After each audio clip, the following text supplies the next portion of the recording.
It being 11:03, the House will now proceed to the consideration of private members' business as listed on today's order paper. Private members' business, resuming consideration at second reading of Bill S-210, Protecting Young Persons from Exposure to Pornography Act, standing in the name of Mrs. Vecchio. And I believe the floor is free, therefore, the Honourable Parliamentary Secretary to the Government House Leader.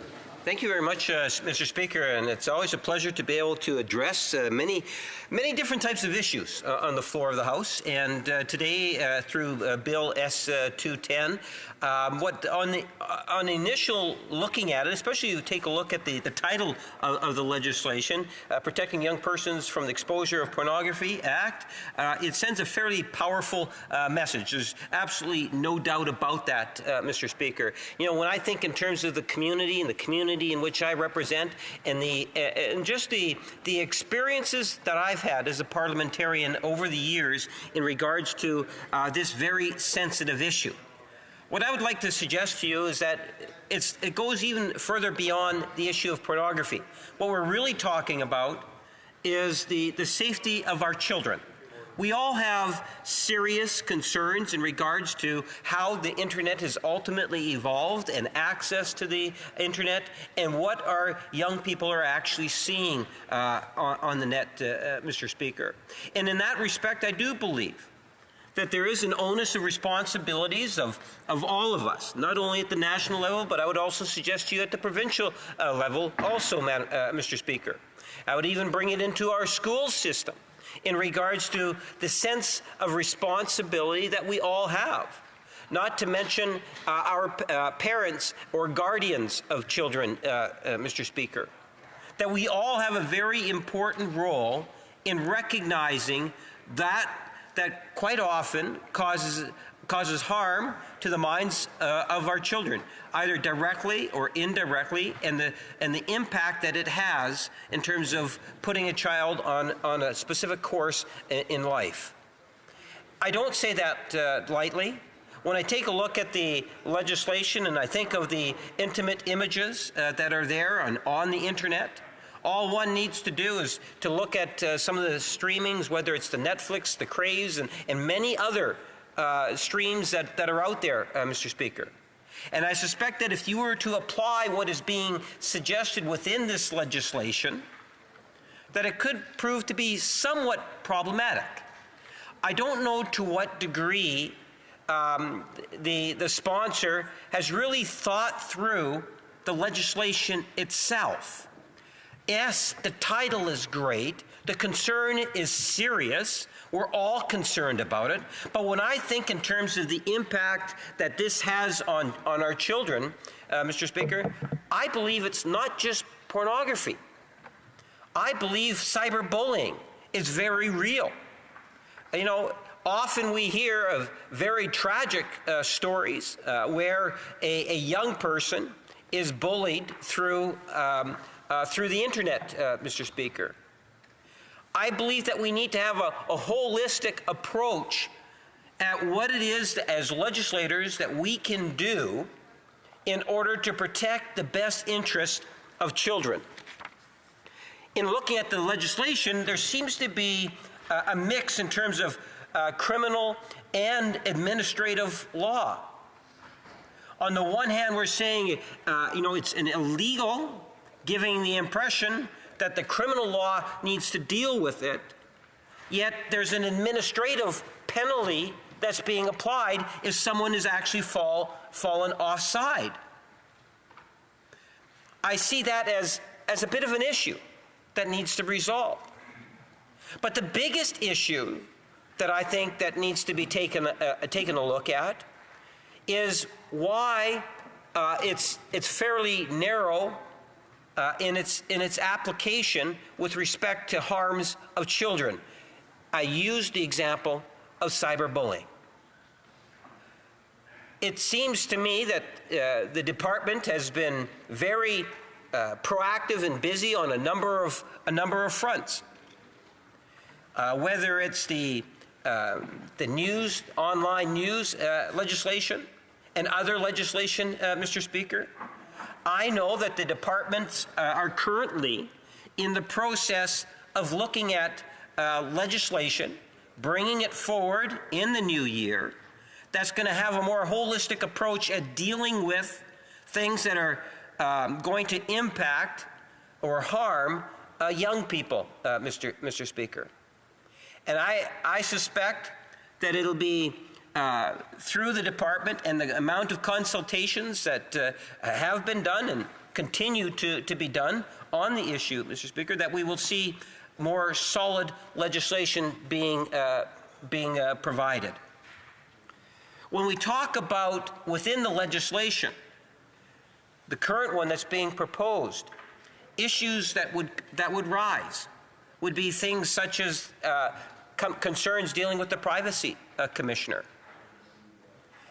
It's easy for us to say that we want to ensure that the young people that are watching these programs are in fact of the age of majority.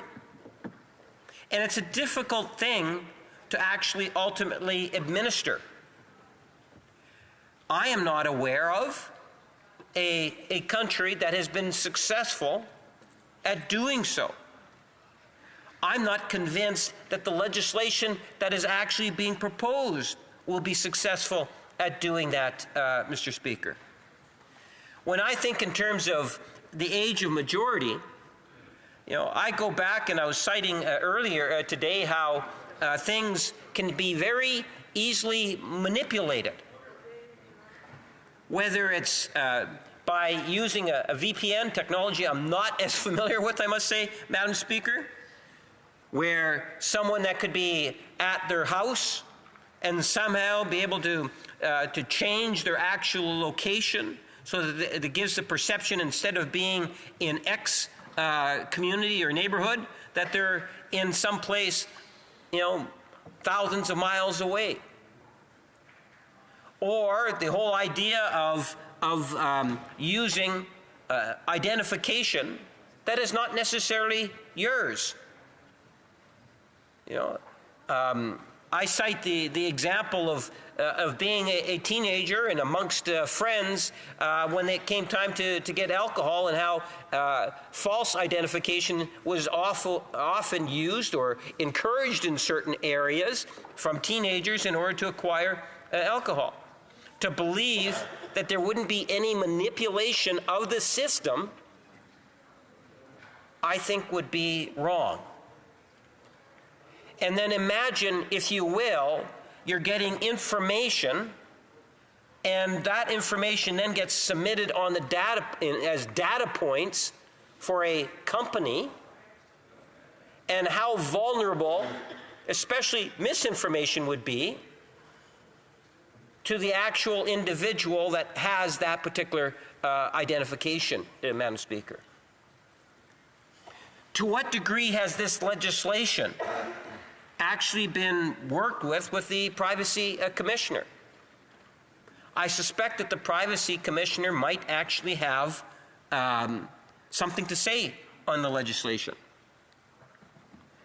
The difficulty that I have, Madam Speaker, is that it's in the name, where it says, S210, protecting, and I'm reading it from the screen, protecting young persons from exposure to pornography. I believe each and every one of us here today would understand that pornography for minors is not a good thing. It does have an impact. I remember taking a course in sociology many years ago at university, where there was a test group that was put to the side. One part of the test groups were given hours and hours of having to watch pornography, and another group where it didn't occur, Madam Speaker. And then they brought them together, and the consequence was striking in terms of how it is that the one group that watched the pornography was more open to or slighted to the degree in which they didn't think certain offenses were all that bad in terms of inappropriate treatment between sexual partners, Madam Speaker. it has an impact in a very real way. I understand the concern. I think we should be broadening the concern to include things like cyberbullying. I think that we need to leave it with the department to bring forward more comprehensive and substantive legislation that takes out some of the conflicts, deals with issues such as the Privacy Commission, and ultimately be better for all of us. Thank you, Madam Speaker. Resuming debate, the Honourable Member for Trois-Rivières. Good morning, Madam Speaker. Or questions. If a member wants to have a conversation with a member, I would ask that they step out and do that. The Honourable Member for Trois-Rivières. Thank you very much, Madam Speaker. I'm very happy to be here this morning to discuss a very important topic like this one. Legislation that limits access of young people to sexually explicit material. In this bill, we have looked at a few of the elements of it, and we've realized with information technology, things have changed. It's no longer like it was in the past, and we have to have different concerns because of this. And now we would... Members, again, if they want to have those types of conversations, they should take it out. I know that it's a subject matter that is very important and very passionate, and I would just remind members that if they want to have side conversations, to please take it outside. The Honourable Member for Trois-Rivières. Thank you very much, Madam Speaker. The bill wants to create an offence for organizations that make sexually explicit content available to young people. And obviously, we would like to better provide framework around access to sexually explicit material. Basically, what we want to do here is to protect young people from danger. Protecting, well, means you want to act upstream so that an event doesn't take place. Danger means you're at someone's mercy. You have to be careful. Access to pornography is much easier than in the past. I remember when to get such sexually explicit material, you had to really go out of your way, and you had to hide it under your bed. Not myself, obviously, but many others. But today, as you know, some material is easily obtained online and the web. What does that mean? Web means that it's everywhere and all the time. It's hard to provide framework around online content because when you talk about for an event to take place, it has to have two characteristics, time and space. It has to take place sometime at a certain moment. Where and when, we ask? Well, the web is everywhere, and it happens all the time. So it means that it's hard to control it. Some of the content on it, or some companies that do emit content, are hard to control. Without time and space, nothing would exist.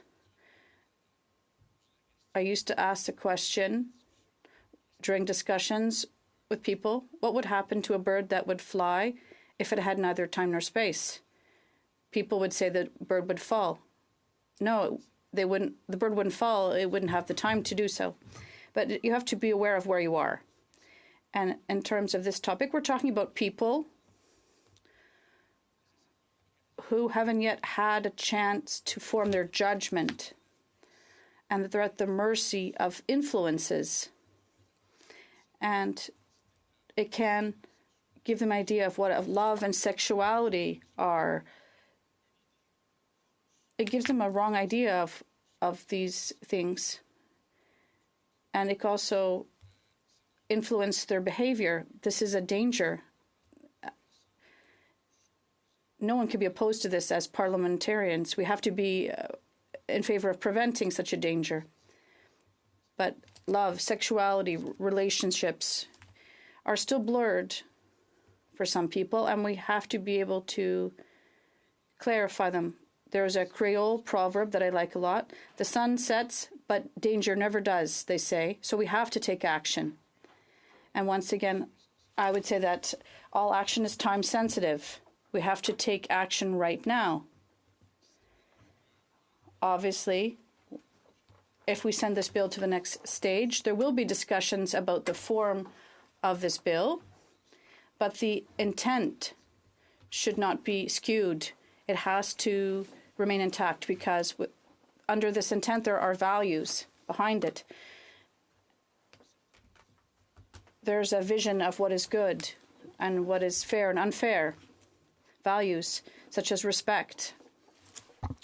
Respect, everyone says it, but no one really realizes what it is. It's how we view someone or something. Respect means that we are careful not to injure anyone or offend them. So we have to think about this now. Now, I have a problem with the idea of what we need to do now. If it's urgent, we need to take action. But last Friday, we lost a parliamentary day. We lost a day in useless procedures, which delayed the implementation of such legislation. We had to face never-ending partisan maneuvers, and these procedures were not intended for such reasons. What is manipulation? Manipulation means that you're changing something for your own personal benefit. Those who forced the vote were aware that there was danger. They forgot, rather, that there was a danger, but yet I was told that the party that forced the vote agreed with it. In this bill, we don't explicitly refer to regulamentations. Self-regulation, rather, is not credible. There is a company that operates online, for example. Well, in terms of pornography, we wouldn't trust them. And so self-regulation is based on confidence. You have to be able to trust the other person without controlling everything. So self-regulation is neither credible or acceptable. Alors, je vais demander aux collègues. So I will ask our colleagues to stop wasting time, which keeps happening, and instead remember that every hour of wasted time is an opportunity lost. So yes, there is danger here. Young people who are not yet fully developed are in danger, and we need to act now. Thank you. Resuming debate, reprise de débat, the Honourable Member for Langley Aldergrove. Thank you, Madam Speaker. So the internet is an amazing tool, fast, powerful, readily accessible to all, and inexpensive. Economically, socially, and culturally, it has leveled the playing field so that anybody and everybody can be their own publisher, their own printer, their own marketing agent. They can even be aspiring musicians or artists without the need for an intermediary like a publishing company or a printing house or a record label or an agent. The internet is the great democratizing tool of our generation, not unlike the Gutenberg printing press was 500 years ago in Europe, which changed the face of Europe, which broke apart medieval culture and presented the Europe that we recognize today. But just like the printing press was used for good, like printing the Bible in mass numbers in many languages, it was also used for evil, like spreading lies about people and defaming their reputations. And in that way, the internet, too, is used for good, and I've given some examples of that already, but it's also used for ill, like spreading lies about people and defaming their reputation. So maybe things haven't really changed all that much. And indeed, human nature hasn't changed, but our tools have become more powerful, so the ill we can do with our tools are just so much more pervasive. And one of these evils that I'm talking about is the danger of pornography and how the internet has made it readily available to the whole world. And today we're thinking about children who also have access to pornography on the internet. So today we're talking about Bill S-210, an act to restrict young persons' online access to sexually explicit material. This is a private member's bill that originated at the other place by Senator Julie Meville-Deschênes. And in this House, in a rare show of nonpartisanship, it has seconders from members of all parties in this House. At least I think that's correct. And I know it has strong support in my caucus. And I want to thank the Senator for sponsoring this important initiative, and I congratulate her on her determination for bringing it to this point, despite numerous delays and resistance from vested interests. So what does Bill S-210 do? Well, the summary of the bill reads as follows. This enactment makes it an offense for organizations to make sexually explicit material available to young persons on the internet. So why is that necessary? What's the problem that's trying to be resolved here? So I did my own research on the internet, free of charge, and I found an article published by Psychology Today, a recognized and respected publication. And this is what they had to say about pornography and children. Quote, a far cry from looking at essentially sensual magazine centerfold, today's adolescents are viewing online pornographic videos and with motions and sounds, depicting every possible sexual act that can be imagined. This is for our children. The internet, which has been called the AAA engine due to its affordability, accessibility, and anonymity, has drastically changed the pornography industry, yet its effects on adolescents' development is still unfolding. Now, Senator Meville-Deschênes did a lot of research on this topic, as evidenced by her very thoughtful speech in the Senate a few years ago, and it's been a long and winding road for her to get to this point. That was on an earlier version of this bill. And she gave a very compelling case for the government to play, first of all, that we have a significant societal problem, and secondly, that the government has a significant role to play. So I think we can accept her research and her conclusions that we have a problem, and that there is something we can do about it. I just want to give one quote from her very thoughtful speech, which I found very compelling. Scientific research is making more and more worrisome connections between the consumption of pornography and the health and behavior of young people. When adolescents frequently view pornography, it can lead to compulsive consumption, create unrealistic expectations, generate fear and anxiety, damage their self-esteem, and cause symptoms of depression and impair social functioning. So I accept the evidence. We have a problem. What is the role for government? What will Bill S-210 do?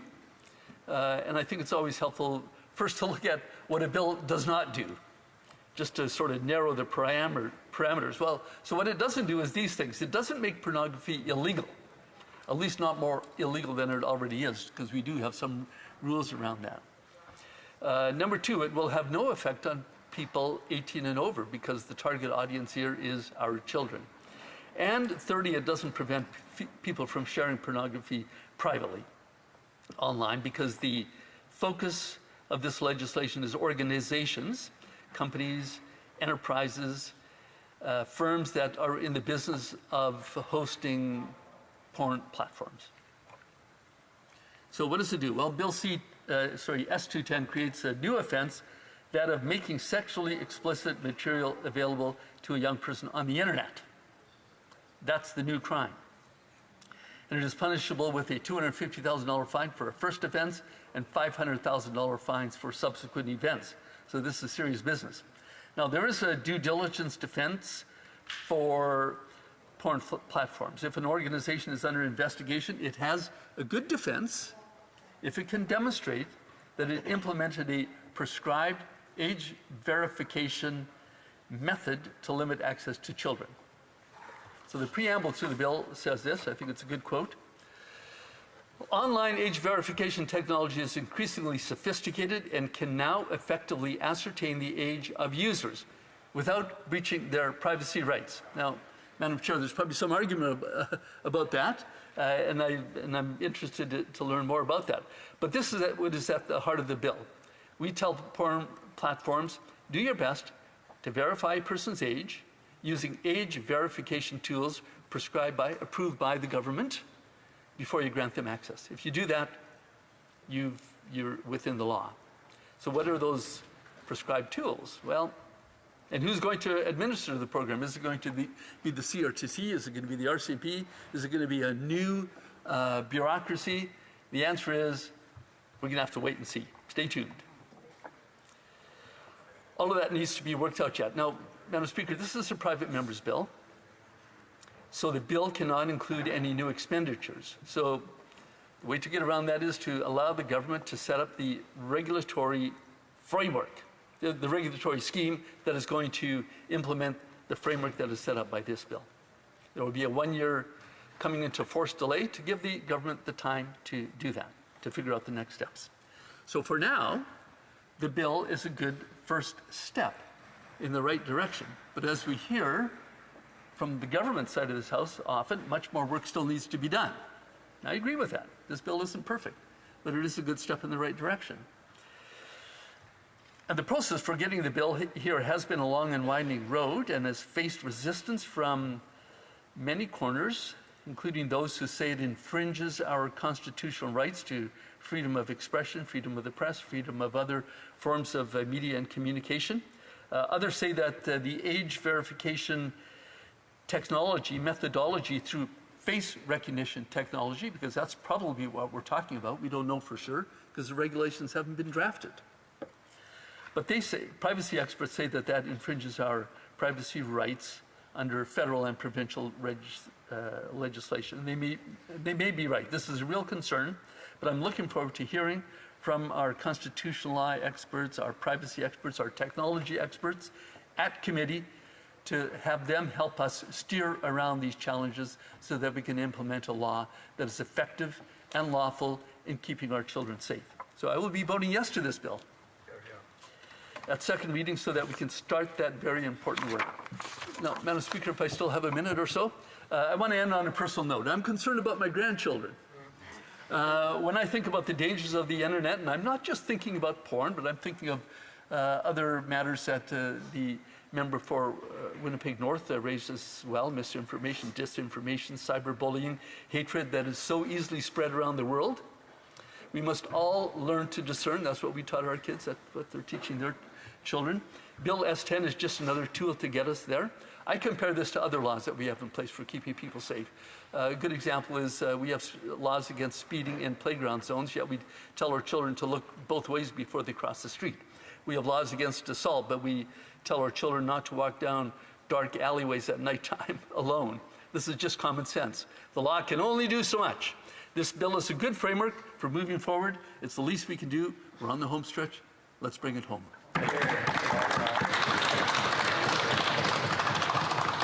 Reprise de débat. L'honorable député. Resuming debate. The honourable member for Rivière-du-Nord. Thank you, Madam Speaker. Madam Speaker, we in the Bloc Québécois feel that S210 is an important bill. I would say that it is a good example of our role here in this House. Sometimes unfortunate events occur where we end up voting indefinitely and not actually accomplishing anything and not doing anything in favor of the interests or values of our constituents. And when we do that kind of thing, I feel very disappointed. This type of partisan game is very unedifying. But here we do have something relevant. This is a problem that seeks to be fixed by this bill, and I'm so happy to see that, and I'm very happy to contribute to moving forward this piece of legislation. Currently, it's hard to believe, but in Quebec and Canada, there is no mechanism that prevents youth from accessing internet porn. There is nothing out there, Madam Speaker. Youth, starting from the youngest age until they are adults, are existing in a world where they can access all sorts of images and videos. And I believe that none of us wishes them to be able to access that kind of thing. We must correct that. This is a good example of the type of work we should be doing. We want to ensure that our children, who will make up the society of tomorrow, we want them to grow up in a favorable environment with good educational habits, good mental and physical health habits, and I think this bill is part of that. What will Bill S210 accomplish? 3 things. First of all, S210 will create a mechanism to verify the age of people accessing porn websites. That may be quite a challenge. Now, I may not be a tech whiz, so I don't quite understand how this will be implemented, but I do trust people who know a lot more than I do on this. And I'm looking forward to seeing how exactly this will be brought into action. How will we bring in such a mechanism? Once again, it's quite the challenge. It's a major challenge for today's society, and I think we should move forward with that. I know that we'll hear more about this at committee. I know we'll be hearing more about these mechanisms that exist already or that could be created later. We must closely study this, make sure that we have a good, reliable mechanism.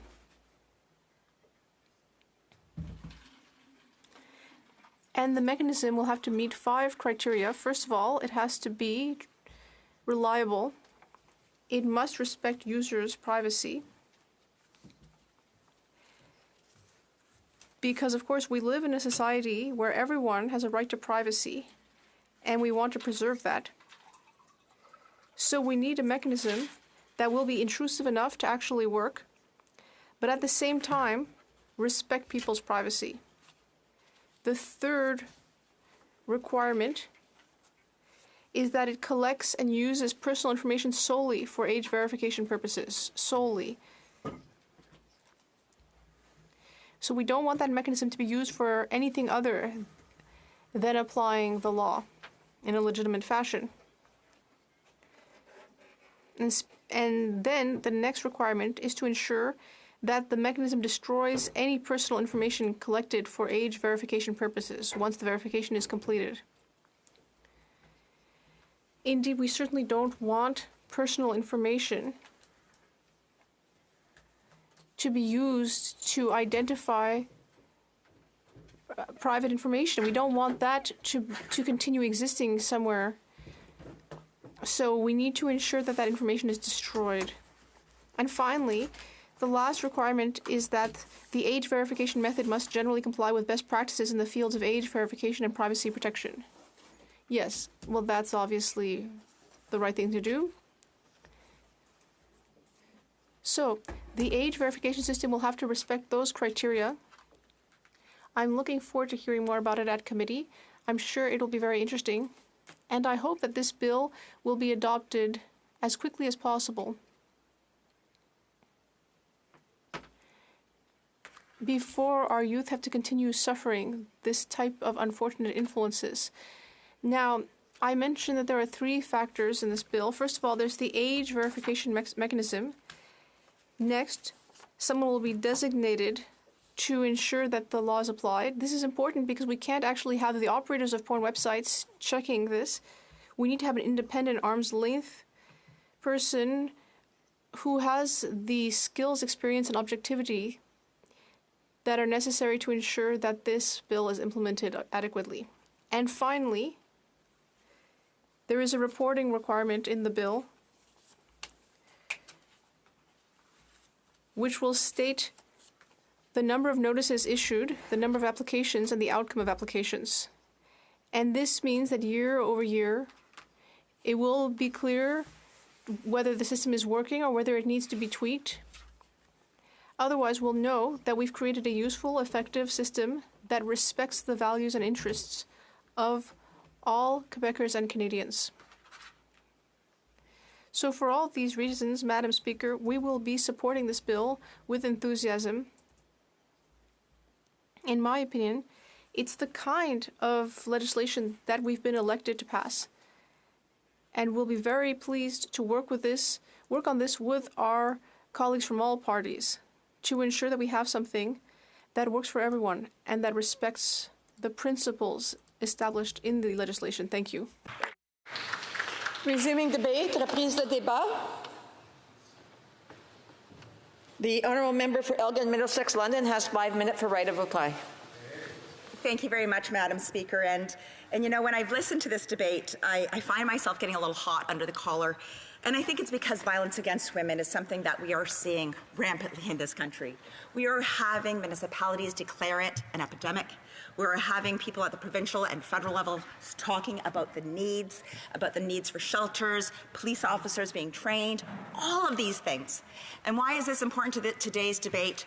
Well, because in my initial quote from my speech a few weeks ago, I stated, I am talking about children and the fact that is what is for children who are seeing 87% of these acts are acts of violence against women. And that is why I'm bringing this up. Yes, we can talk about all of the different elephants in this room because this chamber is a zoo. It is full of lots of jungle animals. But we can deal with more than just one at a time. What I'm saying is you can take more than, you have 10 elephants in the room, take one bite out of one elephant, and that is the violence against women elephant. There is something that we can do. And it may not be, yes, I am speaking to different members, but there is something that we can do here. It is a small bite out of an enormous elephant here. This is one thing that we're asking for. What we're asking for is that children do not have access to pornography under the age of 18. That is what we're asking for. We can talk about all of the horrific things that are going on in this world. I can tell you as politicians and as women, we receive them every day when we want to talk about abuse in language. I don't think there's one member of parliament in this place that has not received something that is absolutely horrifying. And I receive them probably on a daily piece. But if we want to hear from the Privacy Commissioner, if we want to hear from people that may be against this bill, then invite them to committee so they can hear it. Don't just do it because our government, I suggest that our government is going to come up with legislation. I have watched a government that's come up with legislation that has sat there installed and done nothing. And at the end of the day, 79% of women are facing violence. We know that 1 in 2 women are now in domestic violence issues when it used to be 1 in 3 just less than 8 years ago. If we want to make change, do it. Don't just say, my government, I suggest we'll do something in the future. Get off that. We have one woman every 2 days that is being killed. 62 women alone here in Ontario have been killed this year. If we're going to allow those stats to continue to carry on, say, I'm too partisan to vote for your bill, because that's exactly what I'm seeing in this place, and shame. This is about women. This is about ensuring that our children know how to play safely in the sandbox. They understand what consent is. All of those things that we know when children are watching pornography blanks them. It paralyzes that ability to have common sense. And this bill is about common sense. It is about ensuring that our women are safe and that our children are not shown pornography at an early age. I don't care what you do when you're 18. You do you. I don't care. But under the age of 18, we should be protecting our children, and we should be protecting our children and our women and our vulnerable people. And I don't see any of the support from this government, and I am devastated that they can't see through that. Thank you, Madam Speaker.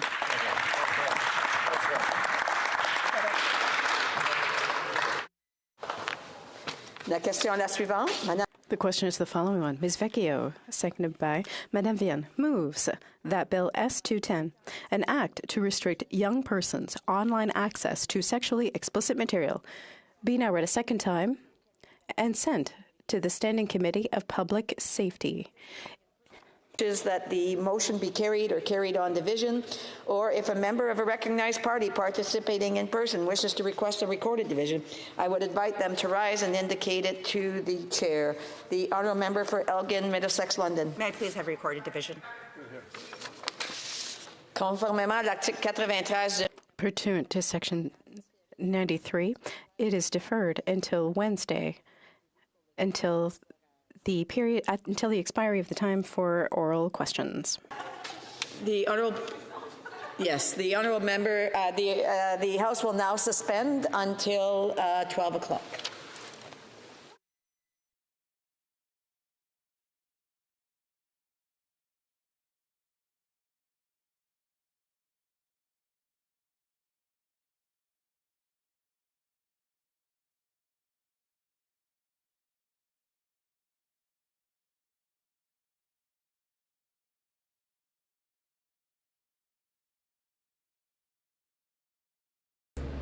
Well, folks, it looks like we're on hold until 12 o'clock, so it's going to be about 15 minutes before the House comes back online.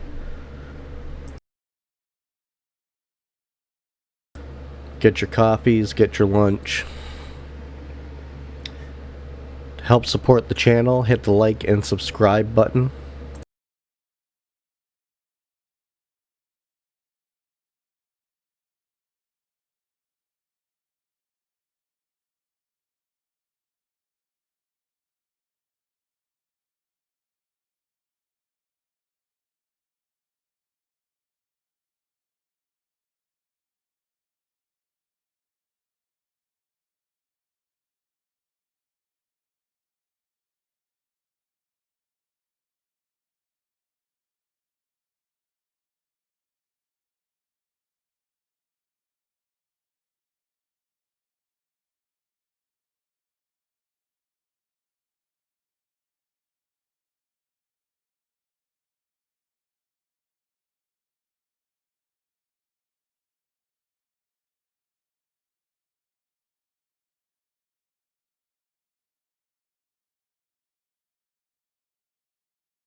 So 15 minutes, folks, and then come back and we'll be back live.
Only a few minutes now and we'll be live again.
Orders of the day, ordre du jour. Orders of the day, ordre du jour, projet de loi émanant du gouvernement. Government bills. Third reading, Bill C-56, Affordable Housing and Groceries Act. Mr. Macaulay Cardigan for Ms. Freeland, seconded by Madame Martinez Ferrada, moves that Bill C-56, an act to amend the Excise Tax Act and the Competition Act, be now read a third time and do pass. Debate.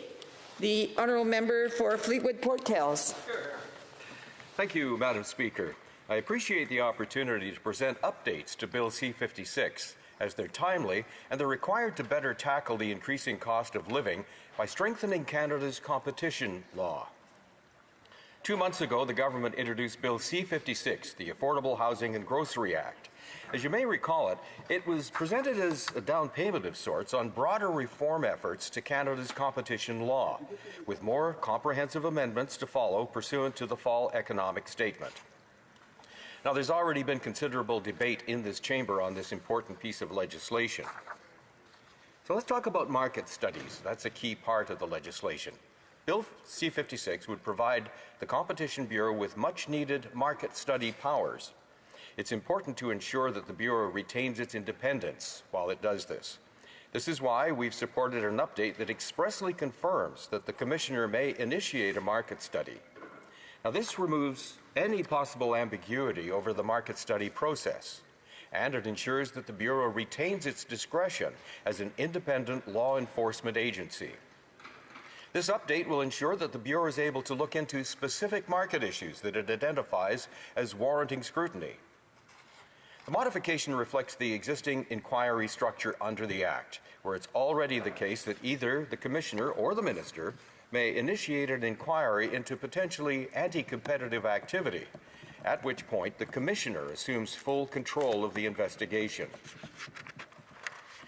The government's proposal has taken these concerns into account by creating a framework that balances the need for independence, the benefit of collecting information, and safeguards required to protect businesses and public funds. This is why both the Commissioner and the Minister will be required to consult before any study is undertaken. Requiring consultation ensures that Canadians will benefit from a market study that's been thoroughly considered and appropriately tailored. The proposal made by the government to update C-56's market study provisions would also keep the framework aligned with international precedents, with countries such as the United States, the United Kingdom, and Australia, all offering various forms of oversight to ensure appropriate use of market study power. Central to this is a test of the abuse of dominance. Madam Speaker, in order to effectively address increasing prices, we need to enhance more than just the Bureau's ability to conduct market studies. It's important that the law is able to hold today's well-resourced and sophisticated businesses to account. In particular, we need to better address large players who many believe abuse their market power to shut out competition, especially given the clear concerns raised throughout our consultation about protecting competition in and contestability of these markets. Now, there's all kinds of different kinds of competitions. We could talk about the fact that the big grocery chains have been recording record profits. And one would think that if a company is posting these record profits, they'd be in a position to lower prices in order to attract more market share. But we didn't see that. And that suggests that something in the free market system isn't working as we would normally expect it to work. There are other forms of potentially anti-competitive behavior. The ability to get shelf space in a major grocery store is a real competition. And the grocery stores have the hammer, if you want to use a curling term, to find out who gets the market space. And more in my own personal observations as I go into the grocery stores, I see the in-store brands taking more and more shelf space, with the other brands being effectively crowded out. So we believe there's been an unnecessarily high burden to prove behaviors clearly damaging to the public interest. This is out of line with our international partners, by the way, including the United States, the European Union, and Australia. These jurisdictions better allocate the burden of proof and allow the agencies to act more easily where harm is apparent. This can include by requiring proof of intent or effects, but not necessarily both. The government's update to Bill C-56 would allow abuse of dominance to be established on the basis of either intent or effects following the actions of a dominant firm. This will allow for more effective enforcement of the Act where there is harmful conduct by large players. It'll accomplish what the Act is meant to do, stopping big businesses from abusing their position to the detriment of competition. And the detriment of competition is a detriment to the citizens of Canada. As I noted before, Madam Speaker, the purpose of remedial orders is to protect competition in the market, not to punish its actors. While recognizing the lower burden involved in securing a remedial order that this change would bring about, the law would limit the remedy in these cases to a prohibition order. But more serious remedies, such as monetary penalties and divestiture orders, would continue to require that both anti-competitive intent and effect be proven. This two-tiered approach will help guard against chilling aggressive competition on the merits. The government already took an important first step to address this concern by positioning penalties to serve as more effective compliance measures against abuse of dominance. We did this through the 2022 amendments to the Competition Act that removed an ineffective and outdated cap on monetary penalties. We introduced a more principled approach that could better accommodate larger volumes of commerce. Firms engaged in anti-competitive conduct can now face a penalty set at up to 3 times the benefit obtained from their anti-competitive conduct to ensure that it is not profitable to them. While this was an important update to move away from the outdated and ineffective fixed penalty system, the old fixed amounts of $10 million or $15 million for a second order still remain in the law. This is in the event that they're still higher than the new proportionate maximum. However, it is possible that these fallback numbers could still be too low to act as a deterrent in certain cases where abuse by a big business is significant, but caught early, and thus benefit derived from it is still modest. So, summing up, Madam Speaker, as everyone here knows, competition is a driving force behind innovation and efficiency in our economy. It ensures a healthy, fair, and vibrant marketplace. This is what the free market system is supposed to nurture and protect. And of course, competition is instrumental in bringing down prices. And the fact that we have not seen prices fall in spite of the dominant profits being recorded by big grocery and some of the producers, so we see things like shrinkflation and skimpflation creeping in, where you're paying more for a smaller or a more inferior product, then something is not working. And when something isn't working between what the market price is and what Canadians value, then we think that's the job of government to come in and close that gap. For Canadians, these updates to Bill C-56 will mean more choice and better affordability. When you need to pay your bills, the exact motivations or mechanisms behind anti-competitive conduct don't matter. The effect of paying higher prices remains the same. What does matter is that businesses can be held to account. It matters that the law can impose meaningful penalties to ensure compliance. It matters that the Competition Bureau has the information it needs to study problems in the market. The updates to Bill C-56 have been prioritized because they are the most directly related to addressing the issues identified in the grocery retail sectors. And in fact, if you look at the whole landscape, and particularly the concerns about inflation, the two big players to this point, at least in the market, the retail market, have been gas and oil and diesel, and grocery. Well, we've seen the market handle gas and oil because the prices have been dropping at the pump, which is certainly a welcome sign for most Canadians. It's probably one of the main reasons why inflation in Canada has dropped to well less than half of what it was just about a year ago. But the thing to remember is that the provisions in Bill C-56 now and what's coming will apply to all sectors of the economy. And as such, they're going to have a broad and we hope positive impact. These changes are also just the first step to responding to the issues that have been identified by stakeholders and the public in our comprehensive consultation on Canada's competition law. As the government announced in its fall economic statement, it intends to introduce significant additional amendments for the consideration of parliamentarians in the coming weeks. And perhaps in the question period to come, some of the honourable members here in the chamber can suggest some of those additional amendments that we should consider in the coming weeks. Thank you, Madam Speaker. Questions and comments? Questions et commentaires. The honourable member for Bay of Quinte. Thank you, Madam Speaker, and thank you to the honourable member. You know, competition is on front and centre of everyone's minds right now, especially when Canadians are paying the highest grocery bills ever in this country, in the history of this nation. And even a report came out last week that said grocery bills in 2024 are going to go still further up, another $700 per family who are struggling now just to buy the basic necessities. Would the member please tell the House what exactly this bill is going to do to lower that $700 bill per family next year? The honourable member for Fleetwood Port Kells. Well, I thank the honourable member for his question because it is key, to be honest with you. I think the first thing we have to do is really get a firm grasp of what is causing prices to be so high.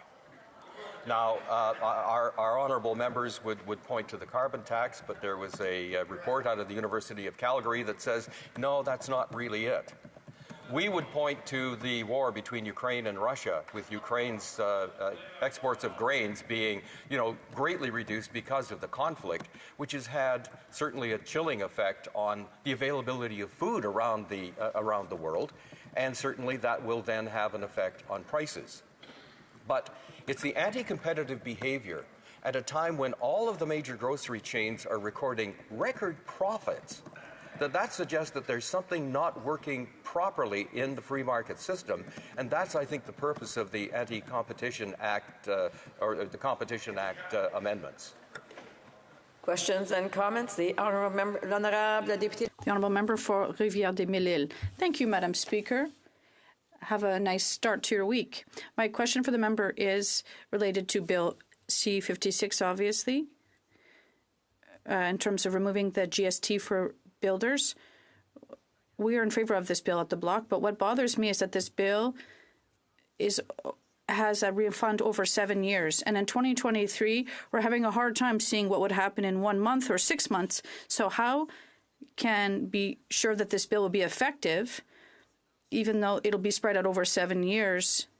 There are many doubts in terms of affordability criteria for housing and the potential decrease in rents that is sought. I'd like to hear what my colleague has to say about that. For Fleetwood Port Kells.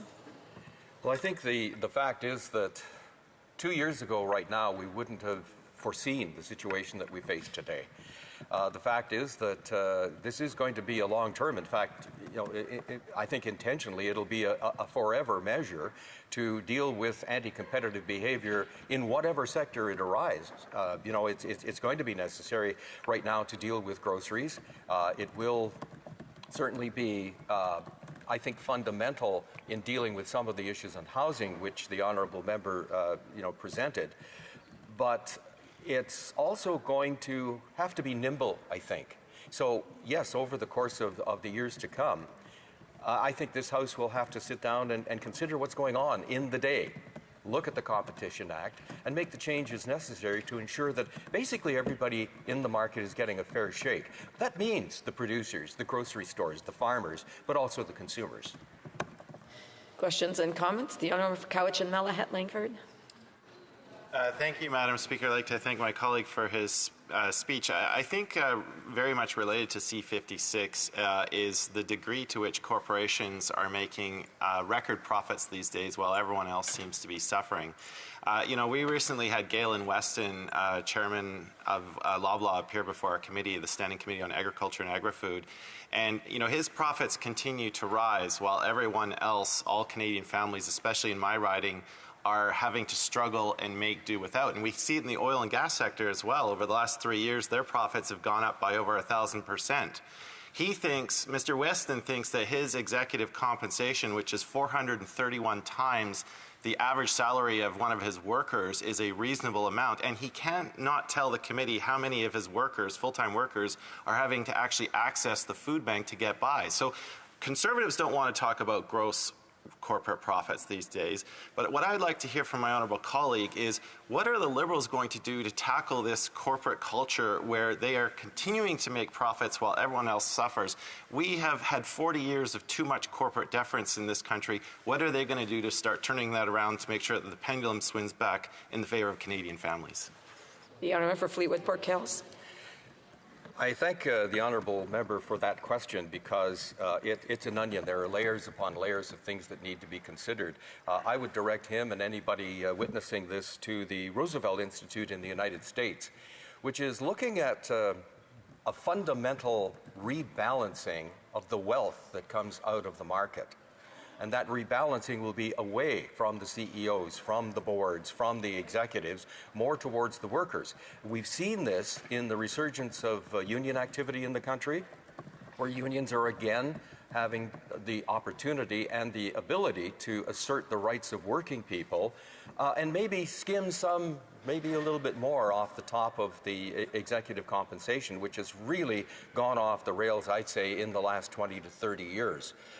Again, this Competition Act amendment is an iterative thing. It will be subject to amendments as we see opportunities to make things better for Canadians. Questions and comments? Questions et commentaires. The Honourable Parliamentary Secretary of the Government House Leader. Yes, thank you, Madam Speaker. And my question to the member is in regards to both legislative and budgetary measures. And one of the issues in terms of the issue of affordability with groceries was that the government in the last budget actually came forward with a grocery rebate, literally putting cash in pockets of somewhere in the neighborhood of the 11 million Canadians. And I'm just wondering if my colleague can just provide his thoughts as to why that was an important thing to do for Canadians. The Honourable for Fleetwood Port Kells. Well, thank you, Madam Speaker, and I appreciate that question because it highlights two things. First of all, the strategy generally by this government has been to ensure that the people who need help get it. That's the reason why, for instance, we took the Canada Child Benefit away from millionaires and made it income tested so the people who needed the help actually got it. In the case of the grocery rebate, that couldn't have come at a better time because, you know, things like the Competition Act, like this act, you know, are all meant to relieve the pressure on people and to fix things that are wrong in the market system. But the grocery rebate was something that helped bridge very low-income people over the hump while all of these elements came together for C56. I wouldn't discount perhaps the need to do that again at some point in the future. I would advocate it as an individual MP. Of course, it's up to the government to, you know, assess the situation and move forward. But C56 is meant to solve the problem that I guess the Grocery Rebate Act was kind of a Band-Aid on a wound that needed healing. Questions and comments? Questions et commentaires? The Honourable Member for the Honourable Parliamentary Secretary of the Government House Leader. So thank you, Madam Speaker. And again, part of the legislation deals with the purpose-built rentals in an attempt where we're trying to see more rentals being constructed, and you know, to emphasize a good, strong public policy. What we now are witnessing is other provinces are adopting the same approach, where PST is also being exempted. And I'm wondering if my colleague could just provide his thoughts in regards to when you do have both the federal government working along with the provincial government, but the federal government playing a leadership role, that it really does make a difference, because we're going to see thousands of new units come on stream in the coming years. And if he could provide, again, his thoughts in regards to that aspect of the legislation and the impact it'll have. For Fleetwood Port Kells. Thank you, Madam Speaker. My experience with Metro Vancouver's Transportation Authority revealed a number of issues connected to the honourable member's question. Municipalities are stressed because if, for instance, we build new high-rises, as we will through our riding of Fleetwood Port Kells along the new SkyTrain line that this government is supporting with funding, The municipalities have to keep up with the water, the sewer, all of the other infrastructure, the schools, the parks, the recreation centers, etc. The pattern till now in Metro Vancouver has been for new growth to pay for new growth.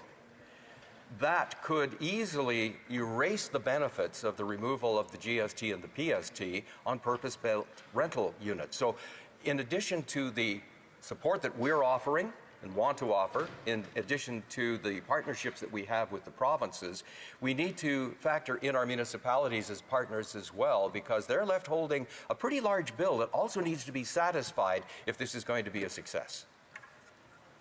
Resuming debate, the honourable member Bay of Quinte. Thank you, Madam Speaker. And before I begin, I'd like to ask for unanimous consent to share my time with the honourable member from Lévis-Lac-Benair. All those opposed to the honourable members moving the motion will please say nay. Very well. The House has heard the terms of the motion. All those opposed to the motion will please say nay. Adopté. The honourable member for Bay of Quinte. Thank you, Madam Speaker. Well, I can certainly speak for 20 minutes and 30 minutes and 40 minutes about this important topic, and I'm certainly happy today to stand in this House and report stage for C-56.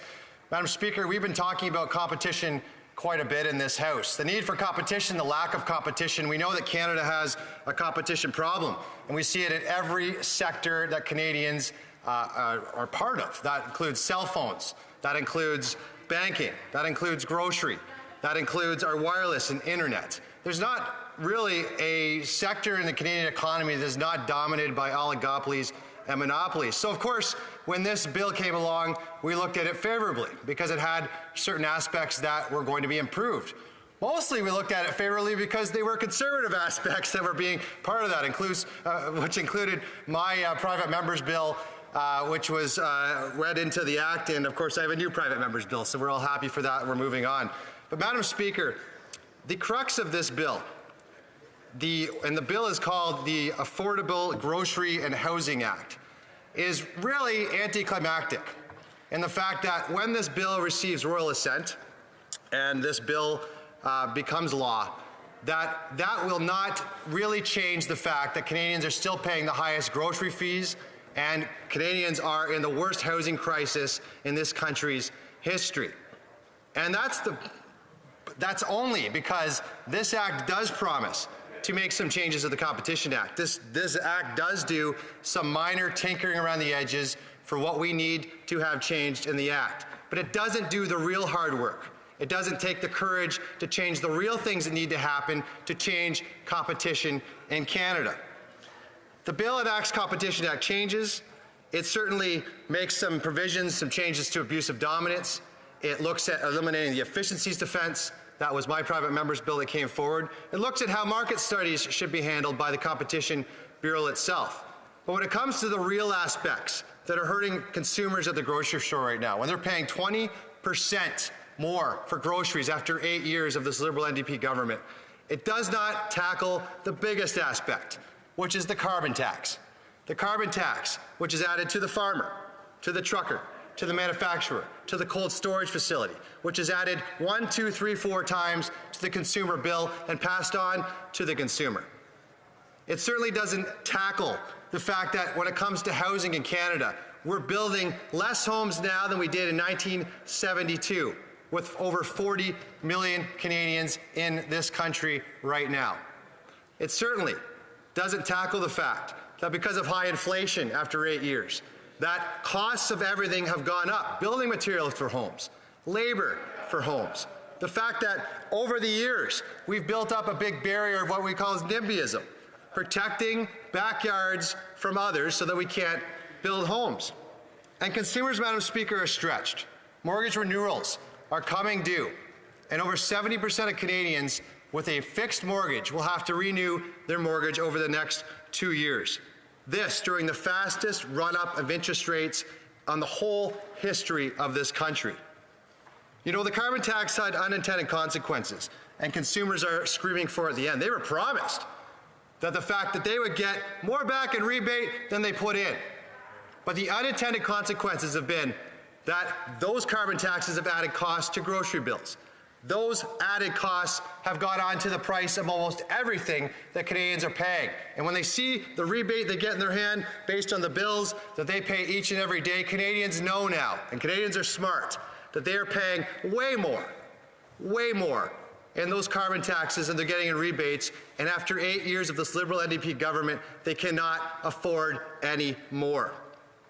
When we look to competition, we looked at two parts of the Act that we need to solidify. One is we put a stranglehold in how big the big, bossy, dominant conglomerates, oligopolies, and monopolies can get in Canada, and Canadians have had enough. Whether it's cell phone bills, where we have 3 companies that control 90% of all cell phones in Canada, which are, by the way, the most expensive 3 carriers out of 128 carriers in 64 countries. Or whether it's groceries, where we used to have in Canada competition, 8 grocery stores. They used to run and compete with one another and drive prices lower, which are now down to only 3 Canadian companies competing with 2 American conglomerates. They used to be all Canadian competitors. We used to be able to go to different stores and find them. And now Canadians find that they oftentimes go to the same competitors. So obviously, prices haven't gone down. And this is only after the last 8 years in a Competition Act that was outdated, was certainly outlived its prime when the Competition Act was created based on a 1960s industrial policy that said, we want Canadian companies to get as big as possible to compete internationally. It's actually in the purpose clause of the Competition Act right now, to make Canadian companies as big as possible so they can compete internationally. That's what we deem as competition. But when it comes to competition, meaning we want more companies to compete, not internationally, but to compete for Canadians' dollars, because Canadian companies should not be able to make all their money on the backs of hard-working Canadians. Canadian companies need to compete with one another for Canadians' hard-earned tax dollar. And so, the breadth of this Competition Act, which needs to be changed, is the premise, it's the purpose of the Competition Act. That number one, we need to ensure that big, bossy conglomerations, corporations can't get bigger on the backs of hardworking Canadians. But the second most important aspect of the Competition Act is to ensure we have competition, or we have startups in Canada. Madam Speaker, Canada now, according to the BDC, has 100,000 fewer entrepreneurs compared to 20 years ago, despite our population increasing by over 10 million people. Canada has failed to create competition. So we can look at one aspect to say, we really would love to make sure we stifle the top monopolies and oligopolies and make sure that they can't merge with one another. But the other big problem we've missed along the whole way is to have startups be created to compete with one another. You know, it used to be that Canada was the bastion for that we would be able to find startups and great Canadian companies start up and grow and scale. And for the first time in our history, we have less startups per capita than ever before after 8 years of this government. You know, when we talk about new jobs and we talk about creating wealth in this country, something that I'm afraid we're going to have to speak about a lot over the next year, we look to small business and we look to startups to fulfill that role. 97% of all new jobs in Canada are created by small business. So when we look at the complexity, but also the value of these small businesses, men and women who can take a risk and start something new in Canada, right now what we're missing most of all is to ensure that we create those jobs and businesses in this nation. You know, at the end of the day, we have to really look at what this is going to do and what this is not going to do. We're certainly going to vote for this legislation. At the end of the day, the Competition Bureau itself has been ignored for the last 8 years. You know, the first time that this government starts talking about it, coincidentally, is the first time when the opposition leader named a competition shadow minister for the first time in government, which looked at the importance to what competition can do for the nation and what competition means for Canadians. And of course, the first thing it means is prices. But the second thing, of course, it means are jobs and it's paychecks. Because when we can create new startups and new businesses, when we look at the banking sector, for instance, the biggest thing that we're trying to put forward is consumer-led or open banking. there's an opportunity where this government's been dragging its feet to create hundreds upon hundreds of financial tech institutions who can not only create jobs and paychecks for Canadians, but provide options for Canadians who are to put their hard-earned money when it comes to financial services in Canada. I would hope that through this, and we'll be talking about it when we get back in January, this government introduces that legislation that it promised in 2018.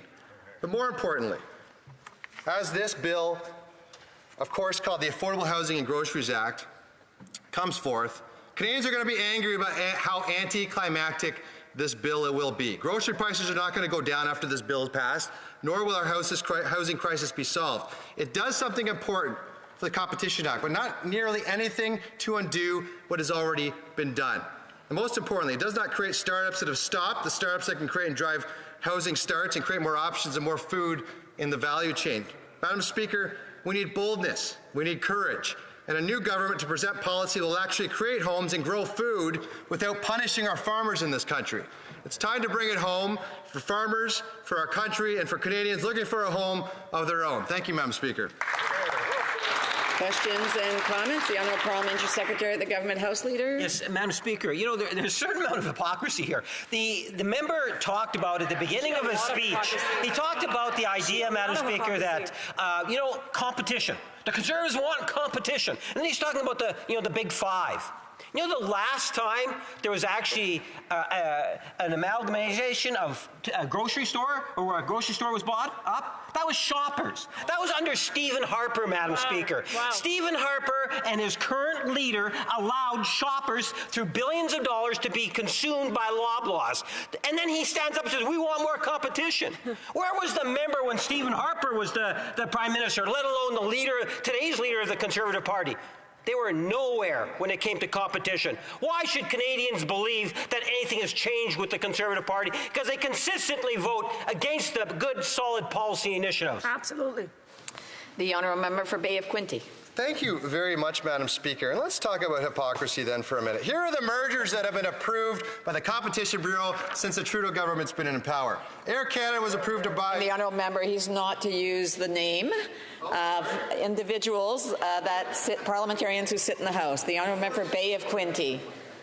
Sorry, Madam Speaker, I didn't even realize I did that. But here's all of the mergers that have gone through. Air Canada bought Air Transat in 2019, was approved by the Competition Bureau. Rogers and Shaw in 2022. RBC approved to buy HSBC in 2023. WestJet buying Sunwing 2022. Superior Propane buying Connexus 2018. Sobeys approved to buy Farm Boy in 2018. Whoa. Madam Speaker, the hypocrisy knows no bounds. The Honourable Member for Shefford. Thank you, Madam Speaker. My colleague spoke a lot about one aspect of the current debate on Bill C-56 about the Competition Act. We agree that it won't fix every problem. But now let's move to another aspect, housing. Rental housing specifically. That's another problem that's really one of the biggest problems this year, housing. I'd like to hear from him because he didn't say that the only solution proposed by his party on housing so far is a bill from his leader that ultimately just tells municipalities, if you don't meet goals, we'll just cut funding. So, Madam Speaker, I can say that in my riding, this is not what we need to fix the housing problem. Merci beaucoup, Madam Speaker, for the member. And housing is very important. And speaking as a former municipal councillor, the buck really falls with the municipalities. There is a provincial act that oversees the municipal act itself, but it does come down to the municipalities to be able to push things forward. And that's the NIMBYism I'm going to point about. I'm going to just talk about some stats that came out today. And this is after 8 years. Rentals.ca December rent report confirmed that while American rents are beginning to stabilize, Canadian rents remain at record highs. The average rents increased 8.4% this year.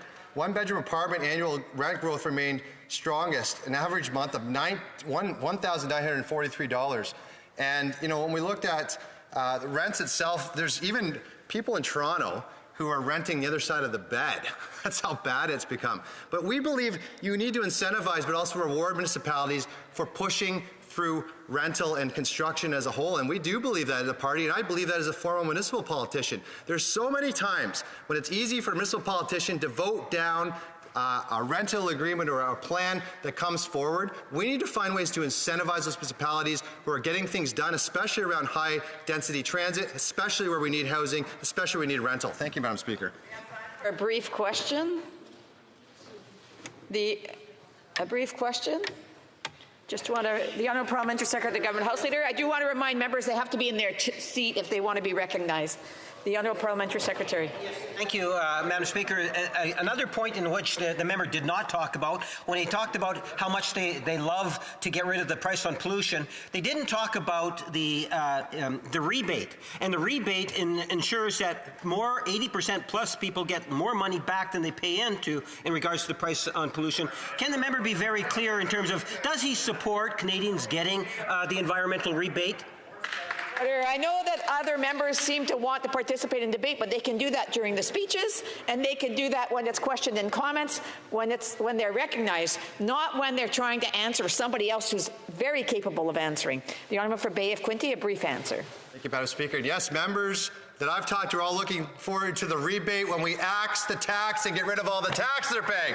And Madam Speaker, we see it across. It's not just a rebate. Canadians know when they go to the grocery store now, they're seeing the increase because the farmers and the manufacturers and the truckers of all the increases they're passing it along. Why are food prices the highest they've ever been in the history of Canada? Because of the carbon tax. Canadians want that tax off. Let's axe the tax. Reprise de débat. L'honorable député de Lévis. The Honourable Member for Lévis-Lobinière. Thank you, Madam Speaker. I'd like to thank my colleague for sharing his time with me. Now, after 8 years of this Liberal Prime Minister, inflation is at the highest level in the last 40 years. And I will tell you one thing, Madam Speaker.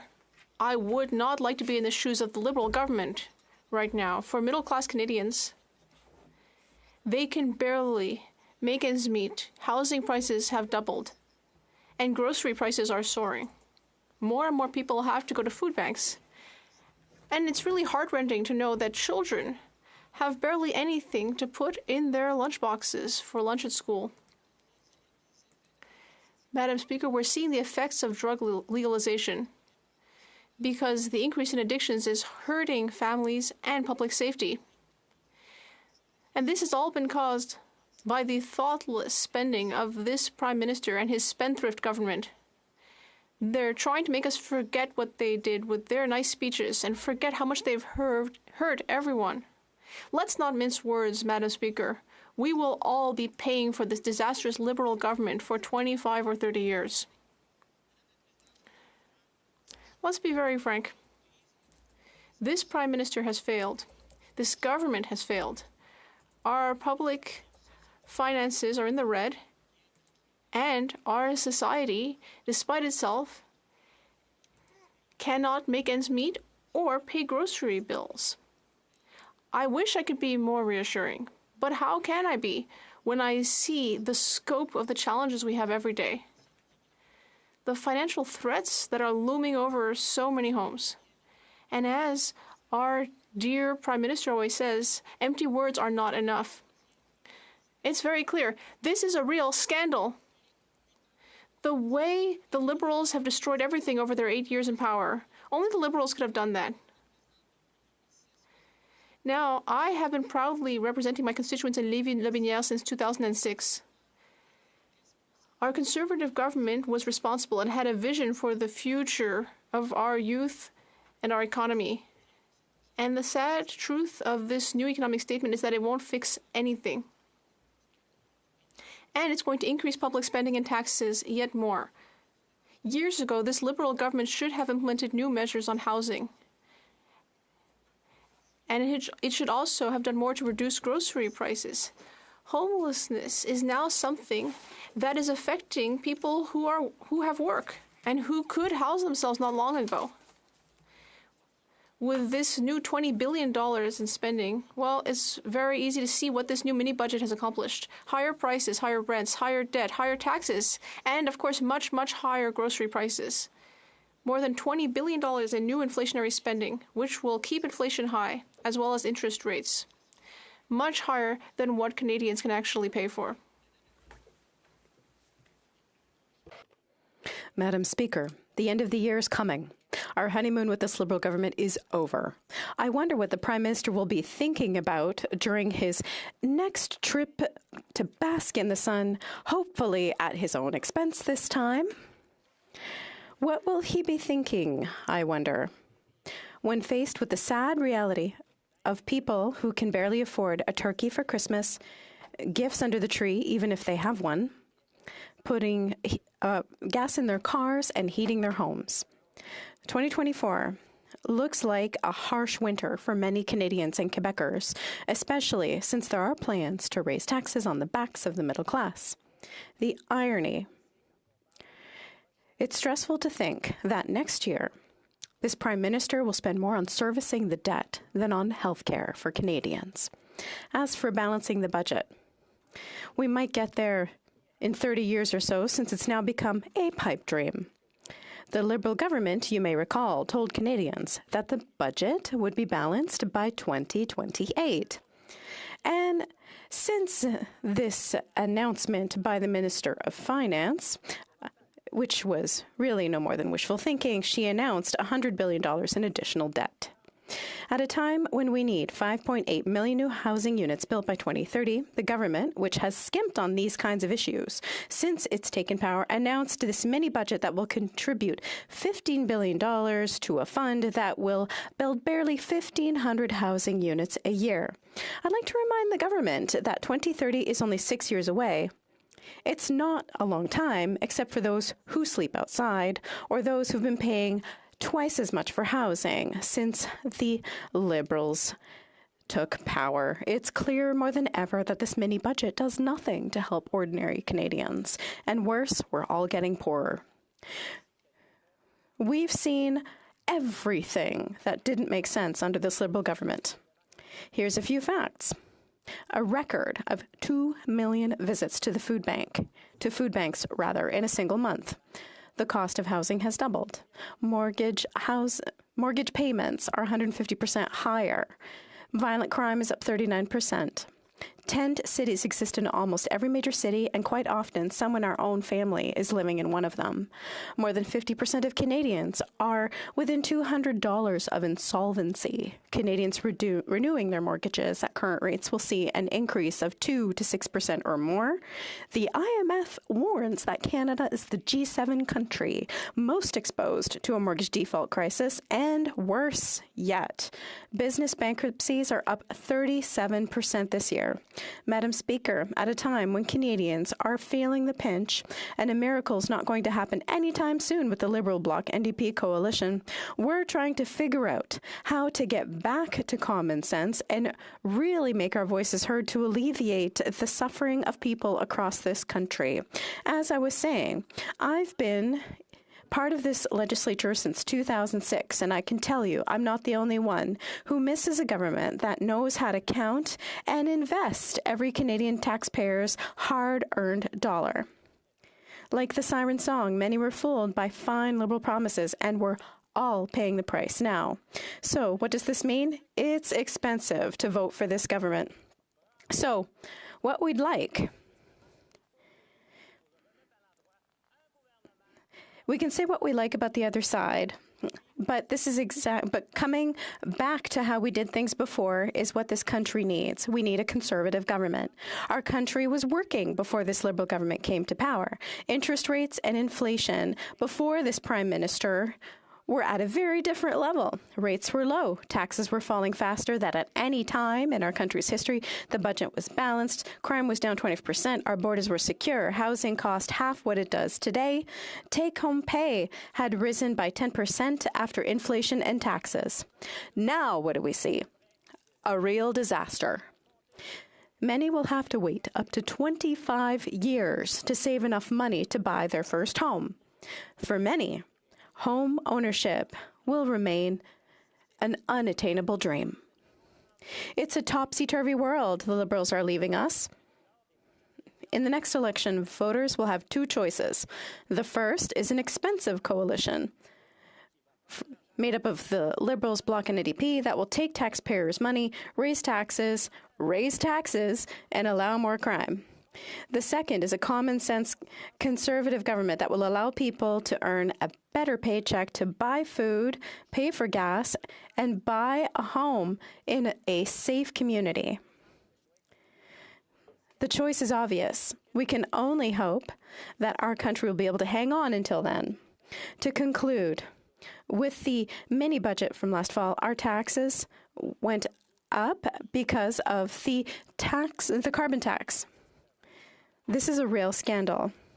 Bill C-234 would provide some relief for Canadian taxpayers by removing the carbon tax for farmers in Canada. That will reduce the costs of food in Canada, because when you tax a farmer who grows the food, the trucker who transports the food, it costs more to eat. The Minister of the Environment promised to step down if this bill passed. He's not thinking of all those who are struggling to make ends meet every single week.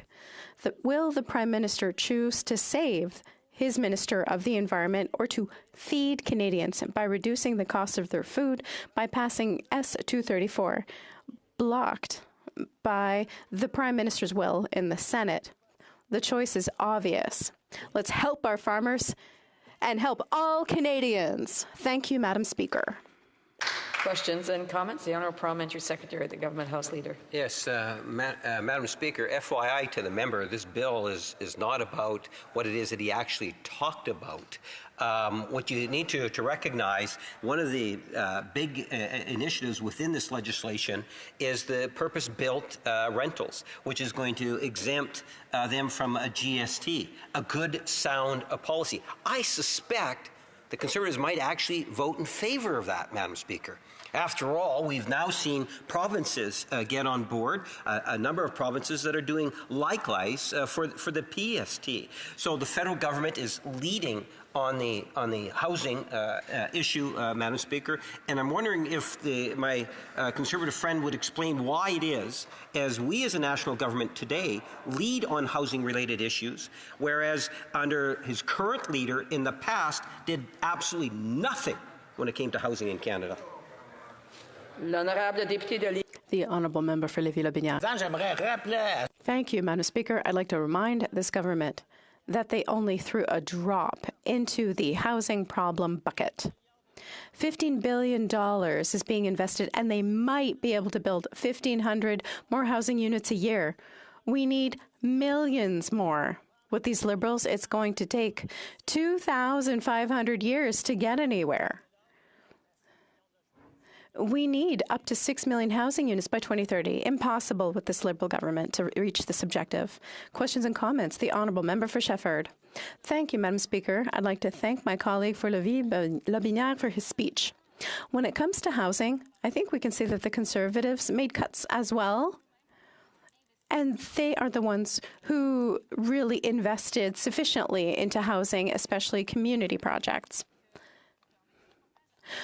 With the report on FOMAN, talking about the carbon tax, his colleague had made announcements that were further away from a certain reality, to put it in diplomatic terms. This morning, we found out that independent economists have put red flags on the documentary of the Conservative leader, that his viral video lacked precision and had some overly simplistic statements for a highly complicated housing crisis. The Honourable Member.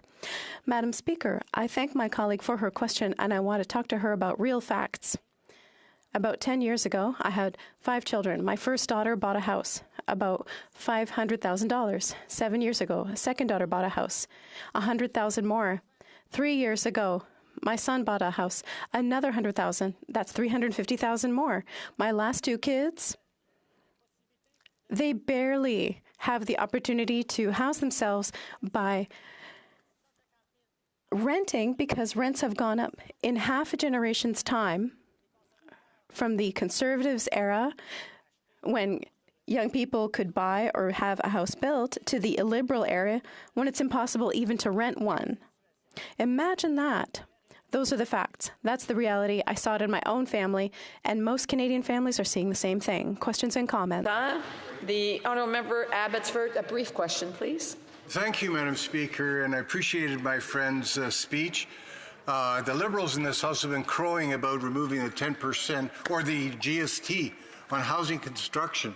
And I find it ironic, and I would ask my colleague to comment on this, that they talk about making life more affordable by removing GST on housing, and yet this Liberal government has refused to remove the carbon tax on groceries, on everything we produce in this country, on gasoline. And I would ask my colleague to comment on the apparent contradiction between the Liberal government's intent to make life more affordable by removing the GST on housing, but won't axe the tax. Brief response, the Honourable Member for Lévis-Lobinière. I would like to thank my colleague for the question. He's right. The carbon tax is so hypocritical. It increases the cost of everything that we transport. All of our goods and services are transported throughout the country several times. And that means we end up with materials that went from $3 to $12, fruits and vegetables that were maybe 35 cents a pound to $1.50 a pound. We're never going to get out of this. We need to eliminate the carbon tax to bring the costs down for everything. Resuming debate. The Honourable Member for Trois-Rivières. Thank you, Madam Speaker. I'll be sharing my time with the Honourable Member for Lac-Saint-Jean. 1 second, I need to ask for unanimous consent. All those opposed to the Honourable Member move the motion will please say nay. Agreed. The House has heard the terms of the motion. All those opposed will please say nay. Carried. The Honourable Member for Trois-Rivières. Thank you, Madam Speaker. My first motion passed in 2 years. Just to clarify something, it's not the Bloc NDP that's together, it's the Conservatives that are alone. There's a difference. Now, we're talking about C-56 today, the Competition Act. And there's a section of particular interest to me. However, before anything else, we need to ask, what are we talking about? What's competition? Competition is an idea where we are going together towards the same end, and that's competition. Competition is not necessarily a bad thing, but where do we want to go? For what means? Do we want to do it for good reasons or bad? Legislation needs to have good intentions. The proposed bill proposes to increase the maximum amount of monetary penalties set from $25 million to $35 million for a second offense. We want to make this binding. We don't want this to be taken lightly, that people will just get a slap on the wrist and move on. That measure makes Canadian legislation more comparable to American legislation. The second important change on competition is to allow the Competition Bureau to lead investigations through market investigations if the minister responsible for the legislation or the relevant commissioner requests it. And of course, they would probably consult before beginning an inquiry. This is an important power. However, currently, the commissioner cannot initiate an inquiry. And the commissioner can't ask for documents to be produced. They can ask for them nicely, but they can't demand the production of documents.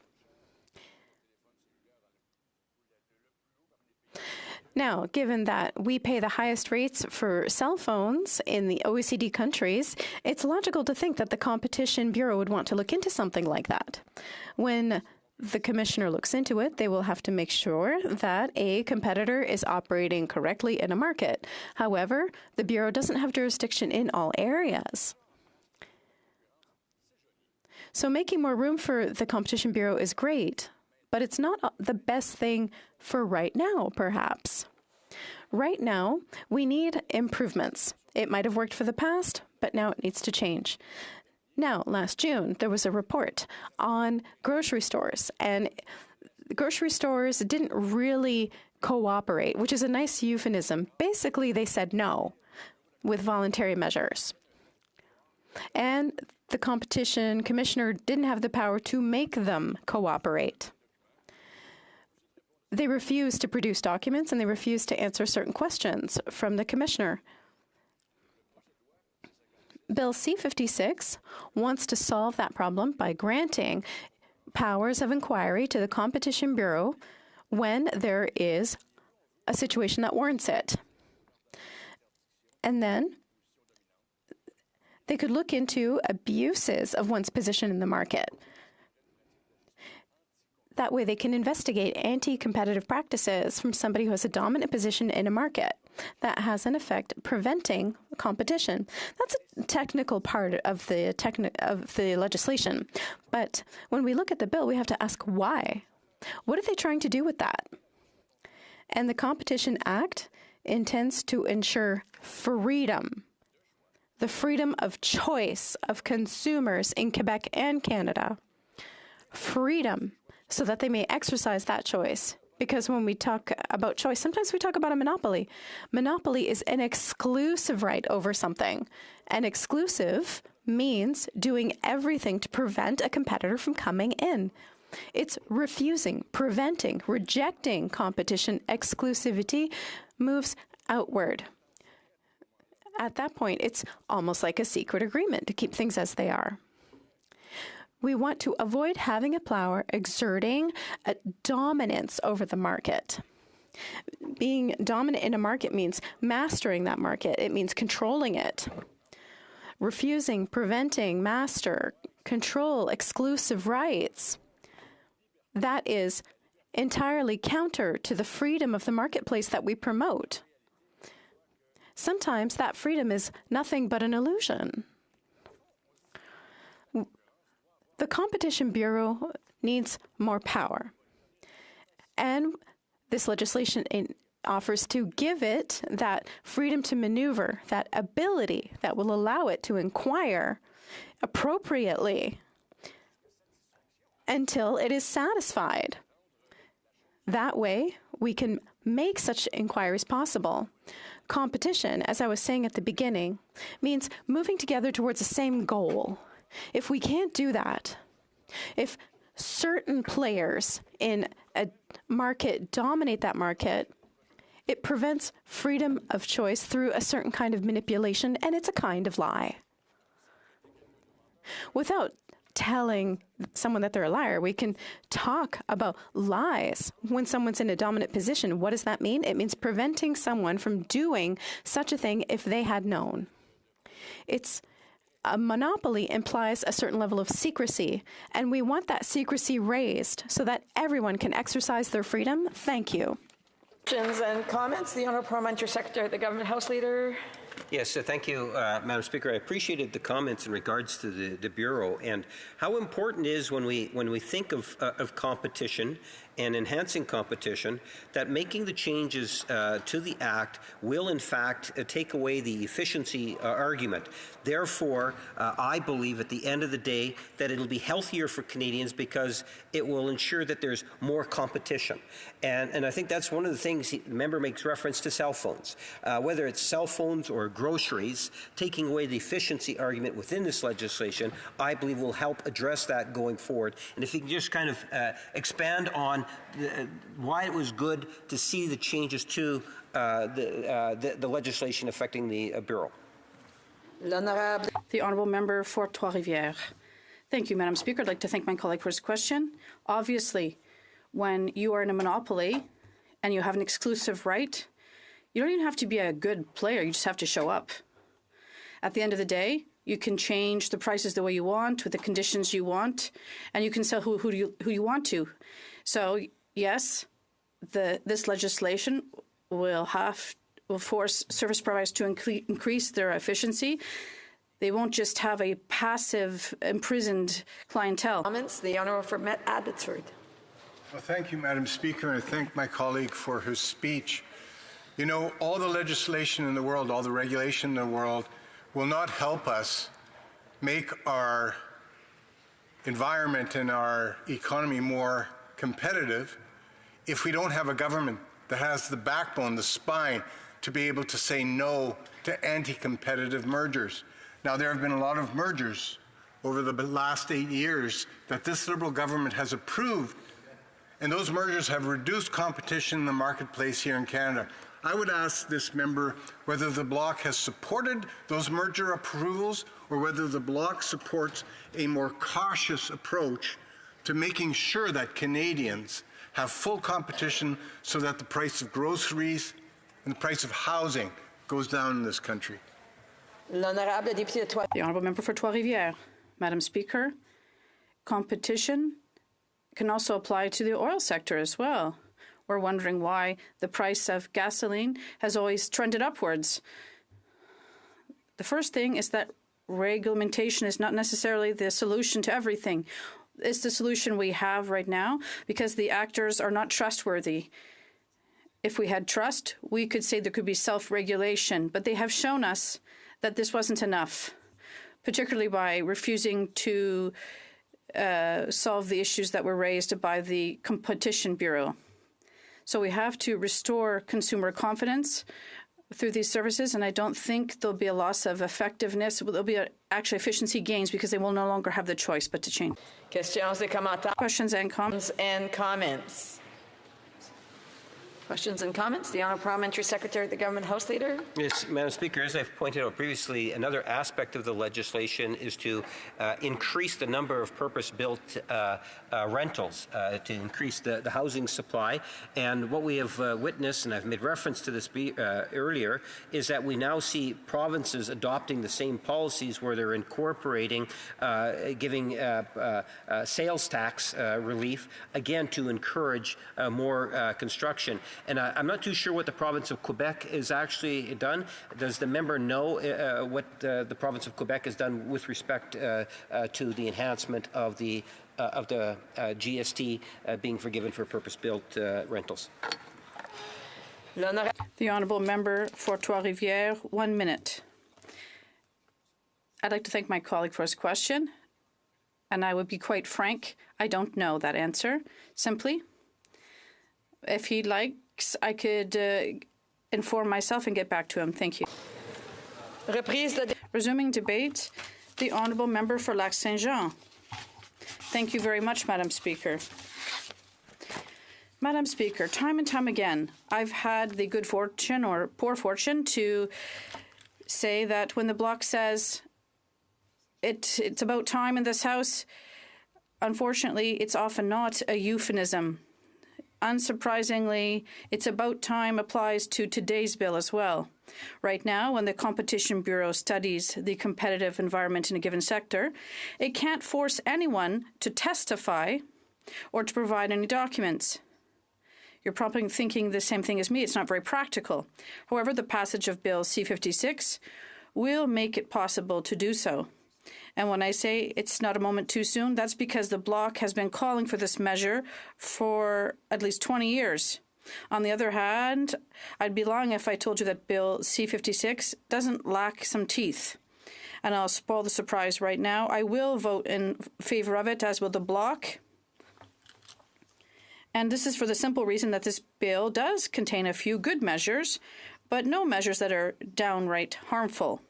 I'll just say that I could have expected more because, in my opinion, it's still a drop in the ocean-sized bucket of needs.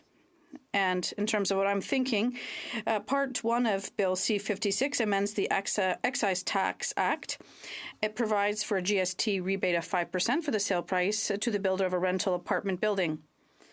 The rebate will be paid at the time of sale or deemed sale if the builder becomes the owner. The refund doesn't apply when the purchaser is already fully or partially exempt.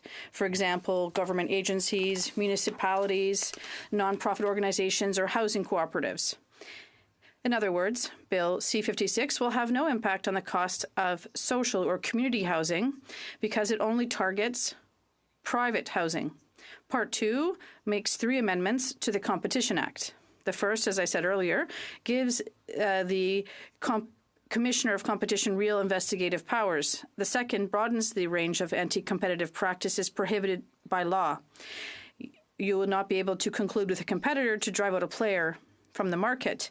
And with C-56, entering into agreement with someone who is not a competitor for the purpose of reducing competition will also be prohibited. For example, when a grocer rents space in a shopping mall, it's common for the contract to have clauses that ban the leaser from leasing space to another grocer.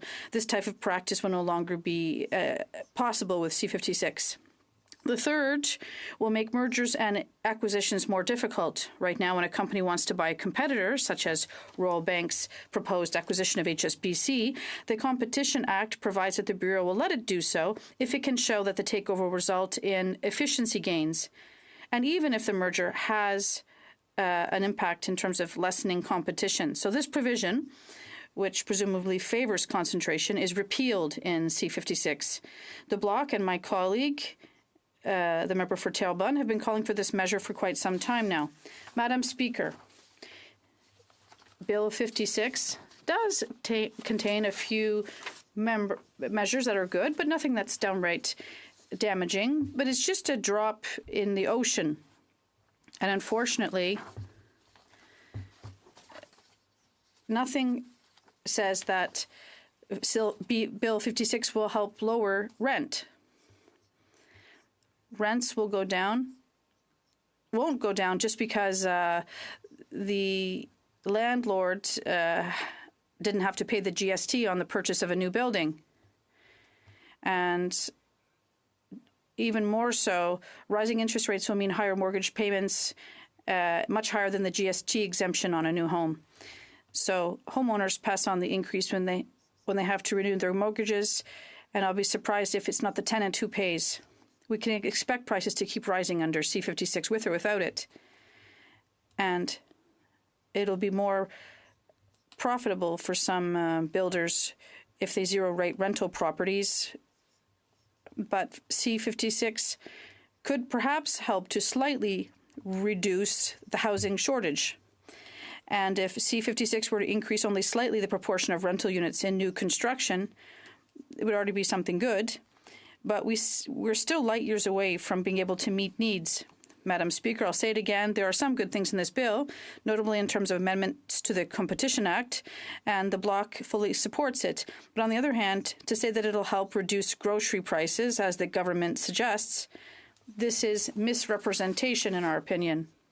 Given the Competition Commissioner's real investigative powers when he conducts a study, this should help him to get to the bottom of a competitive environment. That's true. But also increasing our knowledge of a case is a good thing. It doesn't help. It doesn't increase competition. It doesn't bring down grocery costs.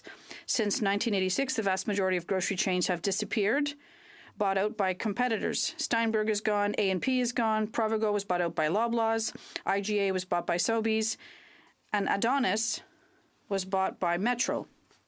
So out of the 13 grocery chains that existed in 1986, only 3 remain.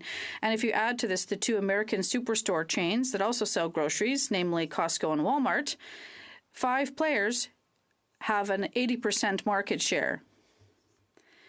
Several factors do explain the rise in food prices, but it's also important to bear in mind grocers' profit margins. When prices go up, and profits go up. And according to a Competition Bureau study published last June, grocers didn't just maintain their profit margins, they increased them.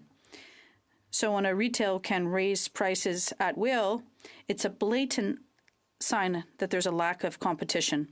And amendments to the Competition Act in C-56 will certainly prevent the situation from getting worse. They will make future mergers and acquisitions difficult, but they won't fix the situation. The damage is already done. And unfortunately, C-56 does nothing to fix this.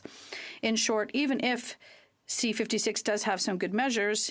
In no way will it allow the government to respond to the explosion in housing and food prices. And when it comes to housing, we need to review and improve the Canadian housing strategy. And let's face it, it's a failure. In terms of competition, we need to review the notion of abuse to prevent big players from taking unlimited advantage of their disproportionate market share. These two tasks still have to be completed, whether C-56 is adopted or not. Madam Speaker, in conclusion, I'd like to say that the Bloc support to this bill is certainly not something we'd like to congratulate the government on. On the contrary, nevertheless, we do admit that it's a step in the right direction, and the Bloc support today, it's like a nod in their direction, but we're asking what else can be done. And I have to sit back in my chair and wait to see what else will materialize. I hope we won't have to wait for much longer, Madam Speaker. Thank you. Questions and comments? The honourable member for Guelph. Thank you, Madam Speaker, and thank you to the honourable member across the way for his intervention today. I was listening carefully as he was describing the steps that we're taking as a federal government to try and alleviate some of the pressure in the rental market, which, as you know, Madam Speaker, rental is generally under provincial jurisdictions, which I know that the Bloc watches very carefully. In terms of removing the GST in a time of high interest to try and stimulate construction, to create conditions where there are more units to be rented, to try to introduce competition in the rental market, to therefore drive down prices, is the move that we're trying to make as a federal government. Could the honourable member comment on how creating the right conditions in the market might actually help the people of Quebec? The honourable member for Lac Saint-Jean. Thank you, Madam Speaker. Thank you for this question. It is an excellent one from my colleague. But now, the problem that we have with these provisions, well, where GST will be removed on rental housing construction, is because there's suppositions. We're trusting the private market to ensure that prices will go down. And this is always somewhat dangerous, to trust the private market to see whether prices will go down or not, because there is nothing that says that once the housing is built, the money that could be saved from the tax rebate will be redistributed with lower prices for rentals. These are assumptions. So this is not the response to the issue that we're facing. It's something, as I said in my speech, it may ensure that there will be more units for rental that will be built. It may alleviate pressure on the market because there will be no more available housing, but there's no certainty there. It's hope that we have, that the government has, by establishing such a measure. But we're not convinced that it will not have such an elastic effect on the cost of rent. We'll see if this happens, but we're not against Bill C-56. As I said, there are some good measures, nothing harmful. Questions and comments? The honourable member for Rosemont-la-Petite-Patrie. Thank you very much, Madam Speaker. I'd like to thank my colleague for his speech, and I share more or less his observations and his analysis. I can't say that this is a bad measure to remove GPS from rental housing. It's one of the proposals that we also made at the NDP. But I realize it won't solve the housing crisis that has been in place since 1994. There has been a lack of construction of social housing. So I'd like to hear what he thinks about the fact that the real solution is off-market housing, cooperatives, community housing, student housing, and social housing especially. The honourable member for Lac Saint-Jean. Thank you, Madam Speaker. I'd like to thank my colleague from Rosemont-Petite-Patrie for his question. I think we agree more or less on this. And Quebec has a unique ecosystem. We are a distinct society, a nation, and the cooperative system is unique in Quebec in terms of the number of co-ops that we have in Quebec. This is Quebec's jurisdiction, social housing, affordable housing, all this. It takes funding. Most of the time, Ottawa knows best, as it says, and it encroaches on provincial jurisdiction does not have the expertise in this area, and all of the decisions are made in Ottawa and the expenses are in Quebec. So sending money to Quebec and the provinces and the territories who have the expertise in terms of affordable housing and social housing is the right thing to do. It'll be much easier, and as you know, Madam Speaker, even more drastic, which would solve the situation, if we didn't have to deal with the federal government in Quebec. If we had the full power as a country, things would be much better in terms of housing. Resuming debate. Resuming debate. The honourable for Elmwood Transcona. Thank you very much, Madam Speaker, and I'm pleased to rise to speak to C56 once again and maybe take a stab just at addressing some of the issues that have come up in debate. But I'll start just by saying, first of all, that New Democrats, of course, are supporting this legislation. What we said at the beginning in respect of housing was that it is good to increase supply, but it's not just any increase in supply that's going to help with the housing crisis. We have to be concerned about the various kinds of housing along the way and ensure that we're increasing supply in all parts of that housing spectrum where there's need. So of course there is a need for more market-based purpose-built rental, and eliminating the GST off of purpose-built rental is a way to incent the development of more market rent apartments, which will be great for Canadians who can afford market rent, which is certainly a smaller percentage of Canadians than it was just a short time ago. But nevertheless, for those who can afford it and are looking for it and can't find it, more market supply will certainly be helpful.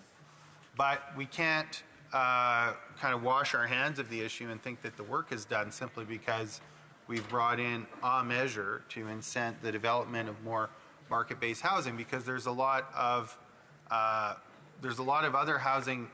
There's a lot of other Canadians out there that won't be able to access that market housing, who nevertheless need to be housed, deserve to be housed, and as far as I'm concerned, should have an enforceable right to be housed in Canada. And so that's why New Democrats from Go, when this bill was introduced, said this on its own will not be enough, and we want to see the government accompany this legislation with some measures for development of non-market housing, which doesn't always mean affordable or social housing. Non-market housing can be provided at market rents. We see that in some co-ops that choose to offer market rent suites to those who can afford those, and at the same time offer some affordable rents or social rents where rent is actually geared to folks' income, so that it's only ever a percentage of their income. It doesn't eat up the entirety of a household's budget. So all that to say, incenting more market supply is not enough. This bill does that. That's one component of addressing the housing crisis. There's a lot more to do. And New Democrats were certainly disappointed in the fall economic statement for not having been more ambitious on that front.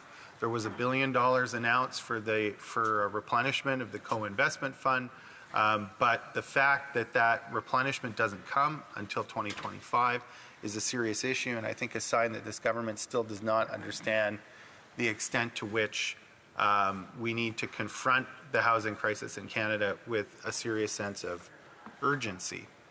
Other types of housing that we need to look at, whether it's market or non-market, is housing to be able to address the concerns of many Indigenous communities across Canada.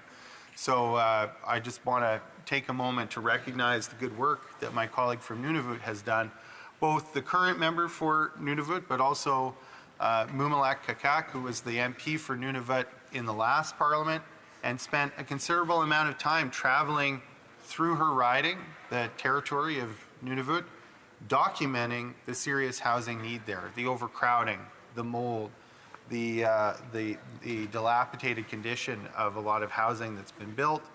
And, you know, this is how, and I think it's important to note that, you know, taking the GST off purpose-built rental isn't going to do a thing for folks in Nunavut and small remote communities where there isn't an abundance of contractors waiting to build housing.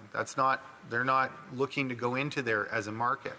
And we've talked a lot in the competition space, you know, whether it's telecoms or grocery companies, banks, fossil fuel companies, you name it, where we have these oligopolies that have developed in Canada where, like, we can talk about better competition policy till we're blue in the face.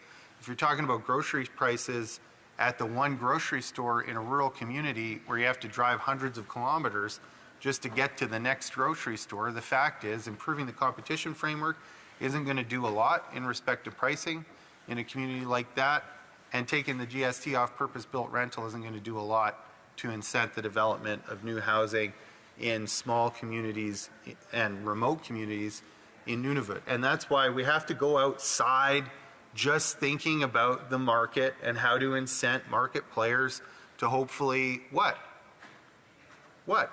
Because it's not profitable in the way that they're used to making profit in a place like Toronto or Vancouver or even Winnipeg or Halifax. It's not profitable to build up there.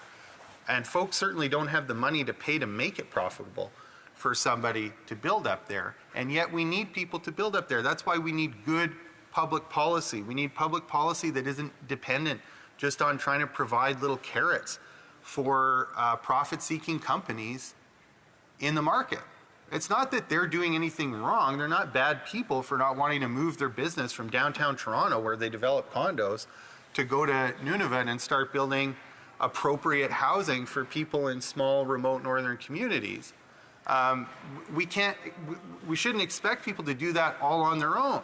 But in the context of a strategy that includes addressing workforce needs, that includes training up local people to have skills and to have the funding required, and when they're done building homes in one community, to be able to move that infrastructure and the people to the next community, to do some of that building and to share those skills, and to have what amounts to an economic development plan that is about putting Indigenous people back in charge of their own communities while ensuring that they have the resources to be able to do something with those skills as they develop them.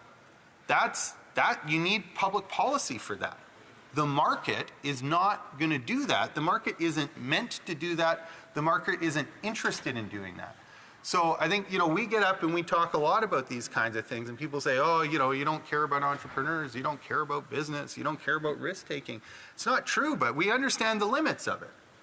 And there's a kind of intellectual and administrative laziness that permeates the Liberal and Conservative parties, where they'd rather just pretend like somehow the market, if you give it enough of a free hand, will fix all of these problems.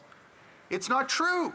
The market isn't designed to fix certain kinds of problems. And sometimes the very problems that it is not designed to fix, and that the people who, not wrongly, but we all make choices, who decide to live their life seeking profit in the market, they are not interested in solving, because there's no money to be made in solving these problems in that way. The fact of the matter is, those are some of the most important problems. They're life and death problems. The problem of housing in Nunavut is killing people right now. And it's making it impossible for them to get an education, because if you go to school, if you're fortunate enough to have a school that's open, we've heard stories about schools built in Indigenous communities that weren't even open for 6 months before they got shut down, because there was a shoddy job done of building the school, and they ended up having structural problems with the school right away. We were just talking about this last week. But if you're fortunate enough to have a school, and you go to school and you come back and you're trying to do homework, and you're in a home that's built for 5 people and there's 15, and you have to sleep in shifts because there aren't enough bedrooms for people to go and lie down, you can be damn sure that that child is going to struggle to get their homework done and struggle to focus on learning. We know that kids in school right now, and more as Canadians struggle to afford food, are having a hard time concentrating even in major centers because they don't have a full belly.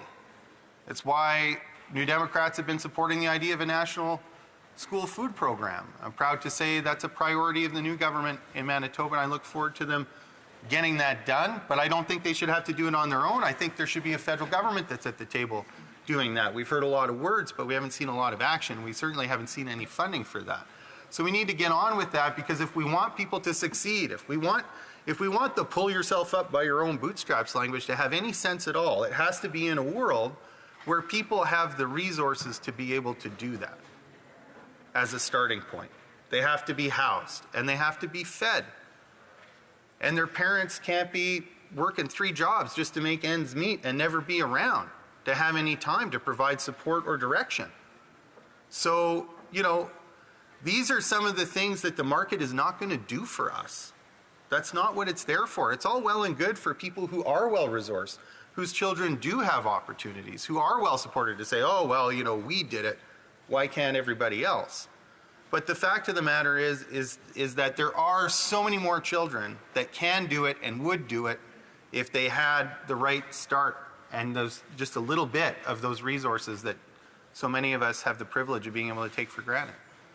So yes to eliminating GST, off-purpose built rental, but we cannot then pretend that the work is done. And the fall economic statement, I think, betrayed that this government does think that that work is done and that they can take their sweet time to getting around to the rest of it. They can say to the territorial government in Nunavut, well, if you want money for housing, you apply to the Indigenous government that we already gave money to, failing to recognize that they do serve different populations. There's a lot of overlap, but their mandates are not the same.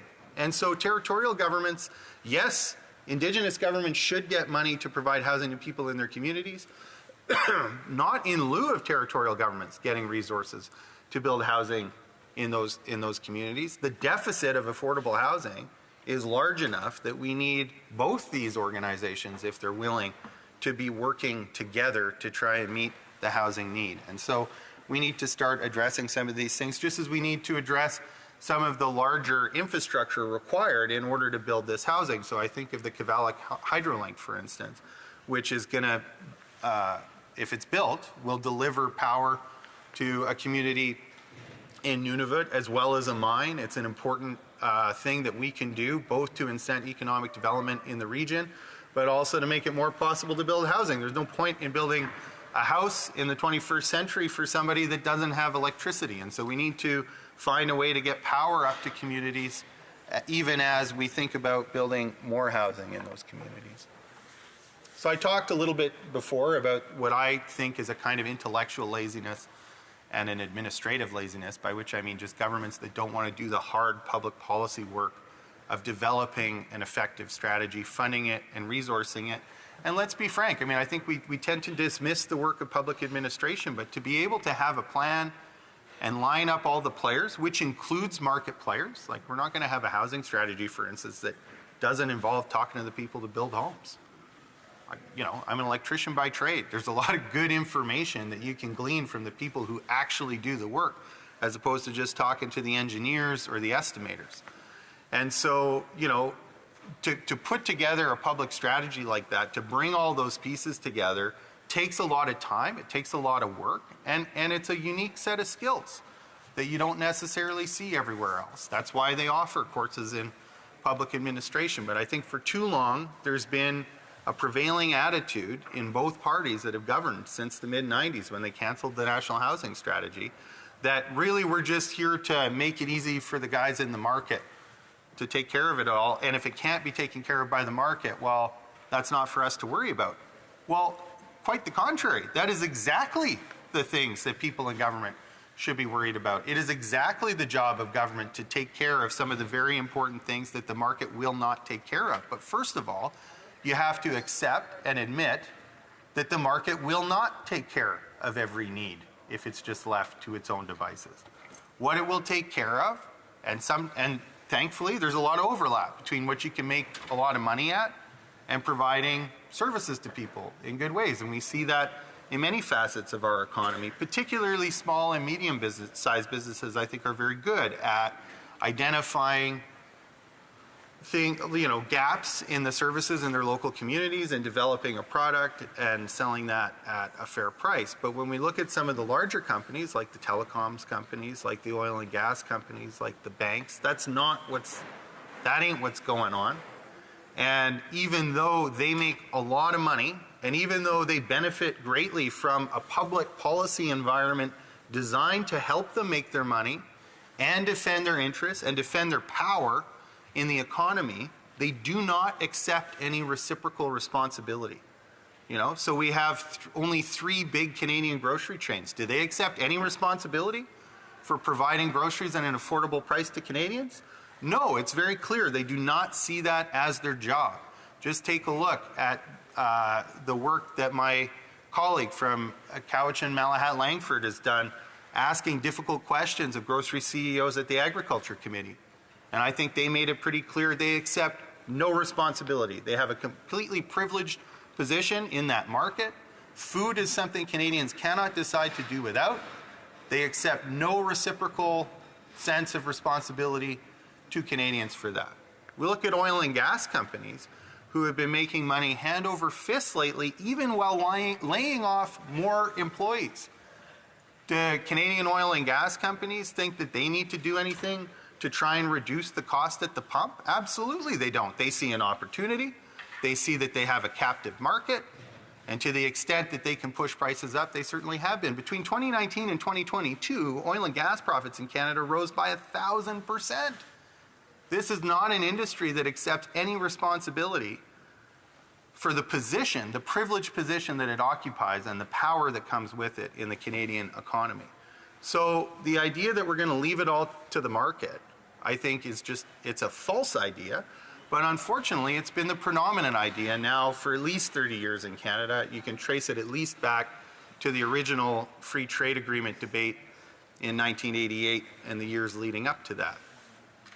Which is relevant to the point of competition, because I would say to my Conservative and Liberal colleagues who usually argue about who is the greatest supporter of corporate free trade, right?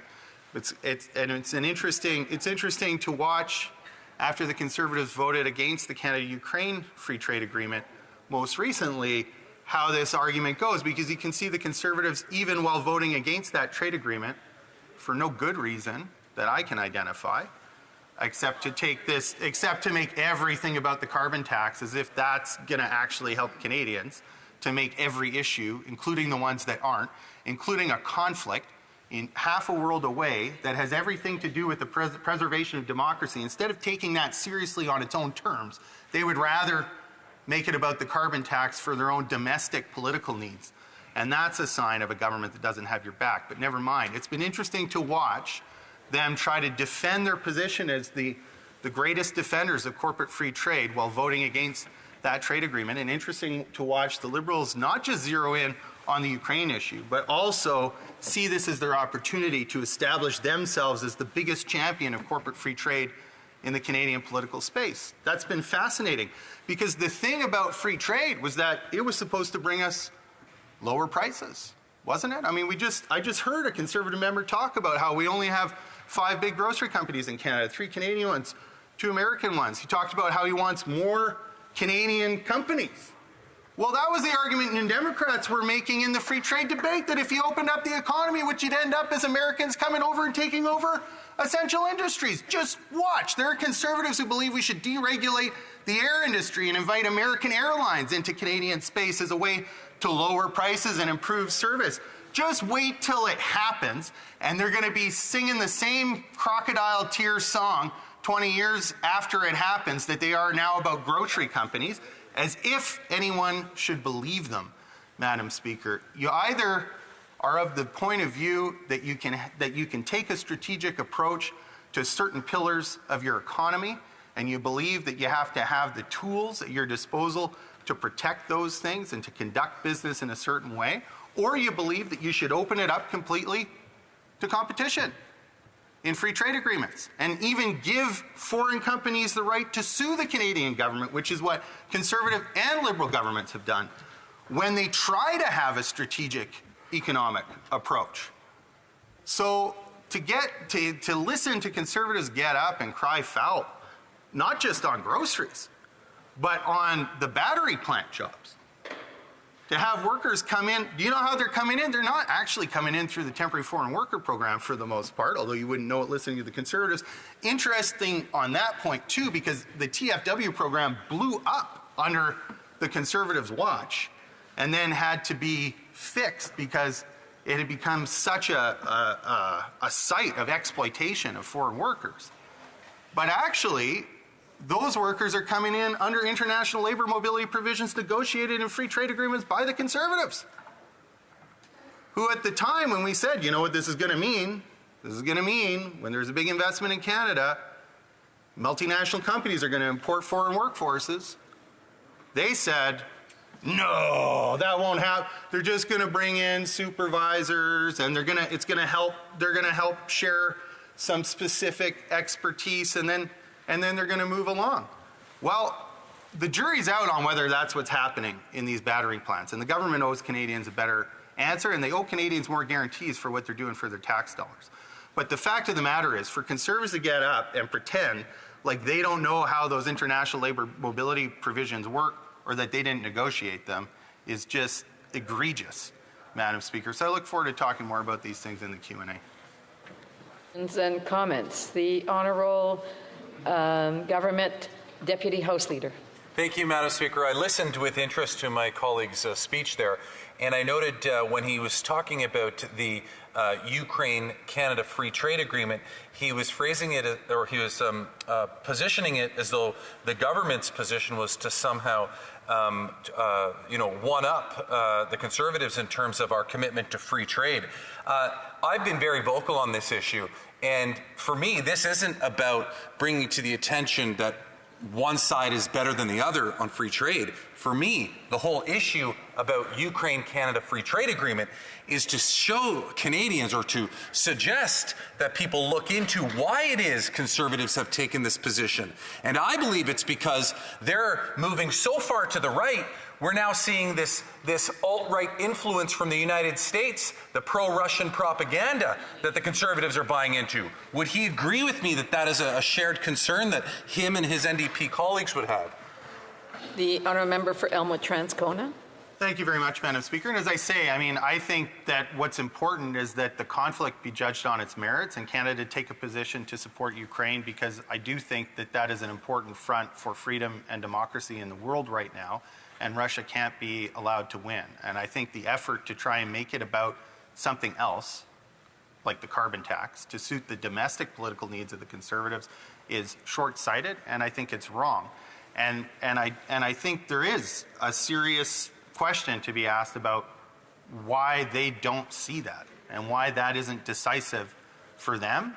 And when you think about the time that Canadian Conservatives spend with Republicans across the border talking about political strategy and talking about how to implement a common agenda for North America, and you think about the prominence of Donald Trump in the Republican movement and the fact that he was bought and paid for by the Russians a long time ago and has been influencing the Republican Party, which is not to let any of the Republicans themselves off the hook to diminish support for Ukraine, I think there are some real questions we should be asking about the Canadian Conservatives' connection to that movement. Questions and comments. The Honourable Member for Sarnia-Lambton. Well, thank you, Madam Speaker, and I have a lot of respect for my colleague opposite, but there seems to be a lot of conspiracy theories flying around this chamber about the Conservatives' view of Ukraine. We've been clear we support Ukraine.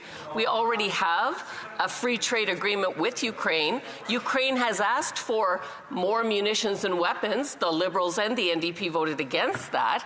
The Liberals have also not given the LNG that Ukraine is asking for. So certainly I think it would be good to look at the record of the members opposite on that file. But this debate is about affordability.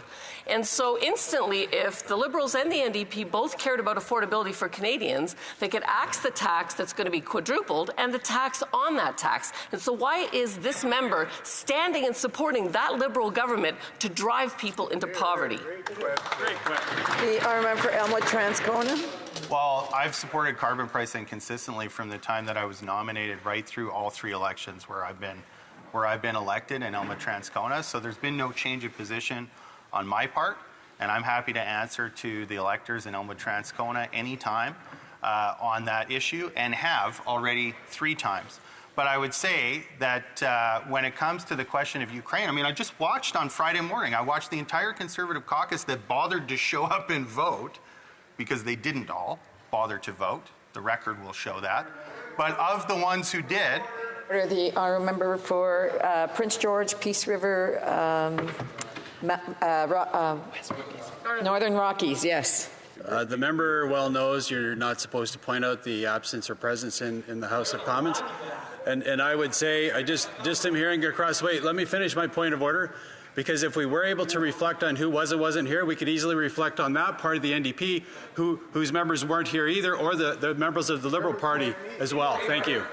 I got another point of order. On the same point of order, the honourable government deputy House Leader. On the same point of order, Madam Speaker, it's very clear to see that between midnight and 6 a.m., only less than 49% of the Conservatives were actually voting at that time. So, again, I just want to remind members, this is starting to cause disorder in the House. I do want to remind members that they're not to indicate who was in the House and who wasn't. The honourable member didn't quite indicate about specific individuals that weren't in the House, but I do want to remind members, if it's causing disorder in the House, then I would just ask members to refrain from that. The honourable member for Elmwood-Transcona.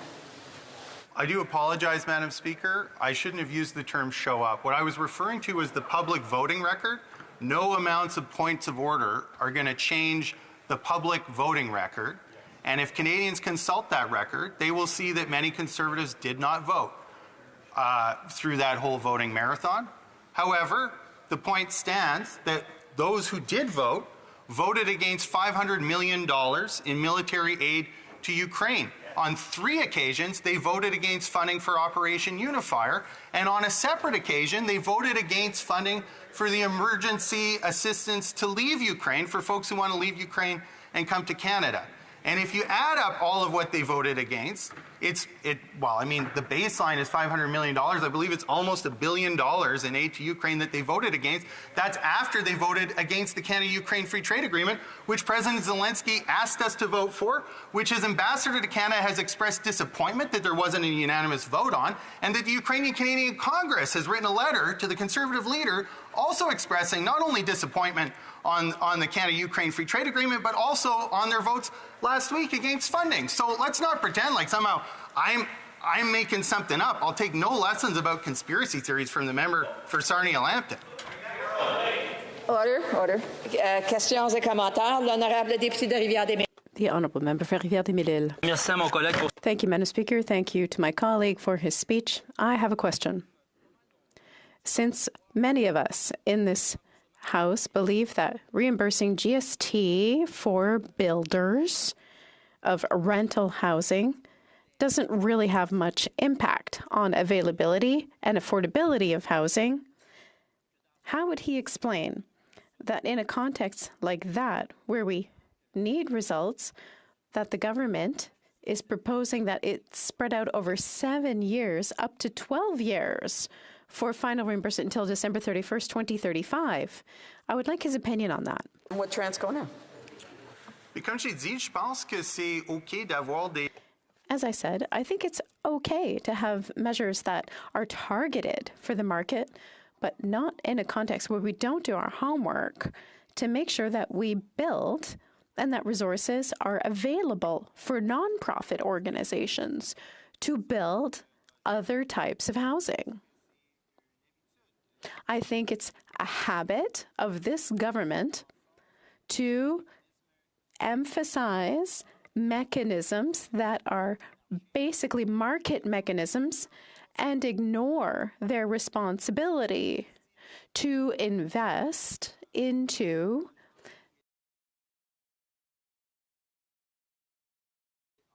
housing that is non-market housing. It's that type of housing that the government has the greatest duty,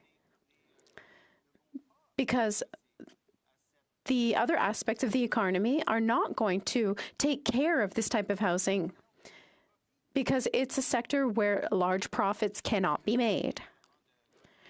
So, of course, we want to see more for-profit housing, but we need governments to emphasize non-market housing. Cowichan Malahat Langford. Thank you, Madam Speaker. I'd like to thank my colleague from Elmwood-Transcona for his speech and also his interventions with other members of this House. You know, we have been studying this issue in depth at the Agriculture Committee. I've had the chance to question multiple CEOs, notably Galen Weston of Loblaw. And I think the problem is that, you know, we can see the data and, you know, everyone talks about like small margins in the grocery sector. The fact of the matter is, Madam Speaker, is that they have actually doubled since the pandemic. And they are making record profits. And they do have gross amounts of executive pay. I think Mr. Weston's compensation is 431 times the average salary of his employees. And we know from unions representing grocery workers that in many cases, those workers cannot afford to shop at the places that they work at. None of the CEOs could tell me how many of their employees are using food banks to get by. And so through you, Madam Speaker, just to add on to my colleague's speech, I'd just like to hear his thoughts on the fact that through both Liberals and Conservatives, we have a policy over the last 40 years of too much corporate deference in this country and not enough hard analysis of how we are letting corporations get away with this, because Canadians are being asked to shoulder the blame while corporations are continuing to make a lot of money off their backs. Member Elmwood Transcona. Thank you very much, Madam Speaker, and thank you to my colleague who's done so much work on this. And I think Canadians do see that they have just a handful of companies that largely control their access to food, which is something they can't decide just to do without, and that the leadership of those companies don't feel any sense of responsibility for the fact that their incredible money-making power, which has grown, as the member for Cowichan Malahat Langford has pointed out, has grown over the last number of years. They don't have any sense of responsibility for the fact that they're the ones who control the food. This isn't just another product on the market. This is Canadians' access to the basic necessities of life. And they've been allowed to do that for exactly the reason that my colleague identified, which is a sense of just deference. Well, if you're a big company, you must be doing something right, and we don't want to get in your way. But we have to do better in Canada than to allow a handful of companies that control our access to food to single-mindedly pursue the highest return to their shareholders, because it's Canadians that are getting burned. Resuming debate, the Honourable Parliamentary Secretary of the Government House Leader. Yes, thank you, Madam Speaker. It's a pleasure to be able to rise and speak on Bill C-56. It's yet another initiative that the government is taking is to support Canadians. Virtually from day one, Madam Speaker, you will find that through the introduction of legislation and taking budgetary measures, as a government, we've been very supportive of having the backs of Canadians, whether it's the very first piece of legislation that we had introduced back in 2015-16 in regards to the tax break on for Canada's middle class, to the many support programs that were put together during the pandemic, Madam Speaker, to ensure that whether they're small businesses or individual Canadians had the disposable income and the supports necessary in order to enable Canada to do as well as it has by working as a Team Canada approach and getting not only out of the pandemic, but putting our economy in a great position to be able to do exceptionally well going forward, Madam Speaker. And that is demonstrated from one of the most important stats that I believe is there, and that is in regards to employment. Employment numbers are very encouraging, especially when you take a look and compare Canada to other jurisdictions, in particular, that whether it's the G20 or the G7, Madam Speaker. Canada, relatively speaking, is doing quite well. It doesn't mean that we let up. It means that we got to continue to recognize the issues that Canadians are facing on a daily basis, Madam Speaker. And that's what Bill C-56 is all about. Bill C-56 is there in a very tangible way in order to support Canadians. Recognizing, Madam Speaker, that this week is a very important week before I go on to C-56, because we are doing the formal expansion of the dental program, which is going to allow for seniors and people with disabilities to participate in the dental program, which is going to help literally hundreds of thousands of Canadians, Madam Speaker. Again, a very progressive move, a move that clearly demonstrates that there's elements within the House of Commons today, contrary to the Conservatives, that want to be there in a very real and tangible way in order to provide more hope and opportunities for Canadians, Madam Speaker. C-56, in essence, does a couple of things. And I want to focus in on the 2 points that it really highlights for me. First and foremost, the issue of competition. There are changes to the Competitions Act that will ensure that going forward that we will have more competition here in Canada. For example, it gets rid of the efficiency argument. The efficiency argument is something in which corporations have used in the past in order to be able to justify taking over other businesses, Madam Speaker, large businesses. The one that I've often made reference to, and I think it's a very good example because it is relative to the debates and the discussions that we have had now for a number of months. And that is, if you take a look at Canada's groceries, and the prices of groceries and the concerns, whether it's the Minister of Finance or the Standing Committee calling the big five grocery companies to come to Ottawa to be held more accountable for the actions that they're taking, Madam Speaker, I see that as a positive thing. Put it in the perspective of C-56. Well, C-56 is now providing more of an opportunity to ensure that there's going to be healthier competition into the future. And the best example I can come up with right offhand is when the current leader of the Conservative Party sat around the cabinet table of Stephen Harper. And that's when that government actually approved the Loblaw's purchase of Shoppers Drug Mart, Madam Speaker. For individuals watching or listening into the debate, take a look, visit a Shoppers, and what you'll see is there is a great deal of food product. We're talking about a multi-billion-dollar deal that was made, taking away competition. I don't know all of the arguments that were used at the time, Madam Speaker, but what I do know is that that is the last time in which we saw such a major acquisition of a grocery line. And I would suggest to you, Madam Speaker, that that was not healthy for Canadians. And we're starting to see that today. So now we're down to 5, and now we're looking at having that grocery code of conduct, Madam Speaker.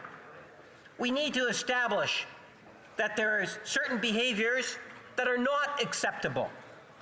It's one of the reasons why I was pleased when the Canada Bread actually got a fine through the courts. Tens of millions of dollars, Madam Speaker, because of the issue of price fixing. And it's the type of thing in which we need to ensure that there's teeth with the Competition Bureau. So not only does it get rid of the efficiency argument, it also, Madam Speaker, increases the opportunity for fines and give more power to be able to do different types of investigations. That is something that at the end of the day will make a positive difference in why it is I suspect that all members of the House should get behind and support this legislation. The other part of the legislation is something that I believe will ultimately make a huge difference by the thousands. We know housing is an issue in Canada. Never before have we seen a government, a national government, invest as much in housing as we have with this Prime Minister and this government. We are talking about historical levels of funding. In terms of involvement in housing, from nonprofit to support to encourage, and that's what Bill C-56 does, Madam Speaker. It's encouraging the growth of purpose-built rentals, Madam Speaker. These are things that are going to have a huge impact. We're talking tens of thousands of new units. The policy is so sound that we actually have provinces that are also looking at, in some cases, getting engaged with their provincial sales tax component, Madam Speaker, because they realize that this is a good way of ensuring that we can actually get purpose-built rentals built. Ironically, as it's been pointed out earlier, Madam Speaker, ironically, the Conservative Party has taken a position that is very much anti-housing. You know, when I think in terms of when the current leader of the Conservative Party was the responsible for housing in Canada, it was an absolute disaster. The federal government did not do its work back then, Madam Speaker, and that is very clear by the actions or the lack of actions from the Conservative Party. Now, he might say, well, you know what, I was just following Stephen Harper's orders. Maybe that's his excuse, Madam Speaker. But at the end of the day, just, what, Thursday going into Friday, remember the voting marathon that we participated in? There was a vote dealing with housing and ensuring that the money would go there to support literally 80,000+ new apartments, including, Madam Speaker, affordable home component. And the Conservative Party, well, for those that showed up to vote, Madam Speaker, they actually voted no to that. Shame. Which reinforces, Madam Speaker, that the Conservative Party of Canada, under its current leadership, does not support housing. And that's why when I look over and they raise issues about housing, they have zero credibility on that file.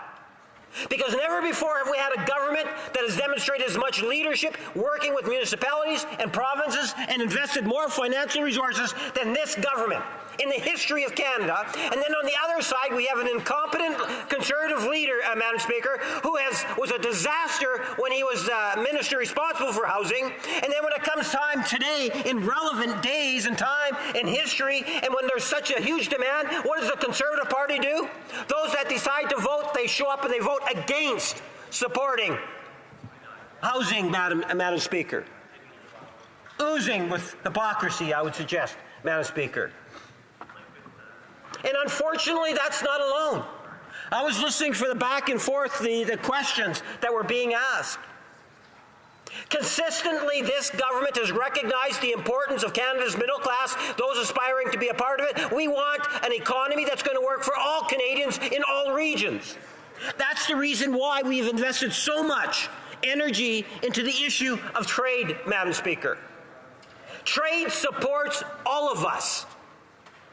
And it's surprising, Madam Speaker, when you think in terms of the issue of affordability, how the Conservatives actually voted against the trade agreement. Now, I've talked a great deal about that and the principles of trade, and how important it is that we get behind the Canada-Ukraine trade agreement, Madam Speaker. And hopefully I'll get more time to focus on that in a while, Madam Speaker. But I can tell you, I was shocked to see the Conservative Party continue, not once, not twice, but on 3 occasions, to vote against financial supports for Ukraine. Individual lines, Madam Speaker. That's right. And they voted against Ukraine once again. It's a consistent policy with the Conservative Party.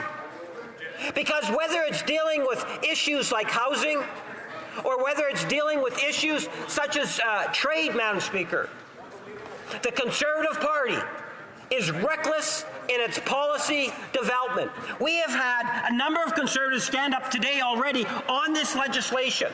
And what do they talk about? They say, well, affordability. Affordability. Yes, we recognize affordability. That's why we brought in the grocery rebate. That's why we have legislation such as this to have a positive impact. What's the Conservative Party's policy, Madam Speaker? Very simple. It's the bumper sticker. It's the one that says they're going to axe the tax. Madam Speaker, their whole concept of axing the tax is stealing money from Canadians. That's what they're actually doing, Madam Speaker, because most Canadians are going to get more money back than they're actually paying in the price on... Order.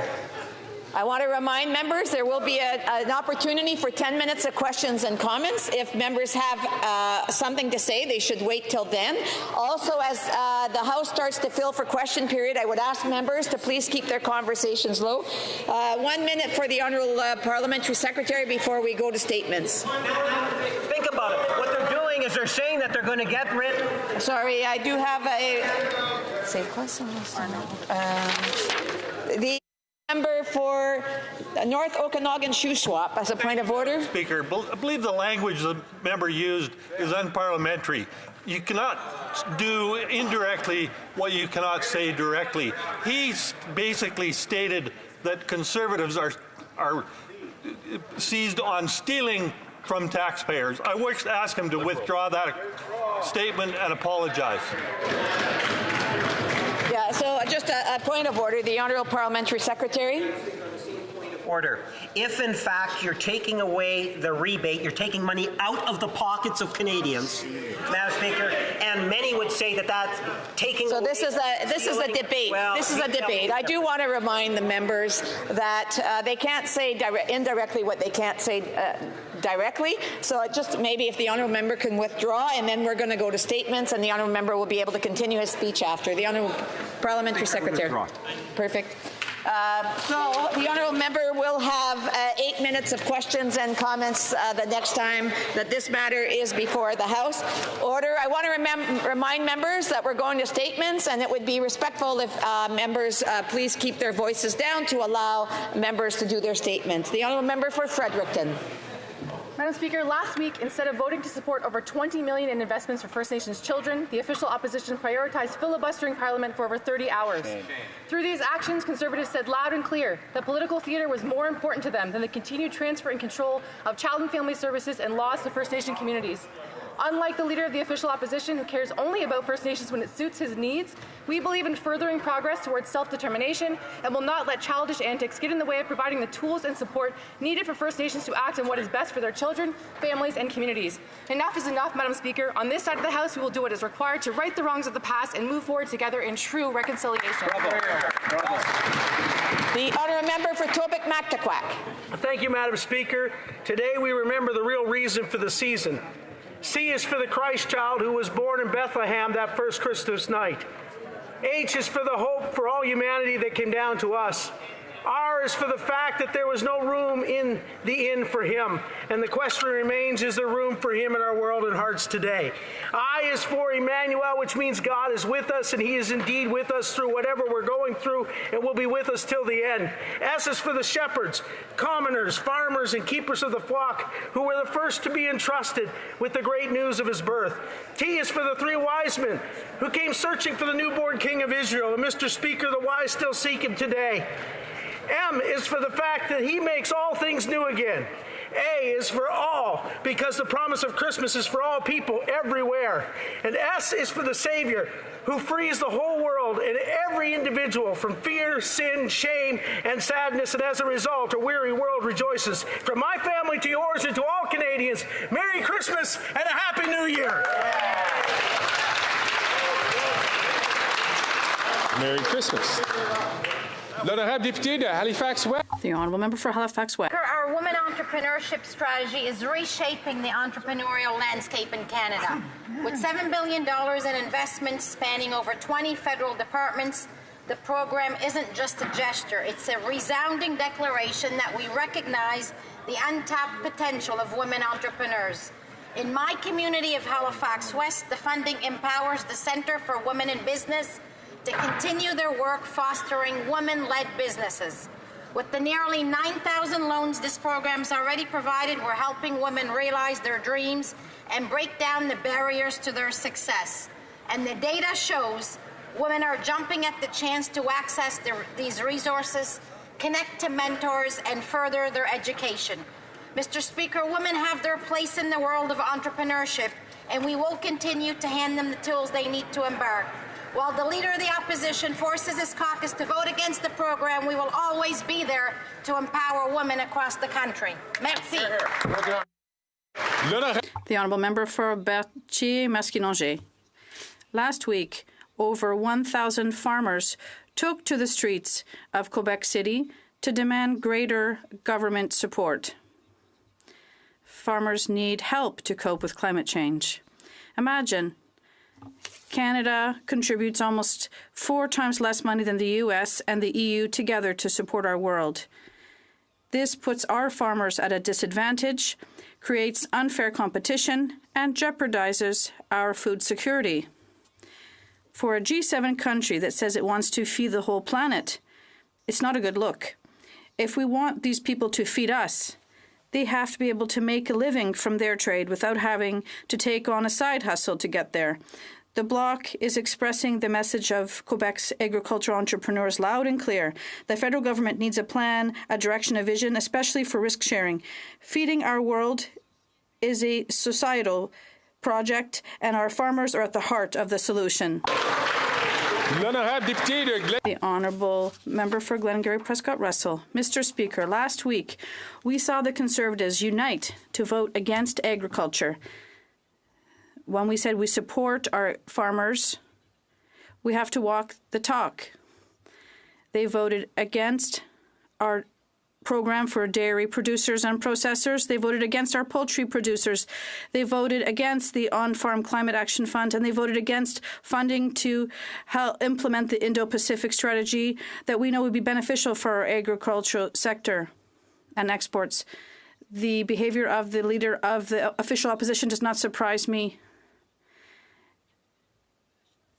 He decided to approve cuts of $200 million in the past, and when it's time to support our agricultural producers, he doesn't support them. Mr. Speaker, today I'd like to recognize a trailblazer in the County of Newell, Garnet Altwazzer, for his recent introduction into the Canadian Agriculture Hall of Fame, adding another accolade for having been previously introduced into the Alberta Agriculture Hall of Fame. A founding director of Alberta Cattle Feeders Association, Garnet became a leader in Canadian agri-food production after establishing Lakeside Farm Industries in the County of Newell, growing into the largest single-site feed operation and one of the largest beef processing plants in Canada. Wow. Always humble and not seeking recognition, I can say that his influence on Alberta agriculture industry is second to none, and leading investment and advancement of Canadian ag.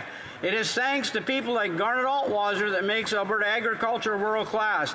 Congratulations on your worthy introduction to the Canadian Ag Hall of Fame, and thank you for helping feed Canadians and the world. Where's the beef? Alberta beef!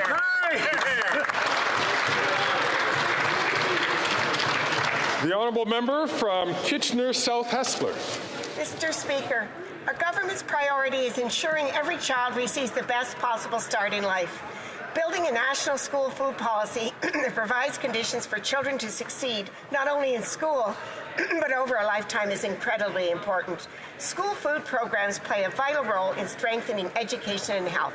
Thank you to our food banks across Canada working hard to keep our communities fed and organizations like Food and Kids for Waterloo Region. Last week, it was disappointing to see Conservatives vote no to my colleague, the MP for Arcady Bathurst, and his proposal to lay the groundwork for a national school food program. Not a single Conservative voted in favour. I hope that Canadians are paying attention to the Conservatives and their attempts to work towards children receiving nutritious food at school. Let's rededicate ourselves to ensuring a brighter future for our kids, not only in my community of Kitchener South Hespeler, but all throughout our incredible nation. The Honourable Member from Milton. Thank you, Mr. Speaker. Canadians from coast to coast to coast to continue to feel the impacts of climate change. While our government is putting forth important funding to move forward with our environmental agenda, Conservatives want to reverse our government's progress and put us in reverse on fighting climate change. Last week, they voted against $10 million in funding for restoration efforts for damaged infrastructure from Hurricane Fiona. They voted against $6 million in funding to support the amendments to the Canadian Environmental Protection Act. Mr. Speaker, they voted against support for Parks Canada to reduce our greenhouse gas emissions in those operations. They also voted against the Oceans Protection Plan. Mr. Speaker, what Conservatives showed Canadians last week is that they continue to deny the fact that climate change is having serious and real impacts on Canadian families and Canadian industry. The Conservatives will put an axe in every single funding measure for the environment and fighting climate change. The Honourable Member from Barrie Springwater, Oromadante. Thank you. Mr. Speaker, Christmas is right around the corner, and many families in Barrie Springwater, Oromadante are struggling with the high cost of living. Residents can thankfully turn to their local food bank and other great community programs over the Christmas season to help put food on the table and gifts under the tree. but I want to highlight one charity in particular. Merry Christmas Cheer provides toys and food for over 1,700 families in need in my community. Wow. Stephen Quenville, president of Christmas Cheer, recently stated that he's seen a surge in applications compared to previous years, and it's only the beginning of December. Merry Christmas Cheer relies heavily on the generosity of volunteers and donations to ensure that these families in need have a magical Christmas. Along with food and toys, Merry Christmas Cheer is accepting monetary donations which can be made directly through their website or at their Santa's Workshop, which is located at 49 Truman Road and will be open for in-person drop-off starting today, December 11th. I want to thank all the volunteers at these charities for their tireless work. Please know that if you need assistance during these challenging times, they'll be there to help you. From my family to yours, I want to wish everyone a very Merry Christmas, Happy Holidays, and a Happy New Year. The honourable member from Buena Vista Burn Trinity. Mr. Speaker, I can't believe what I saw here last Thursday evening. Every member of the Conservative Party voted against ACOA, Atlantic Canada Opportunities Agency. It is as shocking and as disappointing. Nothing has changed, it seems, like these Conservatives still don't care about Atlantic Canada. It's a painful reminder of how our region was neglected under the Harper Conservatives, not just ignored, but dismissed. Mr. Speaker, ACOA is a crucial institution for us. It invests in local businesses, encourages innovation, and creates jobs. It is a lifeline for our communities, offering hope and positive transformation from revived fisheries to growing tech ventures. Last year alone, ACOA invested in 3,042 small businesses and community projects. This investment will create or maintain over 8,600 jobs. But these reckless Conservatives want to cut ACOA funding and take us back to the time when Atlantic Canada was an afterthought. ACOA support is key to building a strong and sustainable future for the people of our region. Thank you, Mr. The honourable member from Battle River Crowfoot. Thank you, Mr. Speaker. After 8 years of this NDP Liberal government forcing Canadians to pay the price for their policies, we see that this PM is simply not worth the cost. It seems that the only ones doing well these days are Liberal insiders, high-paid lobbyists, and the super-rich elites, all while regular Canadians are falling behind and being forced to cut out the essentials.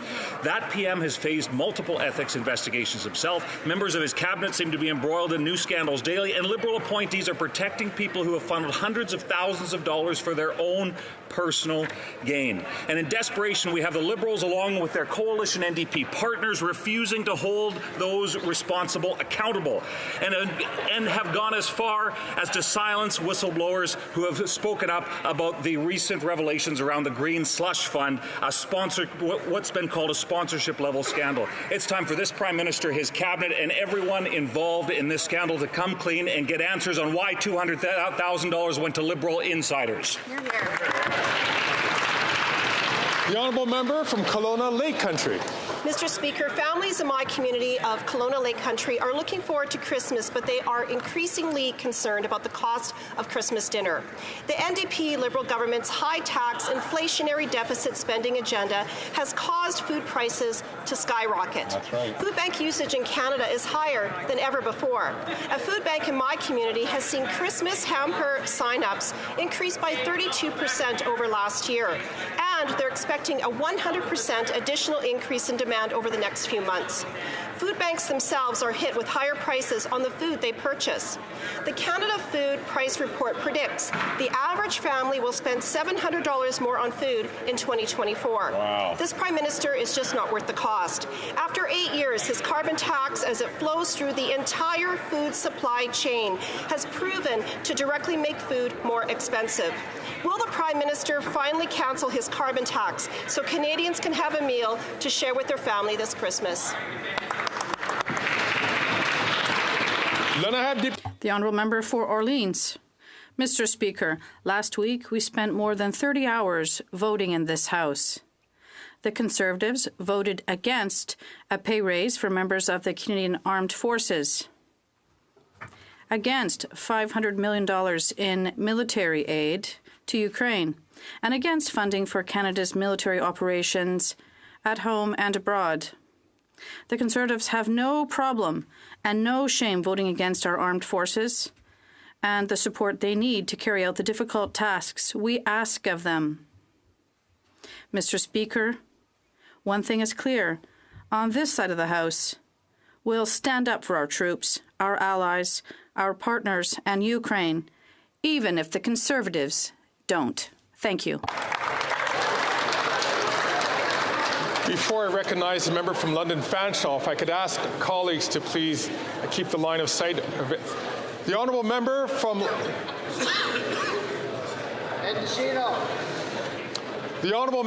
London Fanshawe. Locally owned and operated small businesses are the cornerstones of so many communities, and in London, East Enders know they will receive incredible care from a good neighbour at Coulter's Pharmacy.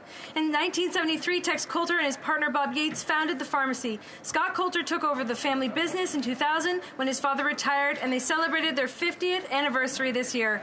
Scott and his incredible team served our community and got vaccines to folks during the pandemic. They found solutions for families when child cold medications hit an unprecedented shortage, and as the opioid crisis hits the most vulnerable in our community, Coulter's is there providing naloxone kits without question. Wow. Coulter's also provides leadership as a member of the Argyll BIA, being big supporters of minor hockey and an official partner of the London Knights, or through their annual toy drive in support of the Salvation Army. Thank you to Coulter's Pharmacy for your past, present, and future service to our community. The honourable member for Drummond. Yesterday was the Quebec Cinema Gala, and this year Stéphane Lafleur's film Viking walked away with the Iris Bouquet. The evening also saw the People's Choice Award named after Michel Côté, who passed away last year, and we couldn't think of a better choice. But the gala also paid tribute to a cinema great for his body of work, and in a way it righted a wrong. Imagine Rémi Girard, the Quebec actor with the best resume of his generation, and Demi Arcand's favorite actor since the decline of the American Empire, had never won an award in Quebec for his film roles. This Lifetime Achievement Award is richly deserved for someone who has played both an unfaithful university professor and a field hockey coach, infusing in each of his roles his own unique wit and verve. Congratulations, Rémi Girard, for an outstanding career. The honourable member from Yellowhead. Mr. Speaker, after 8 years, Canadians face a grim choice under this NDP Liberal government: keeping their homes warm or putting food on the table. With the Prime Minister's plan to quadruple the carbon tax, costs for gas, groceries, home heating are set to soar. This isn't just a concern of a few. Leaders from Alberta, Saskatchewan, Ontario, New Brunswick, Nova Scotia, and now the Northwest Territories are demanding carbon tax exemptions. These premiers represent the concerns of almost 60% of Canadians, and many more across Canada share in their frustration. This tax is hitting Canadians hard, from families to First Nations who are now taking legal action against the Liberal government. The burden on farmers will be equally devastating. This Prime Minister is just not worth the cost. So I ask, will the Prime Minister cancel his plan to quadruple the tax on families, First Nations, and farmers for good? The honourable member from Winnipeg North. Yes, thank you, Mr. Speaker. When the leader of the Conservative Party was the minister responsible for housing, he was a disaster, Mr. Speaker. Right. And nothing has changed. Nothing at all has changed. Now, as the leader of the official opposition, last Thursday, hard to believe, Conservative after Conservative stood in their place and voted against housing, Mr. Speaker. Absolutely terrible. Could you imagine? Tens of thousands of purpose-built apartments, and the Conservative Party said no, unanimously amongst those that chose to take the time to come to vote, Mr. Speaker. I say shame on the leader of the Conservative Party, because that's not what a leader is all about. A leader should be inspirational in ensuring that we provide the type of supports that are necessary. That means, Mr. Speaker, that the leader of the official opposition is not only reckless, but he doesn't have a policy that's worth a cent, quite frankly. Oral questions, questions orales, l'honorable chef de l'opposition. Monsieur le Premier ministre. This Prime Minister is just not worth the cost of housing, which has doubled. He promised to make it affordable more than 8 years ago, and yet the cost has doubled. And now we're learning that in Montreal, rent has gone up by 14% after the inflationary spending that increased red tape. When will this Prime Minister follow my common sense plan to take taxes and red tape away to build affordable houses and apartments? The Honourable Government House Leader. It's nice to see the Leader of the Opposition show up for work today. I guess there wasn't a fundraiser that he could attend. But if we want to talk about last week, Mr. Speaker, what Canadians saw on display was the Leader of the Opposition bringing right-wing Republican tactics to try and shut down the government, Mr. Speaker. Canadians don't want the kind of chaos that they see in Washington. They want responsible leadership in Canada, and that's not what we witnessed from the Leader of the Opposition last week. On this side of the House, we will continue to stand up for Canadians and stand up to Here, that's the way it is. L'honorable chef de l'opposition. Monsieur le Président, le Premier ministre. Mr. Speaker, the Prime Minister, the Bloc Québécois, and their carbon tax are just not worth the cost for Quebecers. We've now learned that next year, the average family will have to spend an additional $700 for food. And that's after the biggest increase in food prices for 40 years. That's the result of the tax that the Bloc Québécois wants to radically increase. Will the Prime Minister follow my common sense plan to axe taxes and inflationary spending so that Quebecers and Canadians can put food on the table? The Honourable Minister. Thank you, Mr. Speaker. Well, Mr. Speaker, on Thursday and Friday, the opposition leader asked his members to vote against security measures for Ukraine, to vote against funding women's shelters, to vote against funding support for thalidomide victims. Does hurting vulnerable Canadians make him feel stronger? Will he finally admit that his irresponsible choices have gone way too far? The Honourable Leader of the Opposition. Mr. Speaker, last week we were proud to vote against more inflationary, bureaucratic spending that does nothing for working-class Canadians. Other than to cause, if more government spending were to solve the problems, we wouldn't have 2 million people lined up at food banks and 9 out of 10 young people unable to afford a home. Now they want to quadruple the carbon tax, just as we learn that Canadians will be forced to spend another $700 just to feed themselves. Will they follow our common sense plan to axe the tax? The Honourable Minister of Finance and Deputy Prime Minister, Canada. Mr. Speaker, last week, the Conservatives voted against Operation Unifier, which is about direct military support for Ukraine. They've also voted against our free trade agreement with Ukraine. When we look at the extreme right south of the border parroting Putin's lines, we used to think that could never happen in Canada. But it is happening here, Mr. Speaker. On this side of the House, we are proud to say, Slava Ukraini. The Honourable Leader of the Opposition.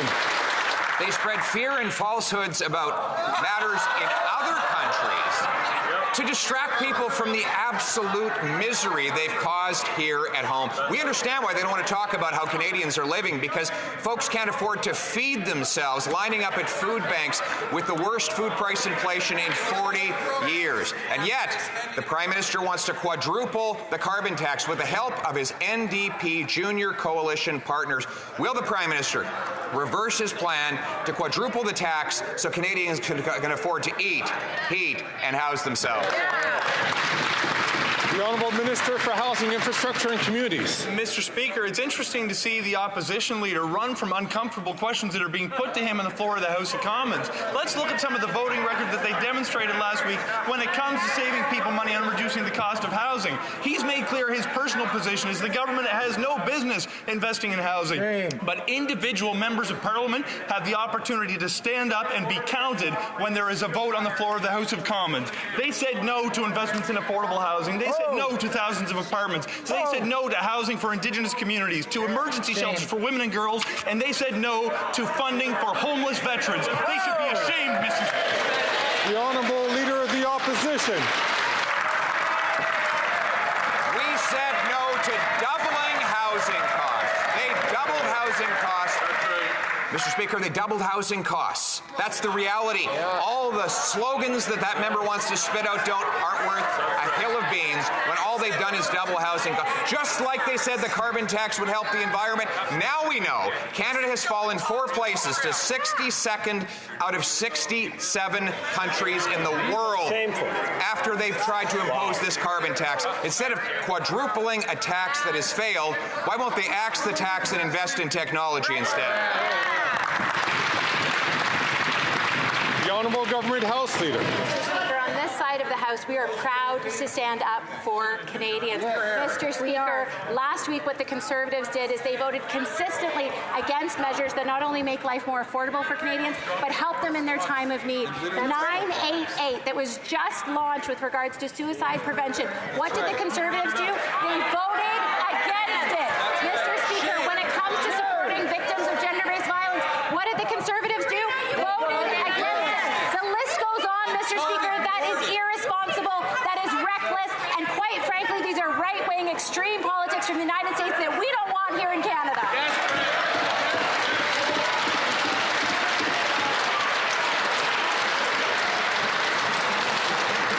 L'honorable député de La Prairie. The Honourable Member for La Prairie.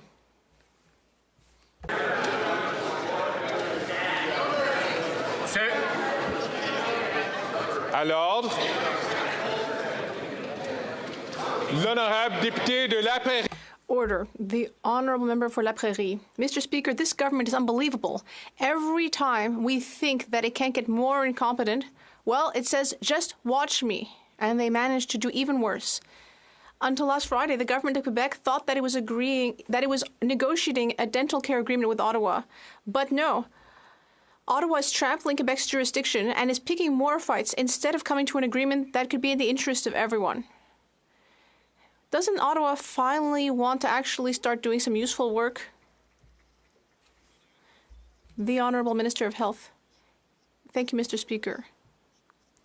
This is not a matter of jurisdiction. This is a matter of health care. Today, throughout the country, dental care will be available for everyone throughout the country. This isn't just about justice, Mr. Speaker. It's a matter of prevention. It's a matter of health. Today represents a major improvement to our healthcare system. I am so proud of that. We will work with all provinces and territories to ensure that the system works. The Honourable Member for La Prairie. Mr. Speaker, Quebec already has a dental care system. If we just had the money, we could have improved it, but that seems to be too complicated for this government. Quebec has a public system with the RAMQ, but instead of just improving it, Ottawa wants to bring Sun Life, a private company, into our public system. We thought that Ottawa wanted to make an agreement and respect jurisdiction, but they don't care. They just want good news for the holidays. Why try to create a regime that is incompatible with Quebec's system? The Honourable Minister of Health. Mr. Speaker, we don't want to replace the existing systems in the provinces and territories. The idea is to help people who don't have dental care, to make sure that everyone throughout the country can access dental care. This is not a matter of jurisdiction. It's a matter of justice. It's a matter of health care. It's a matter of ensuring that everyone in the country can live in dignity. Thanks to New Democrats, 9 million Canadians seniors, children, people with disabilities will soon be able to go to the dentist without worrying about the cost. Because of the NDP, families will save thousands of dollars during an affordability crisis. This is the biggest expansion of public health care in half a century. Shamefully, last week the Conservatives again voted no to dental care and putting money back in people's pockets. Can the minister explain the impact of the NDP dental plan on Canadians? The Honourable Minister of Health. In a time of great global difficulty, in a time where people all over the world are finding things hard, there are those that stand up and provide solutions and talk about how we make things better. And I want to recognize the NDP in stepping forward and talking about solutions, about talking about answers. When we saw the Conservatives voting against dental care, voting against support for seniors, voting against support for persons with disability, voting against our children who need dental support. Shame on them, Mr. Speaker, and congratulations to any party that stands up for ideas and getting things done in this country.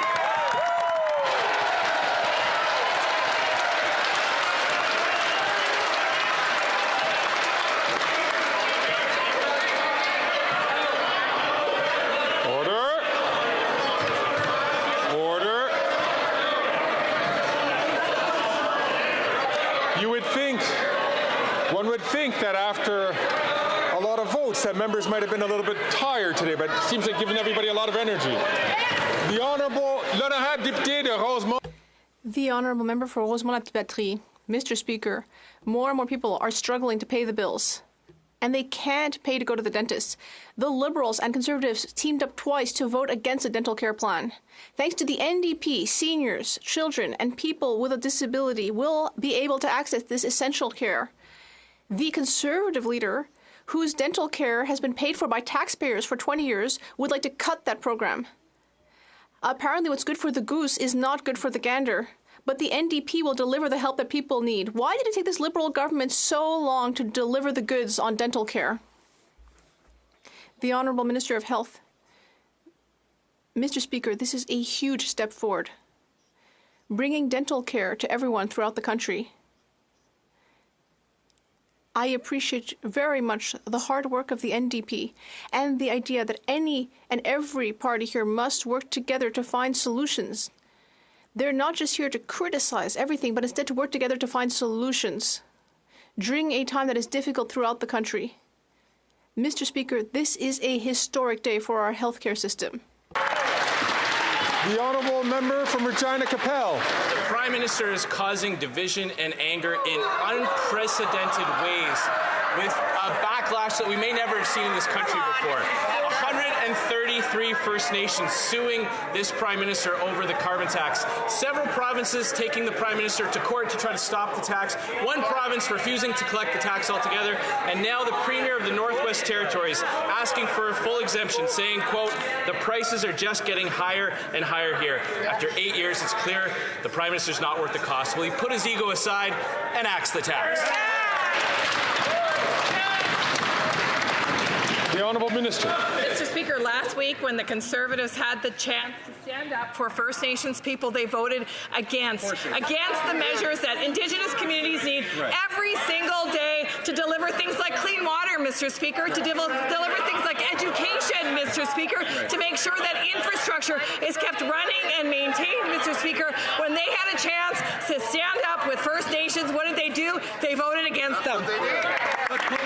The Honourable Member from Regina Capel. When they have a chance to provide relief to all Canadians and First Nations, they say, we'll see you in court, Mr. Speaker.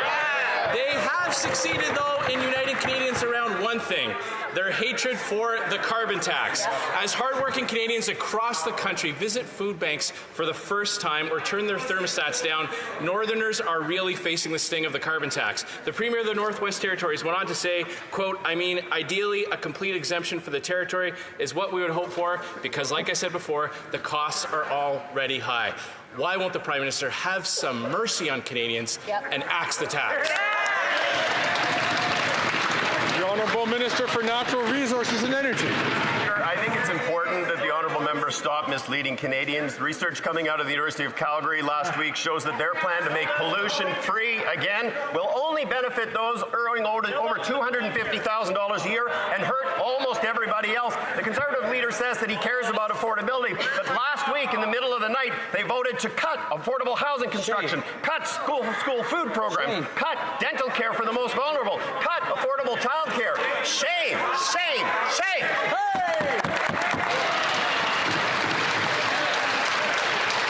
The honourable member from Prince George Peace River, Northern Rockies. In one of his first comments as Northwest Territories Premier, R.J. Simpson simply said yesterday a carbon tax doesn't work for Northwest Territories.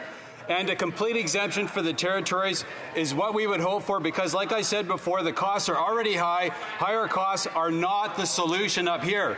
Will the Prime Minister do the right thing this Christmas, fire this Environment Minister, and axe the carbon tax? The Honourable Minister. Wildfires have ravaged our country. In the Northwest Territories, towns were almost burnt down. We had to evacuate the capital city of the Northwest Territories, Mr. Speaker. And what did the Conservatives do? They voted against the measures to fight against climate change, and they voted against the measures to support Canadians at their time of need as well. Thank you. The honourable member from Prince George Peace River, Northern Rockies. Do it again, Bob. Mr. Speaker, that answer throws the current Premier of the Northwest Territories completely under the bus. Yeah. He unfairly gives a tax exemption to certain Canadians and not others. His Environment Minister has doubled down recently and said, you know, I'm going to give that exemption to some but not others. Liberal hot air won't keep Northwest Territory residents warm this Christmas. Will the minister come to me, to the Northwest Territories, sit across from families in Northwest Territories and tell them why they want to exempt them from the carbon tax? The Honourable Minister. Mr. Speaker, climate change is having a devastating effect on northern communities, with the north warming 3 times the rate as that of the south. We've seen some of the most devastating effects of climate change this last summer with horrible, horrible wildfires all over Northwest Territories. Our government is focused on making ends meet for Northerners while at the same time battling climate change, while at the same time making sure that Northerners have what they need to live a good life. Here, here. The honourable member for Mégantic-d'Érable. Well, Mr. Speaker, the Prime Minister of the Northern Territories wants to know why provinces that voted Liberal got a tax break, whereas the Northwest Territories have to pay, even though, according to the new Premier, prices are just going up and up. With these rising prices, Canadian families are going to have to choose between having a Christmas meal and heating their homes. When will this Prime Minister finally axe the tax on farmers and families? The Honourable Minister of Transport. Mr. Speaker, if I were a Quebec Conservative colleague, I would be ashamed to rise this morning. They voted against Quebec's dairy producers. They voted against funding for the Plains of Abraham. They voted against funding for the Magdalen Islands. They insulted Quebecers. I would be ashamed, very ashamed, to rise this morning. The Honourable Member for Mégantic-l'Érable. Well, Mr. Speaker, in a few days it'll be Christmas. If I were a member of the Liberal cabinet, you know it would make me very, very ashamed? It would make me very ashamed to know that a child who on their Christmas list asked, to know that some children ask for a gift card in their list to Santa because that's what they want, to be able to eat a square meal at Christmas. That's embarrassing. That's shameful. When will the Liberals understand that their plan isn't working, that they just want to quadruple the carbon tax, which will make the situation worse for all Canadians and Quebecers, Mr. Speaker?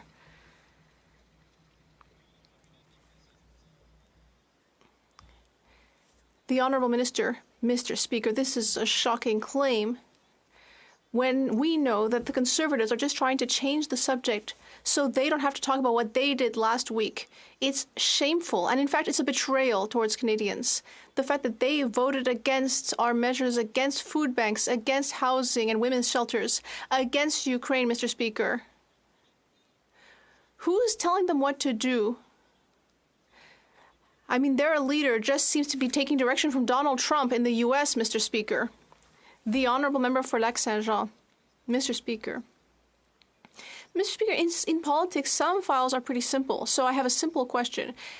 The federal government owes Quebec $460 million for sheltering asylum seekers, but this is an area of federal responsibility. Last week, the Minister for Immigration met his Quebec counterpart. So my question is simple. Is he going to pay the money back? The Honourable Minister of Immigration. Mr. Speaker, last week, I did indeed meet my counterpart, Minister Fréchette, on Friday. We had a good conversation. Of course, there are some issues we don't agree on. Like, we'd like Quebec to do more to support family reunification for Quebec families. But overall, it was a good conversation. We will continue. The Ministers of Finance will meet and talk about the issues in their area. But we all care deeply about welcoming immigrants appropriately. Thank you. The Honourable Member for Lac-Saint-Jean. Mr. Speaker, we don't need 3 months of working groups. This should have been a 30-second conversation. The minister just had to say three things. First of all, thank you, Quebec. Number 2, who do I make the check out to? And third, where do I send the money? When will the money be paid back? The Honourable Minister. Well, Mr. Speaker, we'll be continuing the conversation, but I have to say it's not the Bloc Québécois that's going to find out what happened before everyone else. Rivière-du-Nord. The Honourable Member for Rivière-du-Nord.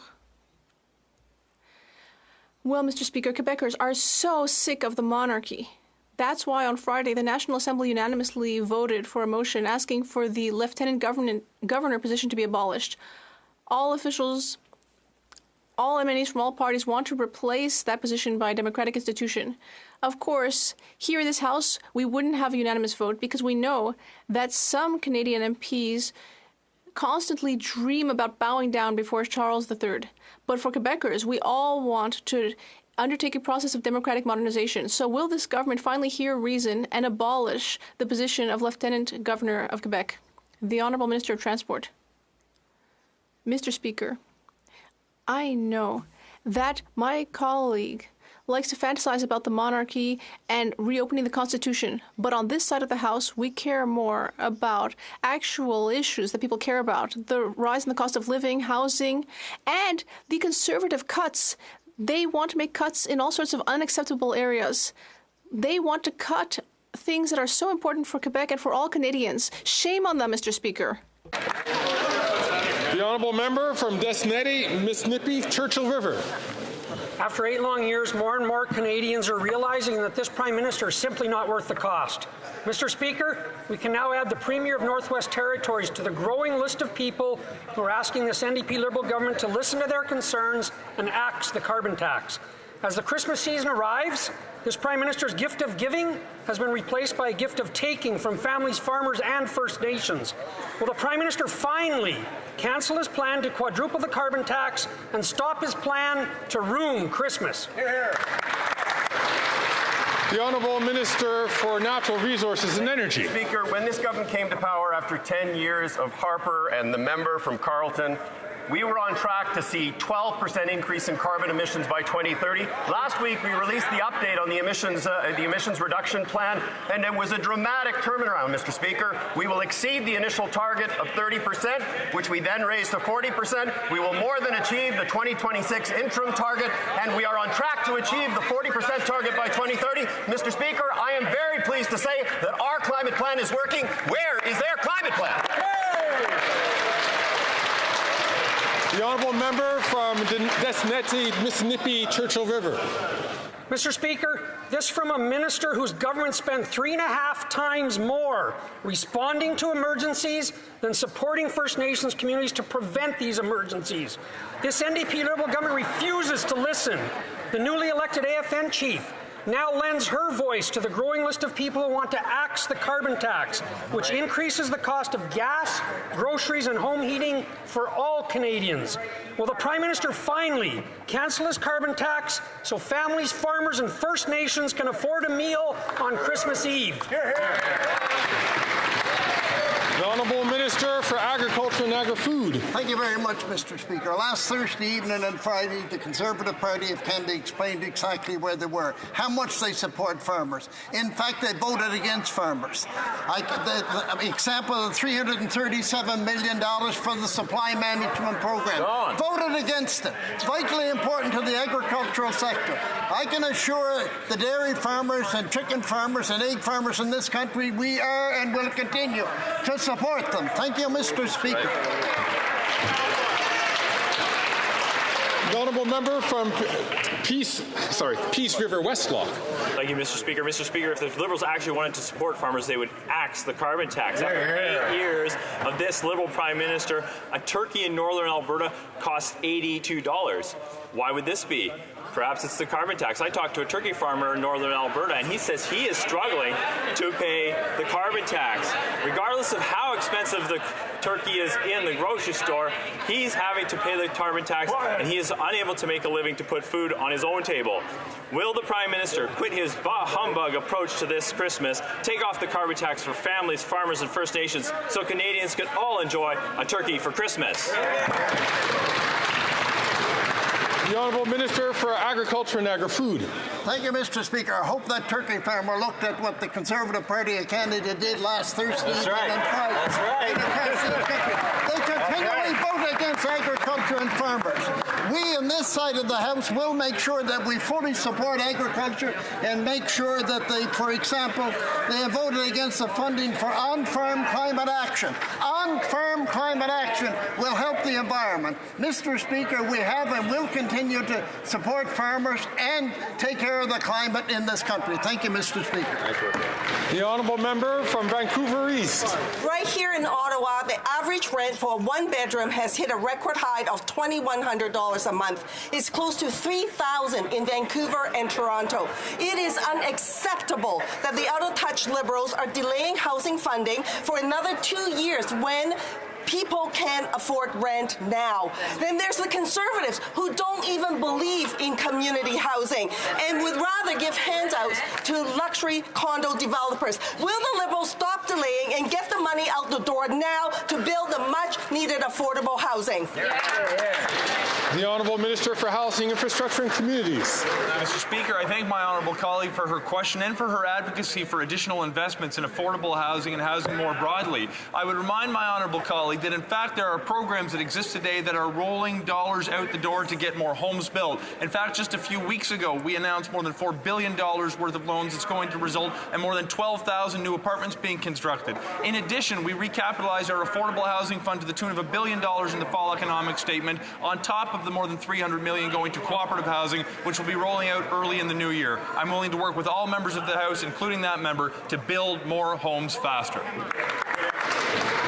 The Honourable Member from London Fanshawe. The Kuta family are Palestinian Canadians from London currently stranded in Gaza. Ahmed Kuta is a nurse who has spent months caring for the wounded at one of Gaza's besieged hospitals. He is a hero, but he and his 3 brothers are being denied the right to exit Gaza, and the minister refuses to explain why. Without a ceasefire, there are strong reasons to worry that the Kuta family may be killed within days if Canada doesn't act now. Mohammed Kuta asked, "Is there hope, or am I waiting for my death? When will Canada get the Kuta family out of Gaza?" The Honourable Minister for Foreign Affairs. Thank you, Mr. President. I would like to thank my colleague for having done so much work last week, voting 30 hours in support of the work that we're doing together.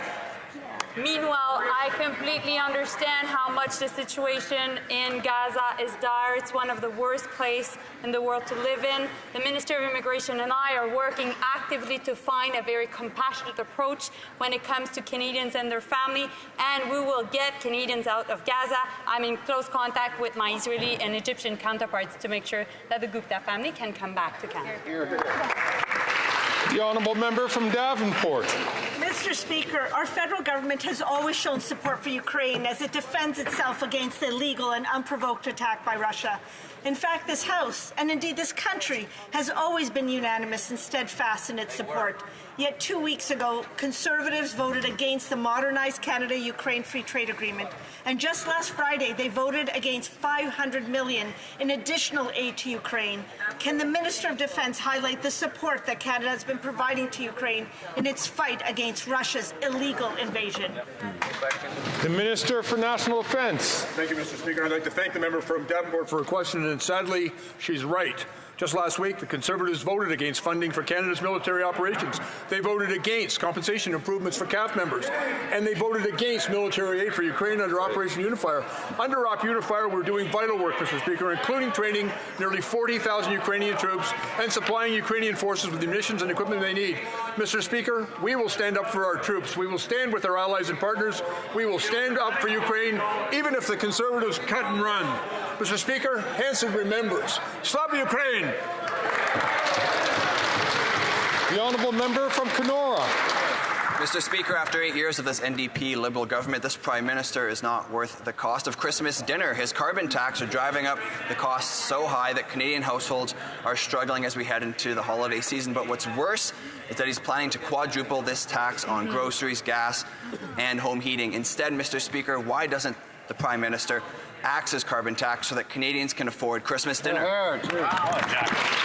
The Honourable Minister for Families, Employment. Mr. Speaker, in a shocking turn of events just last week, the Conservative Party held hostage the progress and investments that we continue to make in Canadians. When given the chance to support increasing the number of childcare spaces in rural and underserved communities, what did they do, Mr. Speaker? They voted against. What does this mean? This means not supporting new and much-needed childcare spaces in rural and underserved communities. Mr. Speaker, they are just not worth the risk. The honourable member from Kenora. Mr. Speaker, what they simply don't understand is that their plan is just not working. And it's not just Conservatives saying it. The Chiefs of Ontario, representing 133 First Nations, nearly a third of which that are located in the Kenora district, are taking this government to court, arguing that the carbon tax leaves them worse off and breaches the principles of reconciliation. So why doesn't this Prime Minister finally show some common sense and axe his tax on farmers, families, and First Nations for good? The Honourable Parliamentary Secretary to the Minister of the Environment. Mr. Speaker, the Conservatives are always trying to cancel climate action, but last week the leader of the Conservative Party, tried to cancel Christmas as well, but instead he cancelled... Just want to ask the honourable member, I'm going to ask order.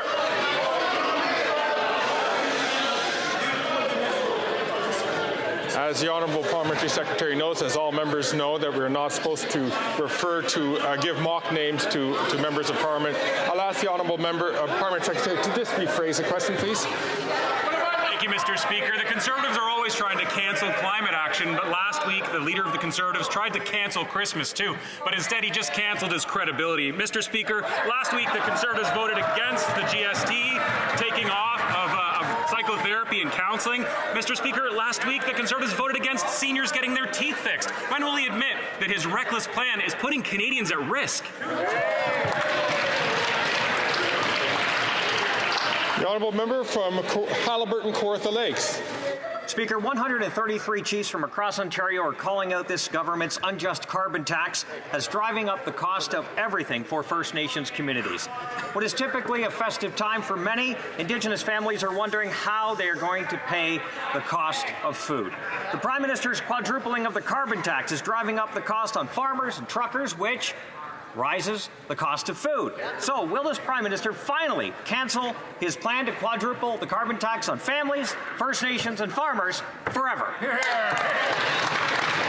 The Honourable Minister for Justice and Attorney General of Canada. Mr. Speaker, today I've heard a lot about rising costs. I just want to make sure Canadians that are watching appreciate that when you vote for 30 hours and it costs about $70,000 an hour to keep this place running, you're costing Canadian taxpayers about $2 million.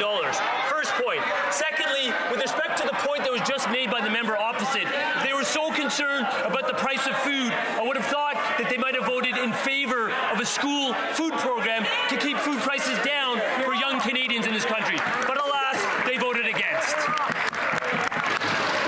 The honourable member from Halliburton, Kawartha Lakes, Brock. Again, Speaker, after 8 long years of this Liberal NDP government, the quality of life has not improved for Indigenous peoples. Now, 133 First Nations in Ontario are taking this government to court over the carbon tax, stating that the climate can't be helped at the expense of communities. The Prime Minister, Speaker, is making life harder for everyone by raising the cost of food through his carbon tax, so Conservatives will delay this Prime Minister's vacation until he removes it. Will the Prime Minister finally cancel his carbon tax so Indigenous families can share a meal with friends and family on Christmas? The Honourable Minister for Aboriginal Services. Conservatives had wanted to make life easier for First Nations people. They wouldn't have voted against so many measures that First Nations leaders need and are essential to running good communities. Things like education, Mr. Speaker. Things like emergency management, Mr. Speaker. Things like water infrastructure and the building of homes, Mr. Speaker. These are the kinds of things that Conservatives voted against last week. They've never been there for Indigenous people, and they continue to vote against them. L'honorable député de Jonquière. La COP se conclura demain. COP will end tomorrow in failure, with a final statement that glosses over the importance of eliminating fossil fuels. Canada blames OPEC countries, but the Liberals just announced a plan to cap greenhouse gas emissions for oil companies that won't apply until 2030. Nothing before 2030. If we haven't cut emissions by 60% by then, global warming will smash the Paris Accord targets. Do the Liberals realize that their COP record is no better than that of petro-monarchies? The Honourable Parliamentary Secretary to the Minister of the Environment. Thank you, Mr. Speaker. Canada participated in COP20 to show that we are determined to move the low-carbon economy forward. We have a plan to reduce oil and gas sector emissions. This sector is making a significant contribution to reaching the targets in the country. Thank you. L'honorable député de Jonquière. C'est l'heure du bilan de la COP. It's time to take stock of COP, but also of the whole year. When Quebecers look back on this year, they'll think back to the forest fires that turned Quebec's skies into a dystopian movie set. They'll think of torrential rains that scuttled summer vacations, ruined harvests, and caused rivers to burst their banks. Quebecers won't be thinking about COP, but they'll be really thinking about climate change. That's how we measure the success or failure of governments and COP meetings. Do the Liberals realize that they're ending the year yet again with a failing grade? The Honourable Parliamentary Secretary to the Minister of the Environment. Speaker, and I'd like to take the opportunity to once again say that Canada was the first nation ever to put a cap on oil and gas emissions at this COP28, Mr. Speaker. That comes in the exact same week as Canada was the first country ever to suggest that we were going to reduce our methane, oil and gas emissions by 75%, Mr. Speaker. That is leadership in climate action, Mr. Speaker. I welcome the questions from the Bloc and the NDP about how we fight climate change, because the questions from the Conservatives are so consistently whether or not we fight climate change, Mr. Speaker. The answer is yes. We rise to the challenge, and we are climate action leaders here in Canada. The Honourable Member for Louis Saint Laurent. Let's talk about Canadian leadership on the world stage when it comes to the environment. COP28 is happening now. I'm participating virtually. What does that mean? I'm attending regularly with zero emissions and zero costs. Last year, at COP27, a document was tabled about the effectiveness of the fight against climate change. Canada was ranked 58th. Could a minister tell us where Canada stands a year later? The Honourable Minister. The Minister of the Environment is doing extraordinary work. Many questions were raised by the opposition. One thing they don't seem to understand, however, is that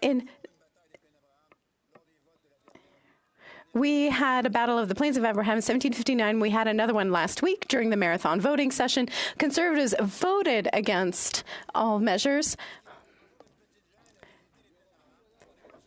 Will they perhaps be shy about visiting the Plains of Abraham in the coming weeks? The Honourable Member for Louis Saint Laurent. I understand the Minister for being a little embarrassed because Canada went from 58 to 62. Those are the results after a year of this government's efforts. After 8 years, what's happened? 8 years of important messages, but never reaching those objectives. In 2015, Canada is back. The Prime Minister, but today the Canada is way back. That's the reality after 8 years of this government.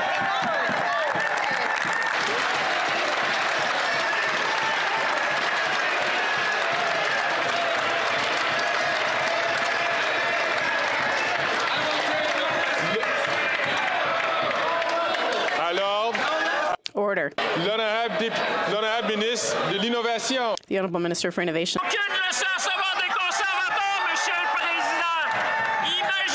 Inaudible. Last week, Conservatives voted against aerospace initiatives and tourism businesses. They voted against the Plains of Abraham. Imagine that. The member for Céloron should be ashamed for voting against the Plains. He needs to bring his colleagues back to reason, because on this side, we are fighting for Canadians. The honourable member from Regina, Wascana. Mr. Speaker, after 8 years of this Liberal NDP government, even a report from COP28 is showing that this Prime Minister is not worth the cost. The Climate Change Performance Index ranked Canada 62nd out of 67 countries on climate change performance, despite the fact that Canada has one of the highest carbon taxes in the world. Mr. Speaker, will the Prime Minister finally admit that he does not have an environmental plan, he has a tax plan? Yeah. The Honourable Minister for Natural Resources and Energy. Mr. Speaker, not only is the Conservative Party opposed to addressing affordability in this country, and not only are they opposed to fighting climate change, but they have a hard time keeping their statements straight. Mr. Speaker, in 2008, the Conservative Party platform stated we will work to implement a North American-wide cap-and-trade system for greenhouse gases. The 2021 platform, on which all of these members were elected, stated we recognize that the most efficient way to reduce our emissions is to use pricing mechanisms. And more recently, Mr. Speaker, the member from Pitt Meadows, Maple Ridge, who made a question here about carbon pricing, sat in Premier Campbell's caucus and voted in favor. The honourable member from Guelph. Mr. Speaker, housing is too expensive everywhere. To solve the housing crisis, we need to get more homes built faster. And you simply can't get more homes built by cutting housing funding. My question is for the Minister of Housing, Infrastructure and Communities. How will the housing measures included in the supplementary estimates, which the Conservative leader just voted to cut, help solve the housing crisis? Great question. The Honourable Minister for Housing, Infrastructure and Communities. Mr. Speaker, we know over the course of our history that we have to make investments if we're going to solve the national housing crisis. But the Conservative position to cut everything, Canadians are right to ask, what is it they're going to cut? Thankfully, they put on full display a series of measures that they want to get rid of. This includes investments that we're going to build thousands of affordable homes for Canadians. This includes investments that they want to cut that are building apartments at reasonable prices. This includes investment in Indigenous housing initiatives, investments in transition homes for women and children, and investments in homelessness support for veterans, Mr. Speaker. If Conservatives can't stand along the vulnerable, they will stand with no one but themselves. The honourable member from Leeds, Grenville, Thousand Islands and Rideau Lakes. Canada's Ethics Commissioner has launched an investigation into a second Liberal-appointed member at their billion-dollar Green Slush Fund. Two Liberal appointees together have funneled more than $600,000 to their own companies. It's clear this Prime Minister isn't worth the cost to struggling Canadians. And though the NDP Liberal government tried to silence the whistleblower will be testifying at committee tonight. So can the Prime Minister cut the drama, and so we don't have to wait till this evening, and tell Canadians how many other Liberal insiders got rich? The Honourable Minister for Innovation. Mr. Speaker, in fact, let's cut the drama, Mr. Speaker. These Conservatives are so against climate change, Mr. Speaker, that they want to cut one of the institutions that has financed clean technology in this country, Mr. Speaker. The moment we learned about the allegation, we launched an investigation. We took remedial action. The chair of the board has resigned. The CEO has resigned, Mr. Speaker. We're going to get to the bottom of this, restore confidence, have governance, and continue to fund clean tech in this province in Vito Lakes. These Liberals and that minister was satisfied with their cover-up report and wanted the board chair and their CEO to implement the recommendations at this corrupt organization. But now with the Auditor General investigating and the Ethics Commissioner investigating 2 Liberal appointees, the board chair and the CEO have resigned in disgrace. There's $1 billion on the line, and we know that up to $150 million has been embezzled. Canadians can't afford this Prime Minister after 8 years of him and his NDP Liberal government. We want to know, it's very easy, who got rich? The Honourable Minister for Innovation. You know, Mr. Speaker, what Canadians cannot stand anymore, those watching at home, is these conservatives making stories and allegations, Mr. Speaker. That's what Canadians at home cannot stand anymore. They saw last week what they're able to do. Let me get the facts straight, Mr. Speaker. The moment we learned about the allegation, we took action. And by the way, the chair that is referring served under Conservative government, Mr. Speaker. That's right. Let's not focus on people, Mr. Speaker. Let's focus on restoring governance, funding Clinton in this country. We'll get to the bottom of this and restore confidence in this institution. Good answer. L'honorable député de Lévis-Lotbinière. Mr. Speaker, after 8 years of this Liberal government, the Prime Minister's cronies are using Canada's Green Fund to give themselves gifts. The director of the $1 billion Green Fund is currently under investigation for approving $400,000 to a business they own. When and how will the government recover taxpayers' money paid out by the Green Fund to the Prime Minister's friends and stop giving gifts paid for by Canadians?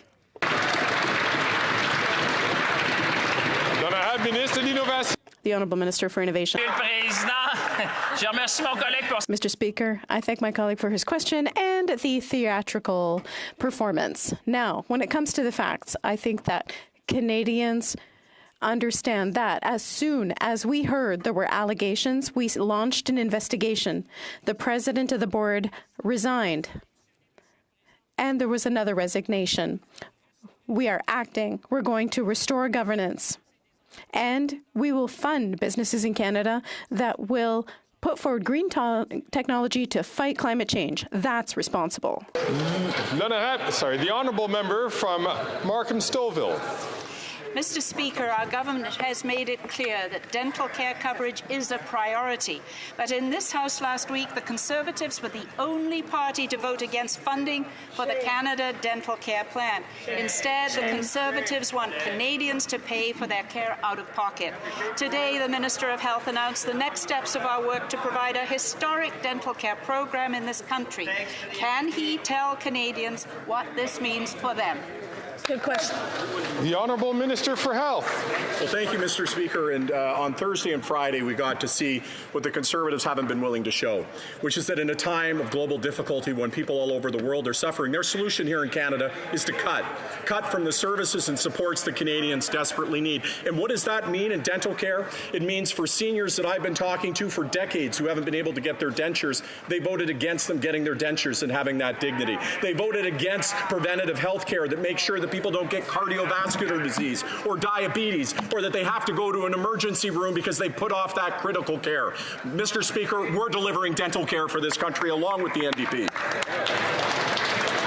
The Honourable Member from North Island, Powell River. Mr. Speaker, the delay and disappoint Liberals are letting veterans and their families down yet again.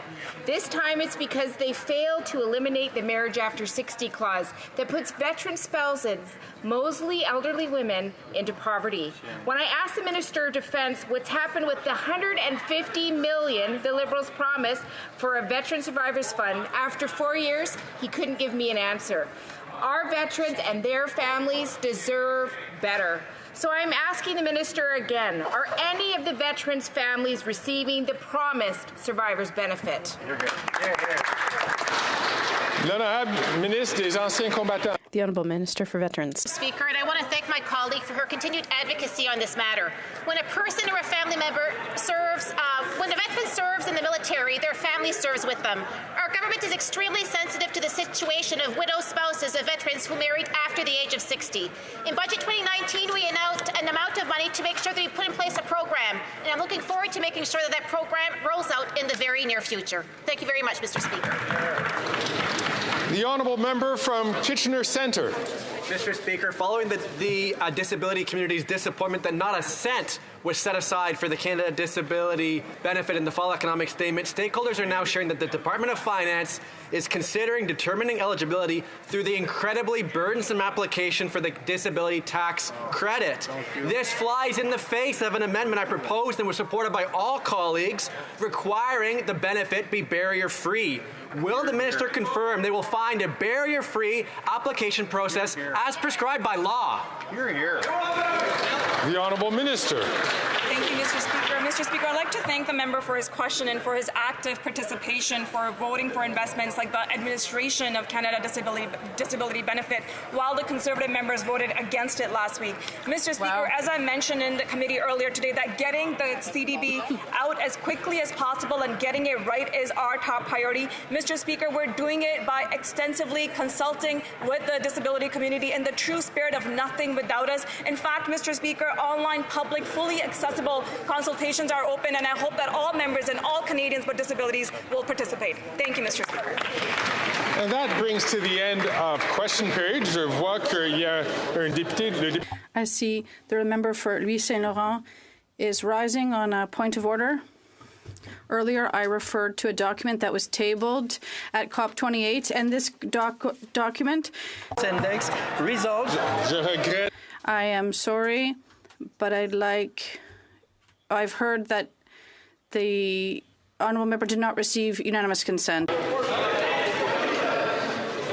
Dépôt de document. Tabling of document.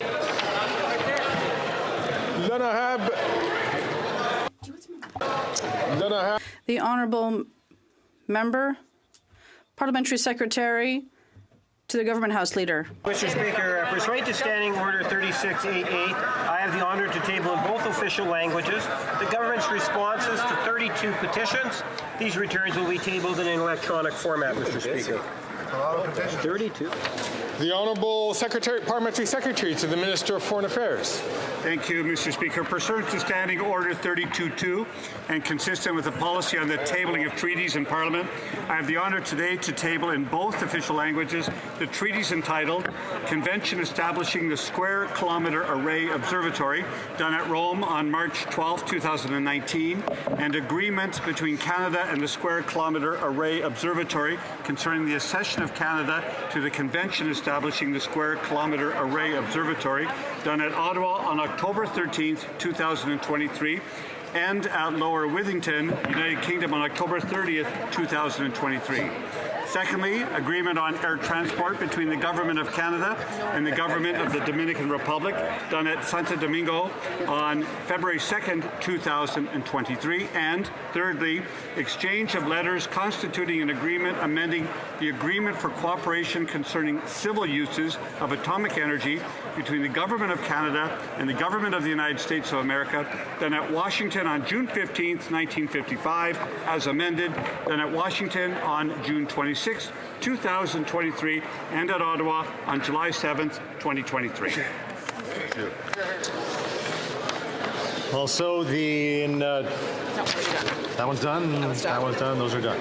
Introduction of government bills. Ms. Haiju, seconded by Mr. Anandasangari, moves for leave to introduce a bill entitled An Act Respecting Water, Source Water, Drinking Water, Wastewater, and Related Infrastructure on First Nation lands. This motion is deemed adopted. Ms. Haiju, seconded by Mr. Anandasangari, moves that the bill be now read a first time and be printed. This motion is deemed adopted. First reading of this bill, première lecture de ce projet de loi. When shall this bill be read a second time? At the next sitting of the House. Statements by ministers. Reports from interparliamentary delegations.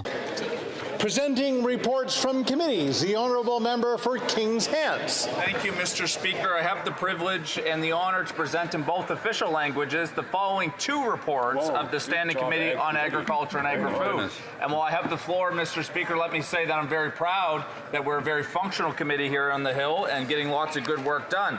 So we have the 15th report entitled Protecting Against Animal Biosecurity Risks, the State of Canada's Preparedness, and the 16th report entitled Striking a Balance, Electronic Logging Device Requirements Impacting Animal Transportation. Pursuant to Standing Order 109, the committee requests that the government table a comprehensive response to each of these two reports. Mr. Speaker, I have copies of the document. I'll be happy to give them to the folks. Thank you to all the folks that participated in these two studies, and thank you to my honourable colleagues for their good work. Cheers. Presenting reports from committees, the honourable member for Willowdale. Mr. Speaker, I have the honour to present in both official languages the 21st report of the Standing Committee on Foreign Affairs and International Development entitled Current Human Rights Situation in Iran. And it is, of course, in reference to an icon of the human rights movement in Iran, Ms. Nasrin Sotoudeh. In addition, I rise today, Mr. Speaker, since I have the honour to present in both official languages the 22nd report of the Standing Committee on Foreign Affairs and International Development entitled The Rights and Freedoms of Women and Girls Globally and in Afghanistan, Iran, and Saudi Arabia. Pursuant to Standing Order 109, the committee requests that the government table a comprehensive response to this report. Thank you, Mr. Speaker. Presenting reports from committees, the honourable member for Calgary Skyview. Mr. Speaker, I have the honour to present in both official languages the 12th report of the Standing Committee on Natural Resources in relation to Bill C-50, an act respecting accountability, transparency, and engagement to support the creation of sustainable jobs for workers and economic growth in a net zero economy. The committee has studied the bill and has decided to report the bill back to the House with amendments.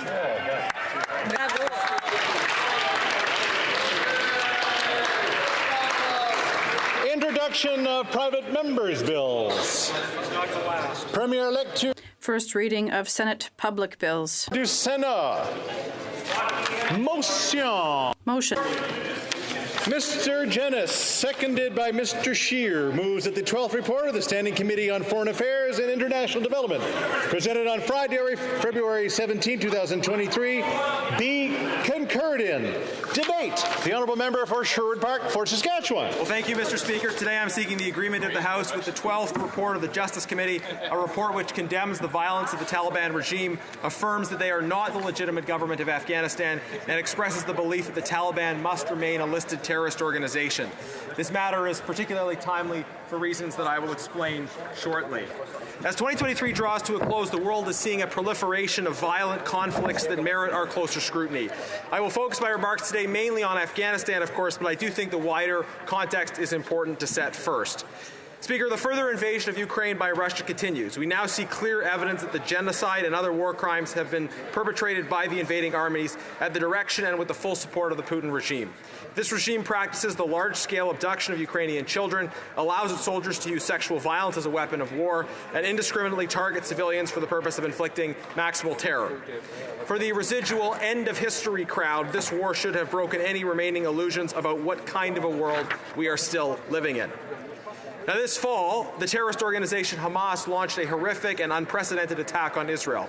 Like the Russian invasion of Ukraine, this attack by Hamas has included child stealing, sexual violence, and the intentional targeting and terrorizing of civilians. Hamas did not act in isolation. It has received constant support from the terrorist IRGC, the Iranian regime's weapon of terror. The Iranian regime has long been recognized as a state sponsor of terror through its support of Hamas, Hezbollah, the Syrian regime, Houthi rebels in Yemen, extremist militias in Iraq, and others. This regime uses proxies in an attempt to shelter itself from direct retaliation, but we should be under no illusions about its responsibility. When it comes to war and terrorism, at least in the Middle East, all roads lead back to Tehran. And this is a key reason why Conservatives have long called for the listing of the IRGC as a terrorist organization, particularly since the House of Commons adopted my motion calling for that listing more than 5 years ago. The Iranian regime is committing grotesque atrocities in its attacks against Israelis and others that parallel the atrocities that the Russian regime is responsible for. These two regimes have been steadily increasing their cooperation, sharing technology, and offering each other various other forms of strategic support. Meanwhile, the people of Burma are fighting for their freedom. Following a military coup, the dissident democracy movement has established effective dissident institutions and strengthened itself through growing ethnic reconciliation efforts that include the long-persecuted Rohingya people. Burma's democratic forces are facing the illegitimate coup leaders in the Tatmadaw who occupy their capital, and the Tatmadaw is increasingly escalating their atrocities, also targeting women, children, and civilians in general. The Tatmadaw, the military which claims but does not effectively control the territory or exercise legitimate sovereignty over Burma, is also collaborating with the Putin regime, sharing weapons, technology, and allowing them to avoid Western sanctions. I met recently with leaders from various communities in Central and South America to talk about human rights issues here in our hemisphere. And it was a strikingly familiar message. Persistent abuse of human rights by authoritarian regimes, this time with roads leading back to Havana, including the targeting of civilians and escalating cooperation between the Cuban and Venezuelan regimes on the one hand and the government of Russia and Iran on the other. One demonstration of this growing association is that Cuba is actually sending soldiers to fight for Russia during their invasion of Ukraine. This is, I think, not nearly widely known enough, that Cuba is effectively participating in sending its own soldiers into Russia's genocidal invasion. The government of Venezuela is now threatening its neighbor, Guyana, holding a sham referendum recently to justify potential aggression. The Maduro regime is further stepping up its pressure on its neighbor after the discovery of additional oil reserves in Guyanese territory. Russia, Iran, Burma, Cuba, Venezuela, and to this list we could add others, North Korea, Eritrea, and most critically, the government of the PRC. The communist regime in Beijing controls the world's most populous nation and second largest economy, and this regime is working overtime to overturn the concept of a democratic rules-based order and replace it with a dynamic in which domestic populations and vulnerable neighbors can be threatened and dominated at will by regimes whose only necessary justification is power. The free and democratic nations who uphold doctrines of universal human rights rooted in universal human dignity must struggle and struggle successfully against this emerging axis of revisionist, imperialist, authoritarian powers. We must struggle for the rule of law and for the greater recognition of universal human rights against these powers and principalities for whom the exercise of raw power requires no moral justification. Mr. Speaker, this is the new Cold War. The string of events that we see around the world are not random, unrelated occurrences. They are not simply a collection of bad coincidences. They are rather the result of strategic cooperation among nations who want a different future for the world than the free and democratic future that we desire for our children and grandchildren.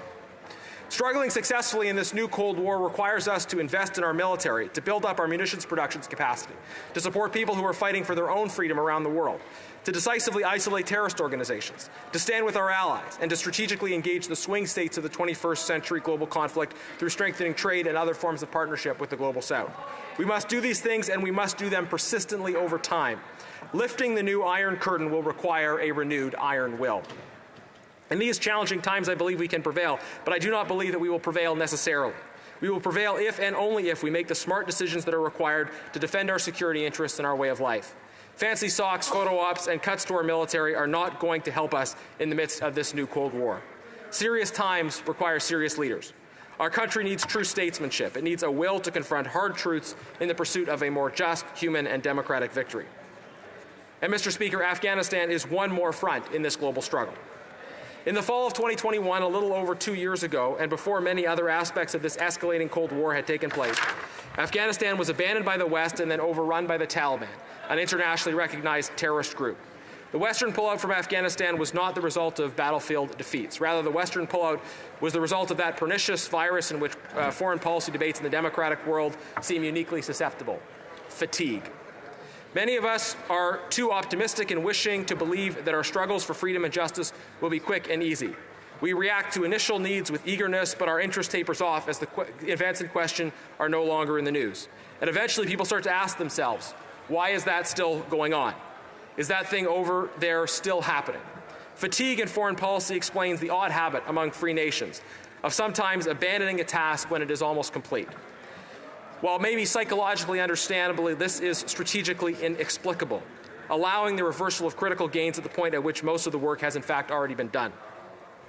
In Afghanistan, by the time of the pullout, the Afghan army was able to fight back against the Taliban with relatively limited Western air support. Far from constituting a forever war, limited backup support at a relatively low cost was sustaining the Afghan army and the Afghan government. In a sense, the task was almost complete. The Afghans were fighting for their own future in circumstances that required some but limited Western support. But arbitrarily pulling these last elements of Western support created a hole in the dam, and the Taliban flooded in. Free peoples must not allow themselves to be overcome by fatigue when steadfastness and strategic patience can instead finish the job. If we needed to learn that lesson again, I hope we apply it in today's ongoing struggles in other places. Our strategic foes in every part of the world, particularly in the Kremlin, hope that we will be overcome by fatigue and abandon our posts in more countries, opening the door to the further expansion of injustice and tyranny. The invocation of fatigue is particularly striking to me when used to explain the behaviors of countries or individuals who are not actually involved in or doing the fighting, which was the position of many countries by the time of 2021. Even countries that were involved were committing far fewer troops than many other theaters around the world. If some felt fatigue about the length of the conflict in Afghanistan, or if we feel fatigue today because of how long the war has gone on in Ukraine, then imagine how the people of Afghanistan and Ukraine felt and feel. If they, in the midst of the intensity and violence of their struggles, are prepared to persist in their own bloody fights for their freedom, then the least we can do is have their back. If we needed to learn again about the dangers of this so-called fatigue, then I hope Afghanistan has taught us well. Afghanistan was abandoned and so fell to the complete control of a terrorist organization. This terrorist organization, though having its own particular genesis and ideological orientation, has unsurprisingly fallen quickly into partnership with the world's authoritarian bloc.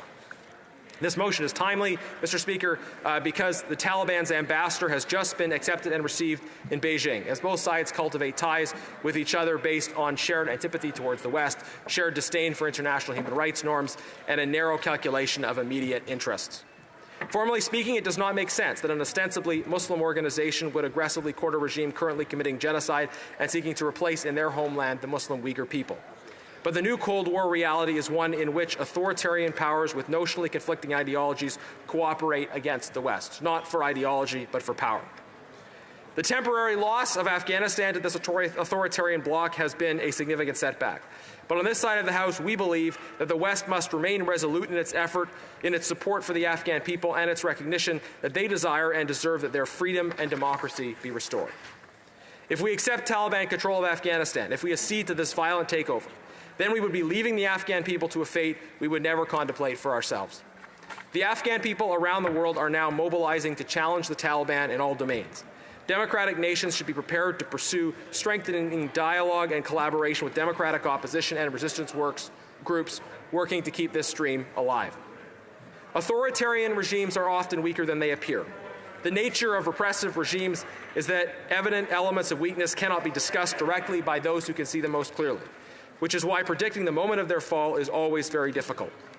But without popular legitimacy, these regimes are brittle and can disintegrate unexpectedly. Bringing about that disintegration requires supportive engagement with democratic opposition groups and unrelenting pressure on the regime. At this time, the House must consider what we can meaningfully do to promote democratization in a place like Afghanistan. It seems that often in these sorts of situations we perceive a binary choice that is in fact a false choice. In the aftermath of 9/11, democracy promotion was discussed particularly in terms of Western military action. The sense was that if the West wanted to promote democracy, that involved directly pushing the advancement of democracy through military action. And of course that approach was very costly. Critics of this approach have posited as the primary alternative a complete live and let live approach, leaving in place anti-democratic regimes, tolerating them, engaging with them, and naively seeking the kind of close relations that make us vulnerable to strategic trade disruption and foreign interference. Importantly, there are many other alternatives for dealing with regimes we do not like, besides the extremes of military intervention or complete tolerance. We can instead pursue policies of non-interventionist intolerance. That is, we can firmly oppose anti-democratic regimes at the diplomatic level, especially in international fora. We can use terrorist listings, sanctions, and other tools to punish bad actors, and we can structure our trade relations to avoid situations of strategic vulnerability for us while seeking to deprive our adversaries of the material capacity to oppose us. And we can support opposition and civil society groups. This combination creates many points of pressure on anti-democratic regimes, pressure which makes them less sustainable over time. The shock and awe of direct external military intervention produces quick, though not always durable, results. Sustained pressure, non-interventionist intolerance, takes time. It seeks to tip the scale as much as we can toward freedom and democracy, acknowledging that we in the West do not have limitless capacity to change the world, but we do have some capacity to change the world. This strategy seeks to use the capacity that we have in ways that are prudent and effective. Strategic and financial pressure does not usually have a predictable timeline associated with it, but it produces results when the combination of external and internal pressure becomes too much for the regime to hold. This strategy has a good track record. It is, after all, what won us the last Cold War. When the free democratic world finally developed the necessary clarity and resolve to squeeze the Soviet Empire and bring about its disintegration. Such success was possible, though it was never inevitable. It required investment, discipline, and confidence over time. And the same will be required to achieve victory in this Cold War.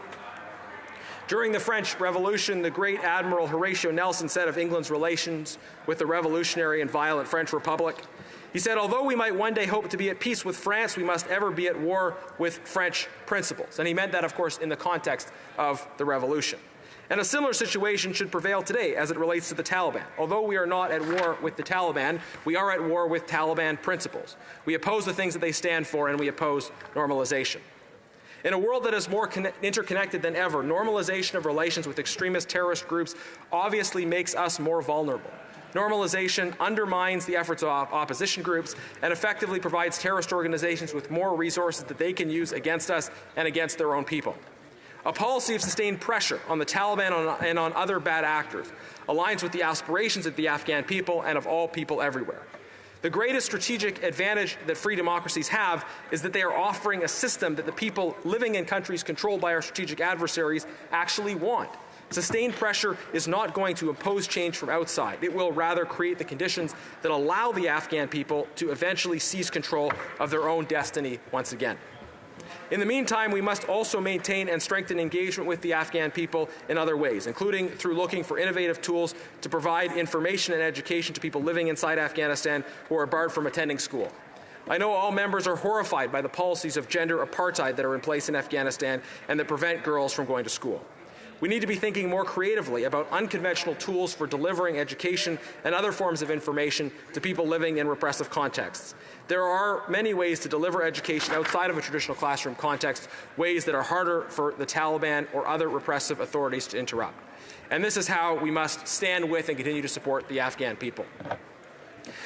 Madam Speaker, it's important to add that we're having this debate in a context where this government has been extremely weak on the listing of terrorist organizations in general. Up until now, the Liberal position has remained to support the continuing listing of the Taliban as a terrorist organization, which is good, but they have refused to follow the direction of the House to list the IRGC as a terrorist organization and to list the Wagner Group as a terrorist organization.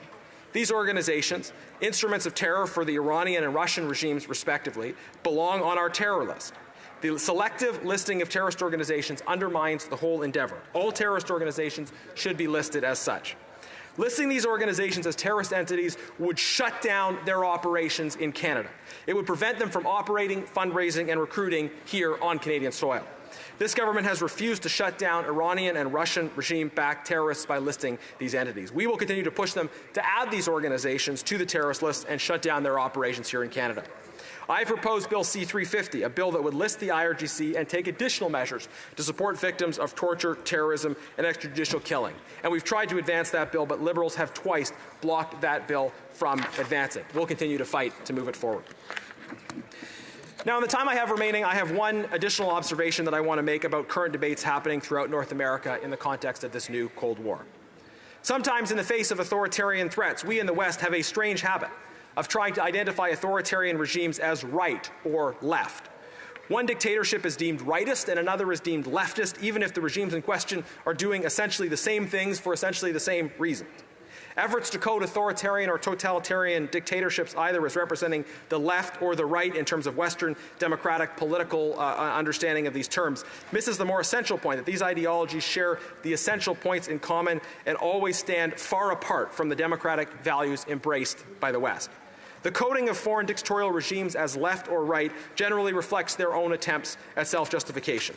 Regimes that more frequently invoke the iconography of religion and tradition tend to be coded as right.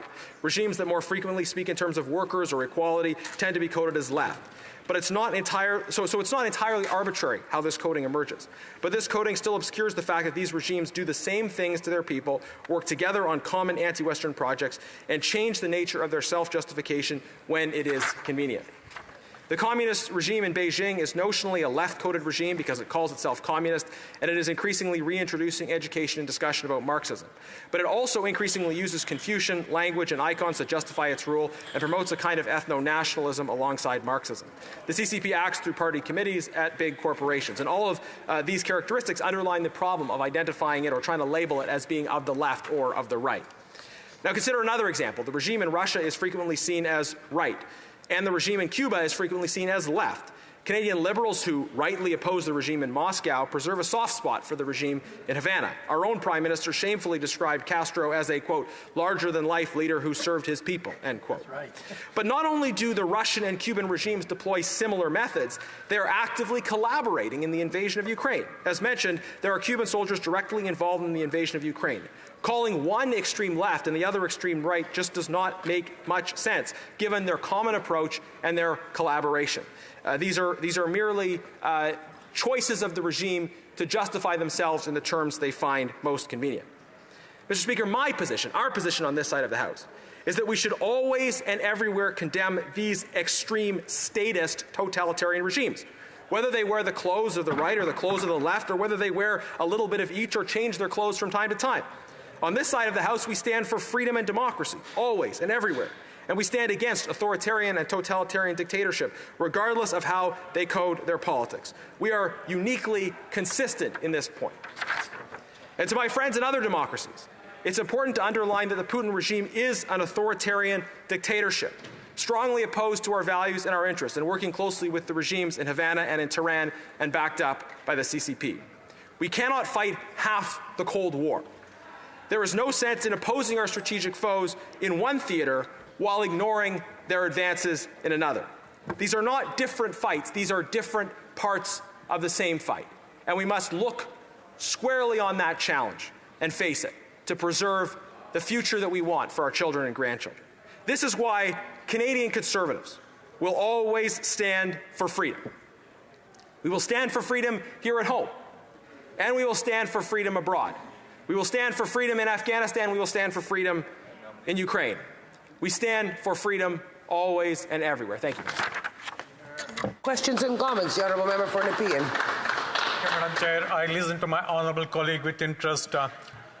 Few things emerged from his speech. He used the word fatigue almost 10 times.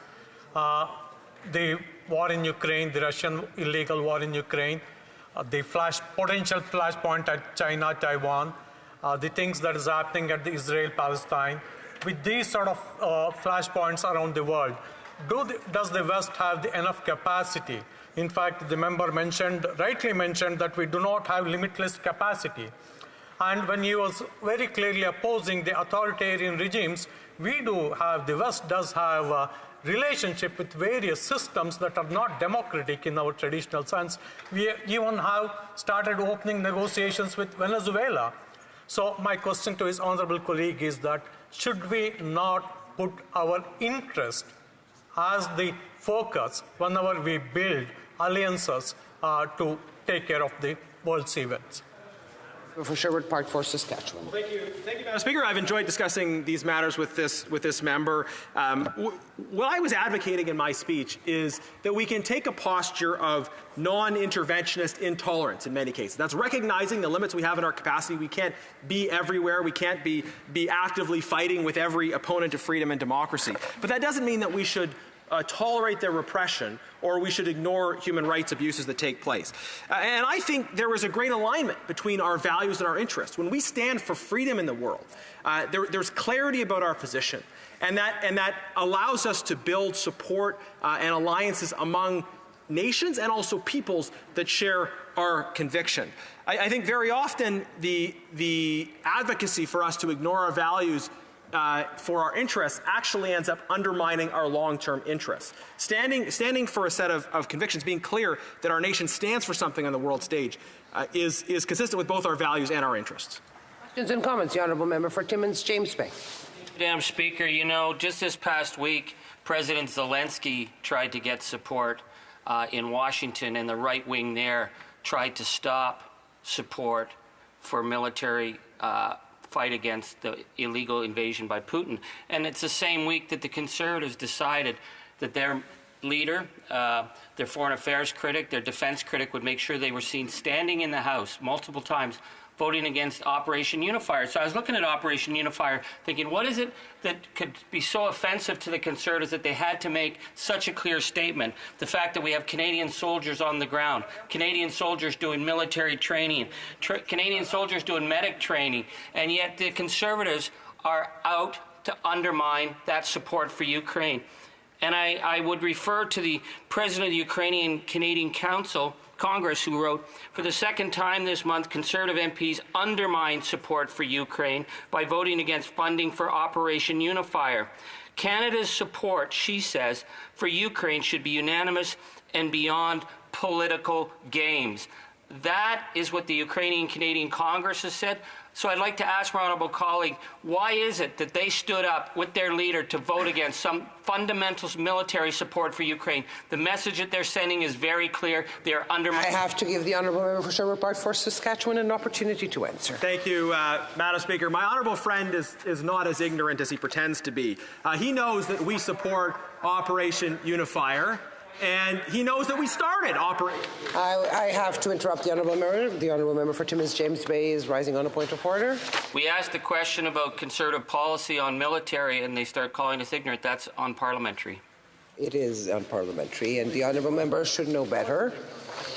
The honourable member for Sherwood Park for Saskatchewan. Well, thank you, Madam Speaker. I will, if you judge it unparliamentary, I will withdraw it out of deference to your office. But look, the member knows the following facts. He knows that Conservatives support Operation Unifier. He knows that we started Operation Unifier, actually. He also understands that when you have a confidence motion, when you have budget and confidence motions, members are not just voting on the particular item on the table. They are voting regarding whether or not they have confidence in the government. Conservatives do not have confidence in this government, which is why, when given the chance, we voted non-confidence in the government at every single occasion. Does that mean that we oppose every single spending item? Clearly not. That's absurd. That's obviously absurd. We voted non-confidence in the government every chance we got. The honourable member for Bruce Grey Owen Sound. Thanks, Madam Speaker. And I want to thank my colleague here for raising this very important debate, considering the ongoing travesty that's going on in Afghanistan, in particular against women and girls. Reports as early as recent as today are coming out talking about how there's 1.7 million foreigners in Pakistan that they're looking to push back to where they came from. This in particular is a huge impact on women and girls that are from Afghanistan, including those that were the breadwinners in their families, widows that lost their husbands during the conflict, or that worked when they were allowed to work during the West intervention there. And now, to quote their words, quote, "We will be eliminated if we return to Afghanistan," unquote. My point is here, what can the member add to the importance of the West's continued, participation and standing up against these autocratic regimes around the world, but at the same time to address what he talked about, the fatigue, and how it requires that long-term sort of thinking in order for us to continue to support those that need our support around the globe. The honourable member for Sherwood Park for Saskatchewan. Thank you, Madam Speaker. I want to thank this member for his excellent question, but more than that, thank him for his service in Afghanistan and to our country. It has been inspiring to me to see the deep bonds that were established between those Canadian Forces members who served and the Afghan people, and the incredible lengths that people who served in Afghanistan have gone since the pullout in 2021 to assist and support the Afghan people. That goes for this member and members in this House, but also many veterans, many members of our military who are not in elected office, but who are nonetheless doing everything they can, raising money and taking other action. So I want to salute the service of our veterans and their work supporting the Afghan people. They understand. They've made these sacrifices. The member's question about fatigue. those who fought and served, they understand the immense sacrifice. They've made far more sacrifices than any of us who did not serve in that way have made. And yet they understand the importance of us continuing to stand with the Afghan people. And this is why the proposals that I've talked about in my speech of refusing to legitimize or tolerate the Taliban and continuing to apply maximal pressure while engaging with and supporting opposition groups. And the different opposition groups are organizing and coming together in various ways to oppose the Taliban. And we should be opposing the Taliban while actively engaging and supporting the opposition, recognizing that the fight isn't over, that it is the birthright of the Afghan people to have freedom, democracy, human rights, and the rule of law, and that we must be with them until the job is finished. Questions and comments. Questions et commentaires. The Honourable Parliamentary Secretary to the Government House Leader. Yes, thank you, Madam Speaker. As many would know, very few, if any, members has brought forward concurrence reports as the member opposite has. And, Madam Speaker, that, as the member knows, does prevent debate on government legislation. Today we were supposed to be debating Bill C-56, and again, the member has chosen to bring forward another concurrence report. The question is, does the member not realize or recognize or have any sort of a desire to see government legislation? Why does he consistently want to bring forward concurrence reports in order to try to frustrate the legislative process here in Ottawa? The Honourable Member for Sherwood Park for Saskatchewan. Thank you, Madam Speaker. Look, the House of Commons standing orders provide various opportunities for the government to put forward their legislative agenda, and they also provide various opportunities for opposition members to put forward ideas for debate that are priorities for them and their constituents. The way the schedule works on Mondays is that we have an hour for private members' business. We have 2 hours that the government has available for government orders. Then we have routine proceedings, which is a time where members can move motions, members can table petition. And I could sort of go through all the mechanics of this, but the honourable member knows it well. He knows that concurrence motions and debates are part of the process. And look, I think fundamentally this is an extremely important issue. There are Afghan Canadians and people of goodwill around the world who are, I know, watching this debate, who are interested in the outcome of this debate, because they are concerned with the cause of freedom, human rights, democracy, and the rule of law in Afghanistan. So raising that, but also not raising that issue only, but also raising the broader issues of this new Cold War we're in, and the lessons we can learn from what happened in Afghanistan for other situations. I think that is an extremely important issue to be raised in the House of Commons. I think it's the right place to debate it. I think it's the right time to debate it. And I certainly will make no apologies for putting that idea forward at this time. Thank you. Before resuming debate, I wish to clarify for the House that the member for Sherwood Park for Saskatchewan has moved concurrence in the 12th report of the Standing Committee on Justice and Human Rights, not the 12th report of the Standing Committee on Foreign Affairs and the International Development, which is on a very similar topic. The Chair misspoke earlier in putting the motion to the House. Resuming debate, the Honourable Parliamentary Secretary to the Government House Leader. Yes, thank you, Madam Speaker. And where to start off, I think the most appropriate place would be in regards to the line of question that I just asked the member opposite. You know, prior to question period getting underway, Madam Speaker, we were having a healthy discussion at the third reading stage of Bill C-56. I know, Madam Speaker, I was not the only one that was prepared to come to the House in order to be able to debate C-56.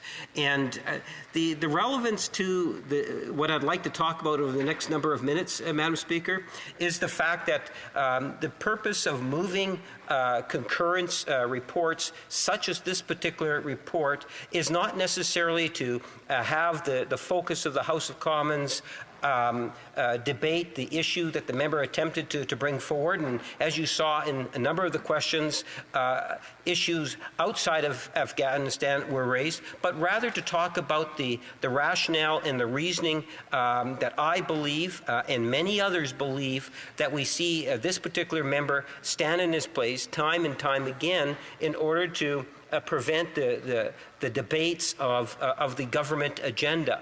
And one only needs to look in terms of the timing of whenever the member brings forward debates, Madam Speaker, in the form of concurrence, that they are all related and on government legislative dates, Madam Speaker, where we are going to be debating substantive legislation. So prior, this morning, as members would know, Madam Speaker, we brought forward Bill C-56, and interesting enough, prior to question period getting underway, I was the one that was actually speaking on it, Madam Speaker, on Bill C-56. And C-56 is something that is very important to Canadians in a very real and tangible way. It's an issue that Canadians are very much concerned about from coast to coast to coast, Madam Speaker. And to amplify that, all one needs to do is take a look at the last remarks, because as we were getting up to question period, I had to stop speaking on the legislation because we are entering into member statements, followed then by question period. And interesting enough, Madam Speaker, what you'll find is that question period itself, a big focus of question period, was in fact on the issue that I was talking about in the lead up to members' statements. And then when you go through members' statements, you will find, again, that these were the issues that were being amplified. So, members of the House, outside of the Conservative caucus, came to the House believing that we would be debating Bill C-56. It's not to say what's happening in Afghanistan today or what has taken place since 2001, Madam Speaker, are not important issues. We recognize many of the horrors that have taken place in Afghanistan. We understand the important role that Canada has to play in it, Madam Speaker. But we also need to recognize at this point in time the type of tactics and efforts from the official opposition today in order to prevent legislation from passing, in order to try to prevail what the Conservative Party, a minority inside this chamber, Madam Speaker, has, in terms of preventing debates and legislation from passing. A very good example of that is something that was raised by the member from the New Democrats in the form of a question. When we talk about Canada and its role in Afghanistan, and the member talked about, well, you know, the alliance that seems to be out there indirectly referring to Russia and Afghanistan and like-minded type of countries. Then he posed the question in terms of the Conservative Party with respect to Ukraine. And I think it was a legitimate question to be asking the Conservative Party. Because again, we saw that in one of the tactics that they used last Thursday and Friday. And the response, I thought, was laughable. The question was in regards to why it is that the Conservative Party, not once, but twice, 3 times, I believe in total, voted specifically to deny Ukraine funds. One of those funds, Madam Speaker, was with respect to the uniform. Member, I have a point of order from the Honourable Member for Calgary-Rocky Ridge. Madam Speaker, we're well into the speech and we haven't heard anything about the report yet. We've heard about procedure and we've heard about some matters that are entirely unrelated. He's talking about a question that had nothing to do with this report. Afghanistan and the service. No, and the service. Twice, that's yeah. true. But, the honourable member still has 15 minutes to get to the heart of the report. The honourable member from Calgary does know that we have a certain tolerance in and when we get to the point of the report. The honourable member, the honourable parliamentary secretary. Thank you, Madam Speaker. And the point that I was getting to is a unifier where it is a military operation. And the member that introduced the motion talked about the Canadian forces and the role that we played. So to try to imply that it's not relevant, the member needs to give his head a shake, Madam Speaker. At the end of the day, it is absolutely relevant to be talking about Unifor, a project, or the Unifier, which is a project that had taken place in Ukraine, and the Conservative Party's behavior, which is not consistent with the motion that they are actually moving today. On one occasion, they voted directly on that. On two other occasions, they voted against Ukraine.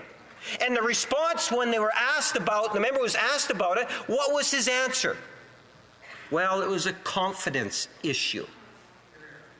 Well, Madam Speaker, we went line by line by line.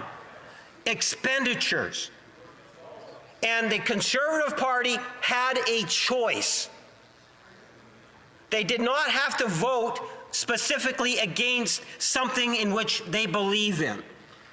And to try to give the impression, well, it's a confidence vote, is absolutely bogus, Madam Speaker. The bottom line. I have to interrupt the honourable member. I have a point of order from the honourable member from Cumberland Colchester. Well, thank you, Madam Speaker, and realizing that I haven't been here that long, but certainly it would appear that this member has been here much longer than I have, and I would suggest, Madam Speaker, that he would well know that every vote against a budget item from the opposition, which they're appropriately meant to do, would be a confidence vote against this government for the reckless fiscal attitude that they have and concerning... For the honourable parliamentary secretary. Then ask him to correct the record then. I do understand what the point the honourable member is trying to make, and I'm sure the parliamentary secretary knows full well that all budget votes are confidence votes. But yes, it's on the record right now. The honourable parliamentary secretary. Thank you, Madam Speaker. I suspect that there's a lot of regret on the other side in terms of the types of things in which they voted against. And they can still have all the confidence votes that they want, Madam Speaker. But at the end of the day, whether it's in Afghanistan or it's in Ukraine, the Conservative Party has shown very clearly that they do not support Ukraine in the fashion in which they like to believe that they do, which is consistent with the style and the pattern that we have witnessed from the Conservative Party over the last 6 months and more, where they try to give a false impression, to try to say, Madam Speaker, that the members opposite had no choice. They had to vote against Ukraine on all three occasions. It's just not true. They can still vote confidence and lack of confidence on a wide variety of budgetary motions. But they did not have to vote they did not have to vote against those budget requests, Madam Speaker. Operation Unifier, as an example, which is very relevant in terms of what it is that we're talking about today, because we're talking about the ways in which we conduct our international affairs, whether it's diplomacy or whether it's with our Canadian forces. As we went through the budget line by line, as someone has pointed out, Madam Speaker, they had a choice, and they chose to vote on the side for Russia, Madam Speaker, because that's in essence what they did. Please to avoid those kinds of suggestions, because we know that we do not want to ascertain reasons. The honourable member for Calgary Centre. Thank you, Madam Speaker. You addressed my point very well. Thank you, Madam Speaker. But there is no turning back. You know, when you take a look at the different lines that were actually voted on, for the time in which members were there to actually, and I want to make sure I'm parliamentary on this, Madam Speaker. At times, the Conservative Party showed up 50%. They got down to about 49% or something of that nature for voting. We cannot reference presences and absences in the House. The parliamentary secretary knows that. That is true, Madam Speaker. But suffice to say, when it started to get a little late, some members felt it was more important to have some sleep than actually participating in a vote, Madam Speaker. I'm not saying they were in the chamber. I'm saying that not all of them participated.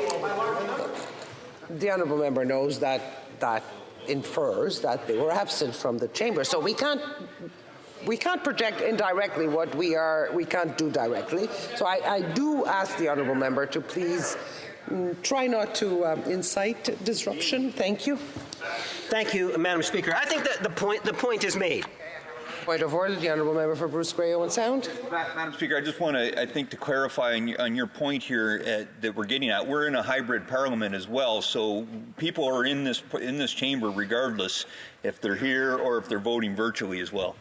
Honourable member has definitely a point, and people can vote virtually or not. The honourable member for St. Catharines on the same point of order. Same point of order, Madam Speaker. The who votes and who doesn't vote is a matter of Hansard. It is a matter of record. The honourable member didn't mention certain members were there or not there, but mentioning that half of a particular caucus wasn't there for a vote is a matter of Hansard, and I think can be mentioned in debate, Madam Speaker. It is true that records of our voting, are public, and you can mention that people did not vote, not that they were not in the chamber. That's the Honourable great. Parliamentary Secretary. You know, to the last point of order, the member is right in the sense that if you're on hybrid, that means that you can either be inside the chamber or you can be on screen. But many of the Conservatives after midnight were in bed, Madam Speaker. I would suggest to you, Madam Speaker, that at the end of the day, let's push that to the side, and let's talk in terms of why it is that we're debating this particular motion today. The Conservative Party would like to give the impression that it's about... Member for Calgary Centre on a point of order. Yes. Well, I will point out that it is the Liberal government, the government that the members is a party of, that has allowed members to vote from bed, and they're good with that. We have opposed that all the way along, but it's them that have moved that into Parliament. Start debate right now. We're not redoing that debate, and I will allow the Honourable Parliamentary Secretary to complete his speech. Madam Speaker, I was moving on from the Conservatives being in bed. You know, at the end of the day, Madam Speaker, it's up to the Conservatives, and I get this sense that they have a guilt thing there going. You know, just because a significant percentage preferred sleep as opposed to voting, Madam Speaker, they're the ones that have to justify it, not me. And if they're feeling a little guilty about that, that's fine. Where I have the problem, Madam Speaker, is when they try to lump all those votes and say that we had a right to vote against each one of them. I have another point of order from the Honourable Member for Calgary Rocky Ridge. Madam Speaker, it would appear that we're about 12 minutes into this speech, and we have not heard one word from this member that is relevant to this report that we're debating is about the criminal... To start when he was interrupted, so yes, I'm going to give him another chance. I'm going to give him another chance, yes. Last chance.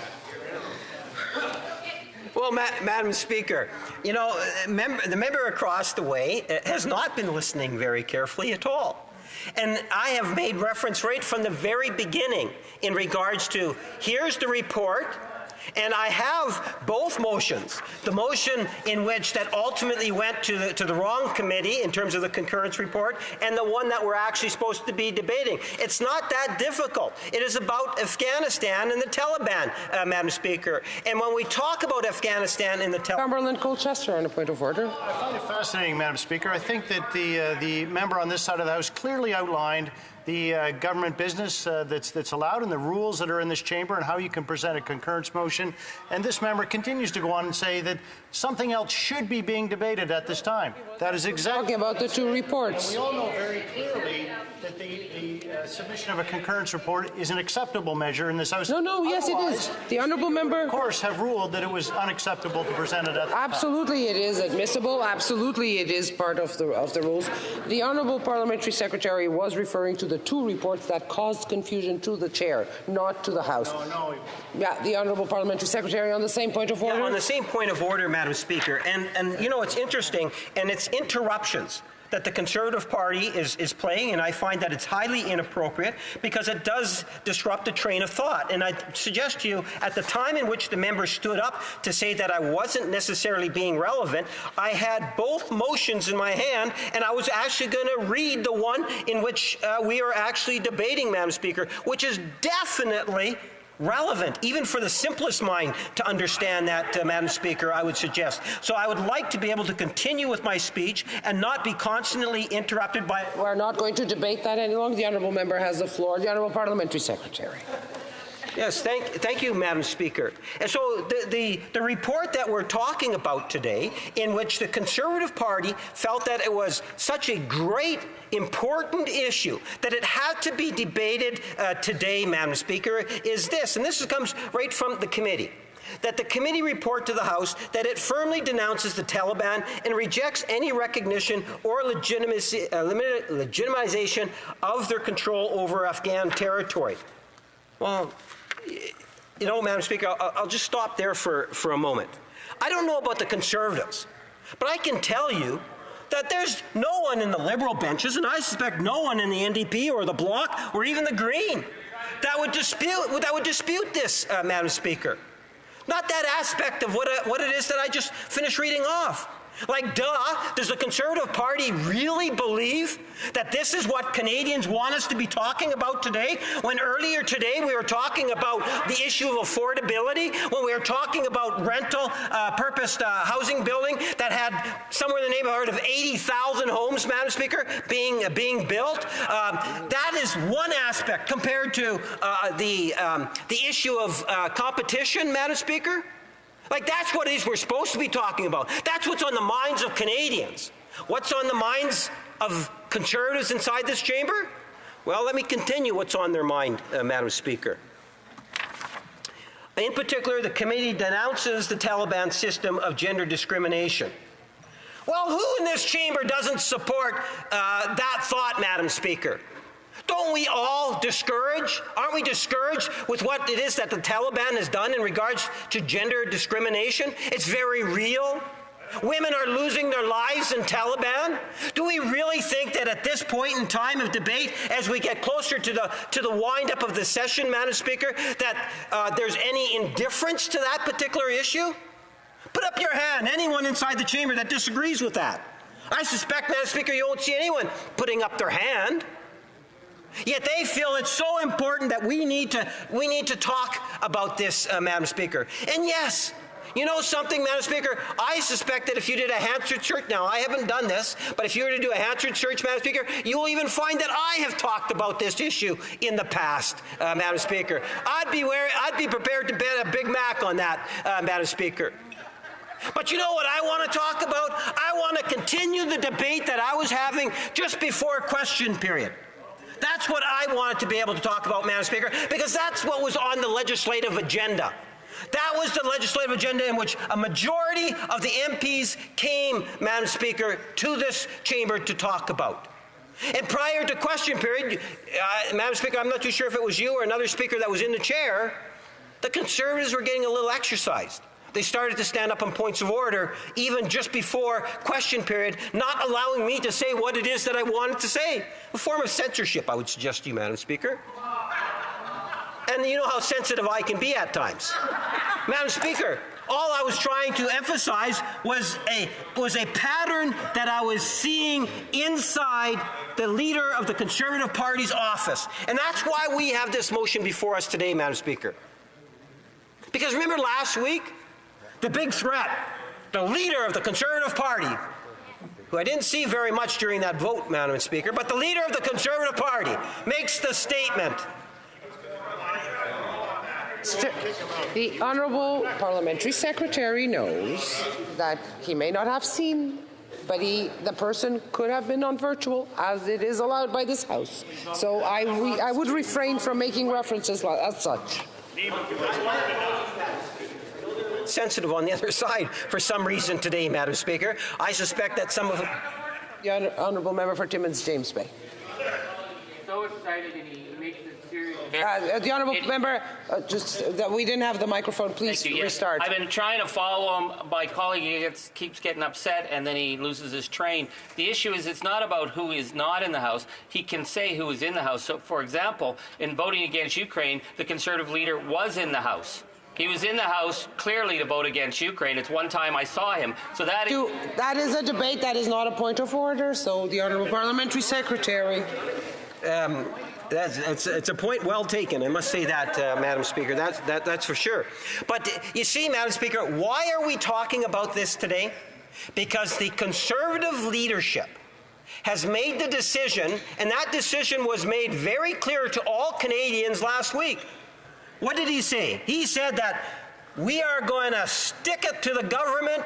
We'll go to Christmas. We want them to axe the tax. Referring, Madam Speaker, and now they're all applauding. They like this, Madam Speaker, right? Now I'm really relevant to them, Madam Speaker. All you have to do is say axe the tax, and they think you're relevant, Madam Speaker. But you see, that's the problem. That's where I started to get into it prior to question period, and then they were all jumping up like beans, Madam Speaker. And then at the end of the day, I wasn't able to conclude those remarks. So let's talk about why it is, this resolution.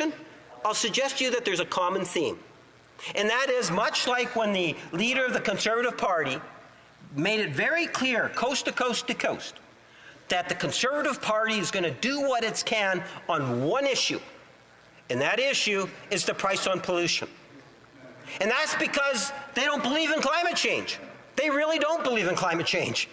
You know, at the end of the day, what's happened, and this is why we're debating this motion, I would suggest to you that the MAGA right, the Donald Trump far right in the States is creeping its way into Canada, and it's coming through the leader of the Conservative Party's office, Madam Speaker. And a part of that is to say that, look, it doesn't necessarily have to be true. Let's just say what it is that we think will look good on a bumper sticker. And what's happened, Madam Speaker, member for Calgary Rocky Ridge, on relevance, I'm sure. Yes, you could guess it was going to be about relevance because the member has not made any relevant comments in his entire speech. You've given him tremendous latitude. Your generosity is a credit to you, but bring this man to order. A lot of latitude, yes, and I do. I would like to ask the Honourable Parliamentary Secretary the last 2 minutes to perhaps bring it to the relevance of the report, if he may. Mr. Speaker, if the member is prepared to give me leave, I would be more than happy to ensure that the balance is as relevant as can be, because 2 minutes, I do want to finish up on my point of the Leader of the Official Opposition's office, and that is the way in which that office, Madam Speaker, in looking at this particular motion of concurrence today, determined that this was more important, talking about Afghanistan and talking about the harms that have taken place and Canada's role in Afghanistan, Madam Speaker. That's what it is that the leader of the Conservative Party wanted to talk about today, as opposed to talking about the government legislation which dealt specifically with the issues of the day. So if I was to provide comment on Afghanistan, we can go from 2001 to 2014 when Canada actually pulled out its troops. You know, 2014 was a pivotal time, Madam Speaker, as 2001 was, when the decision was made by Jean Chrétien to stay out of Iraq and to contribute into Afghanistan and what was taking place in Afghanistan. We have many individuals within our caucus, I would suggest to you, it's universally accepted in terms of issues like women's rights, education for children, many of our Canadian values that we fought for in Afghanistan, that the Taliban is absolutely in opposition to. So there is no doubt, as Canadian values go, Madam Speaker, that yes, we are very serious about Afghanistan. Canada does have a strong leadership role to play, not only in Afghanistan, but around the world.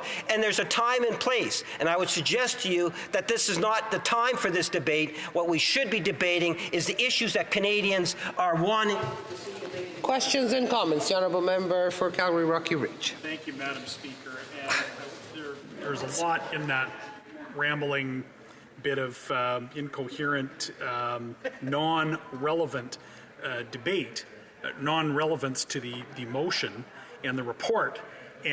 But there are some things that bear correction, and I wonder if the member can verify and confirm that he is aware that the bill that we are not debating is time allocated.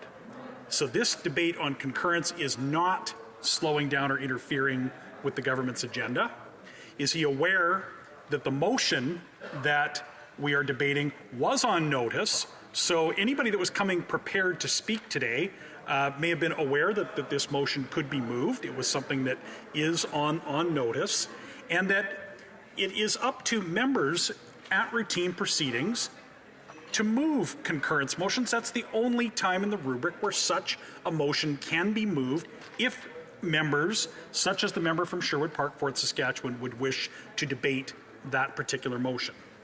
Honourable Parliamentary Secretary. Do you see some irony here? The member didn't ask anything about the motion. He stood up, and how many times on points of order and heckling from his seat that I'm not being relevant, then he stands up, he doesn't even talk about the motion. Madam Speaker, I would suggest to the member that he needs... apologies, I was distracted. I don't know what the honourable member will be rising on a point of order for. Yes, well, the honourable member for Calgary Rocky Ridge. It's customary in this House to give members an opportunity to withdraw their remarks and correct the record when they say something that is false. And he falsely said that I did not address the motion in my remarks. I asked him if he was aware, and I was correcting the points that were that he made that were on. Very precise question, and I would remind the honourable Parliamentary Secretary that he did refer to specific elements of the honourable member's speech. Yes, Madam Speaker, he did say the word motion. Very good. But, Madam Speaker, that's about it. Read what it is that the member... Just remind the honourable Parliamentary Secretary that the honourable member for Calgary Rocky Ridge was asking the honourable Parliamentary Secretary a specific question to the honourable member's speech, not to the motion. The honourable Parliamentary Secretary. Yes, Madam Speaker, the member asked the question in regards to the process. And the process is such that there are many motions of concurrence that are actually there on the order paper that could be introduced, not just this motion. And the member would know that. The member would also know, Madam Speaker, that the legislative agenda today was to deal with Bill C-56. The member will also know how many times the Conservatives will cry because they don't have enough debate time. I have to give other members the opportunity to ask questions. Questions et commentaires, l'honorable. Questions and comments. The honourable member for Lac-Saint-Jean. Thank you, Madam Speaker. It took some time to find the motion we were going to debate today because the Conservative Party was somewhat confused, but I read this motion. Particularly, the committee condemns violations of human rights, including discrimination, gender-based, and discrimination against minority groups. It does talk about this, but when the Supreme Court last year validated decision, the Conservative Parliament applauded very loud and did a live Facebook feed saying it was the worst human rights tragedy in terms of access to abortion rights in Canada. And what they did, they appointed a critic for human rights, the member for Peace, Rimber Westlock, who applauded the decision Roe versus Wade by the Supreme Court and was named vice chair of the committee. So to what extent is the leader of the opposition so disconnected from Canadians and Quebecers that they applauded the reduced access of abortion in a country?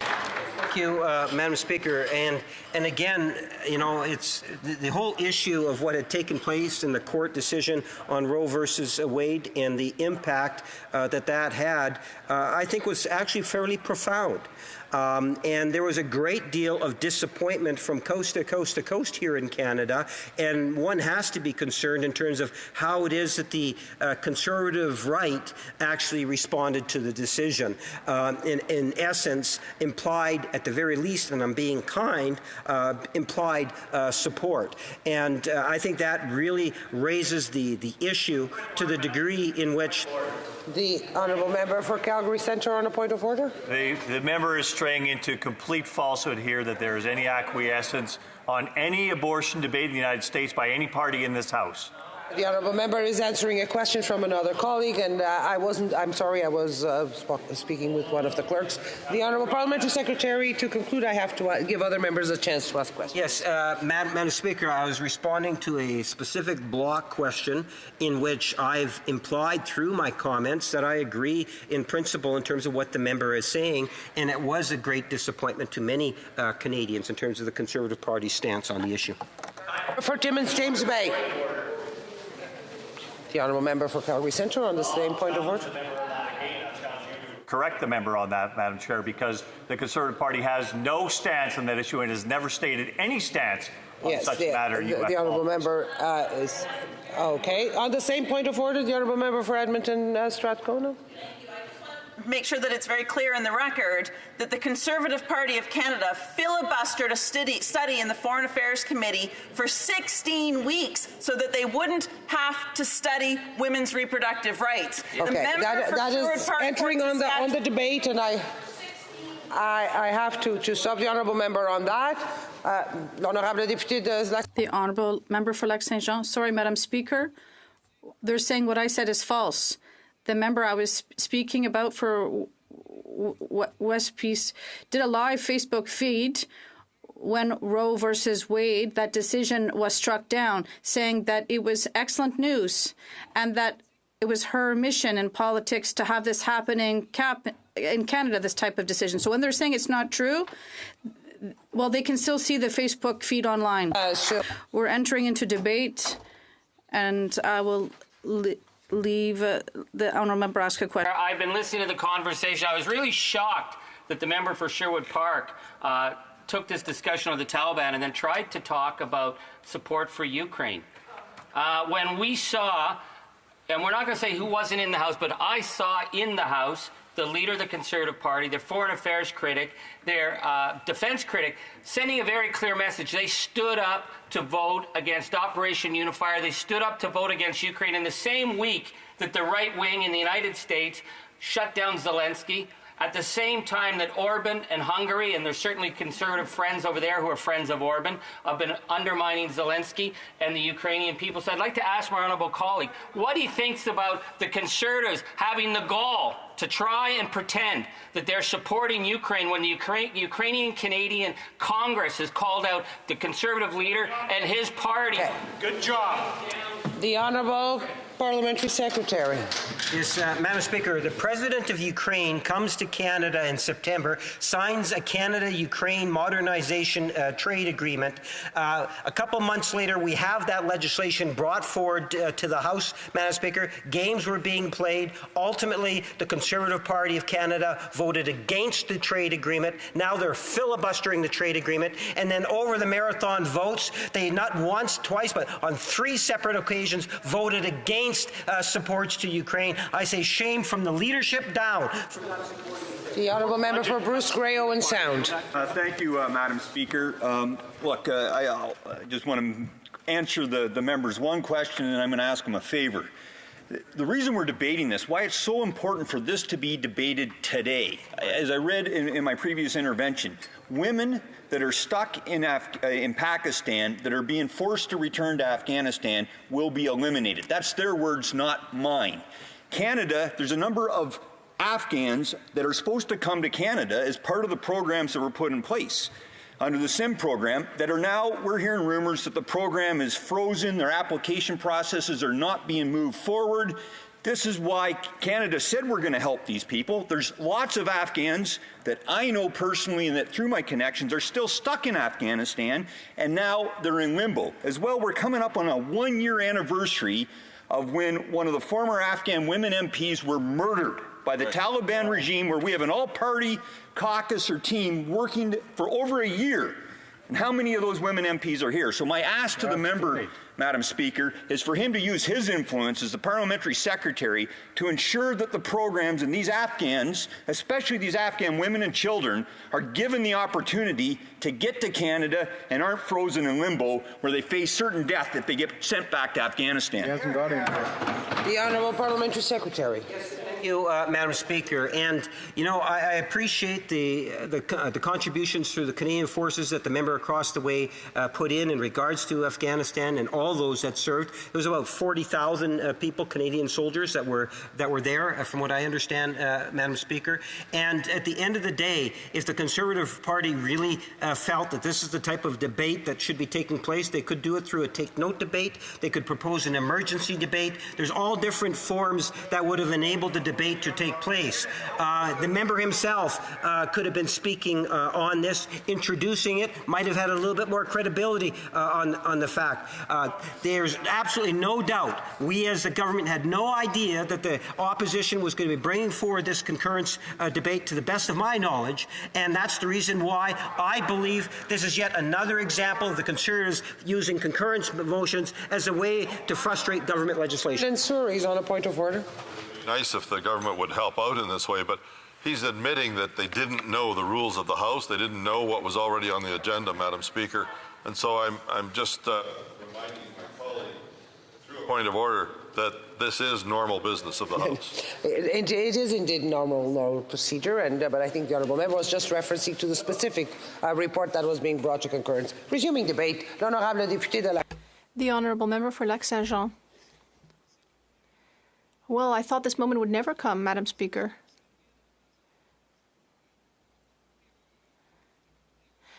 I wasn't expecting to make a 20-minute speech about this because I had prepared for a different committee report, and then it changed. It seems to me that maybe the Conservatives overslept. When I think about the 30-hour voting marathon last week,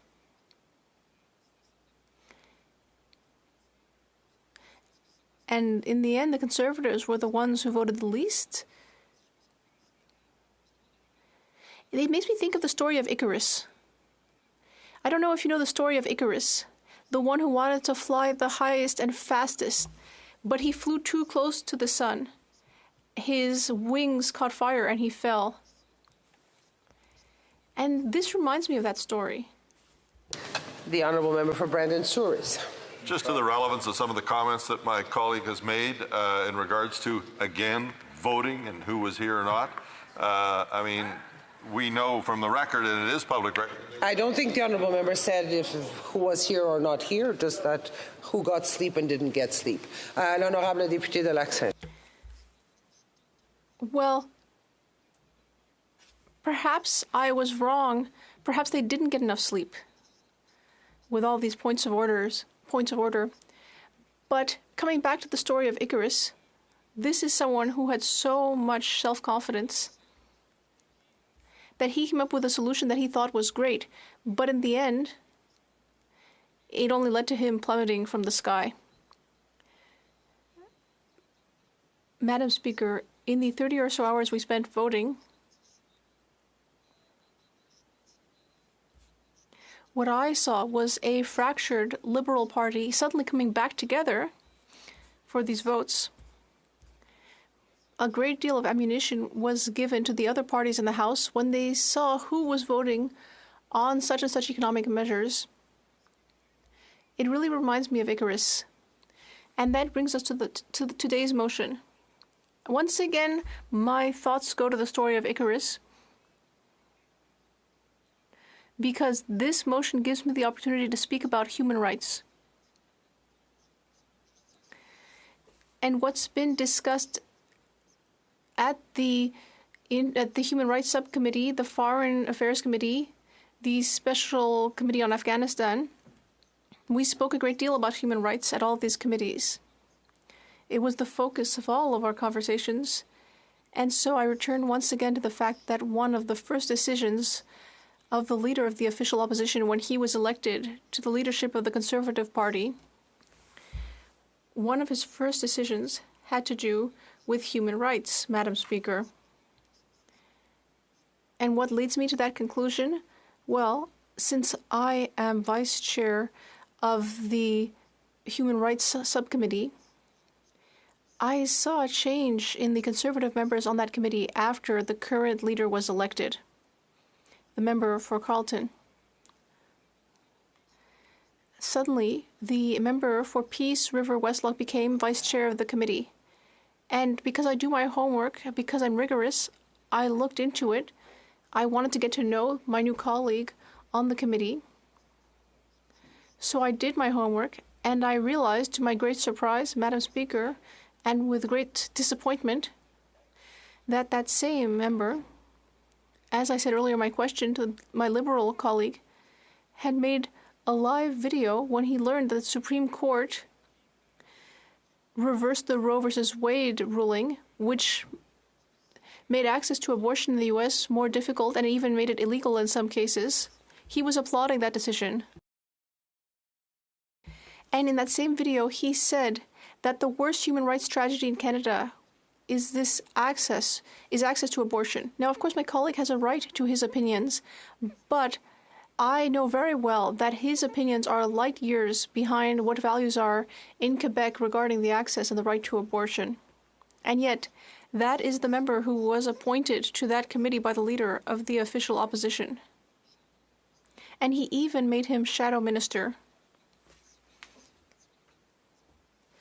So if the Conservative Party were in power, this is the person who might have become Minister for International Development or Parliamentary Secretary. And this is the person who's saying the worst tragedy in regard to human rights in Canada is access to abortion.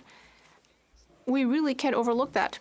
So I come back to this motion that talks about human rights, and of course everyone agrees with that, Madam Speaker. Of course. We agree that the committee informed the House that it firmly rejects the Taliban and any form of recognition of the authority that it exercises in Afghanistan. I looked around. No one raised their hand to say that they're against this.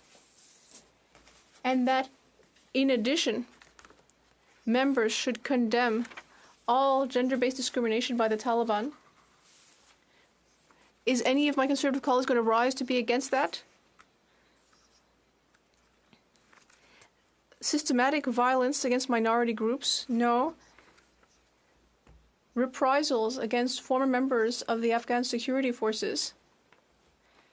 And attacks on freedom of the freedom of the press, and therefore the committee believes that the Taliban should remain on the list of terrorist entities. And yet we're going to spend 3 hours debating this. We're going to spend 3 hours debating this Committee of Justice report.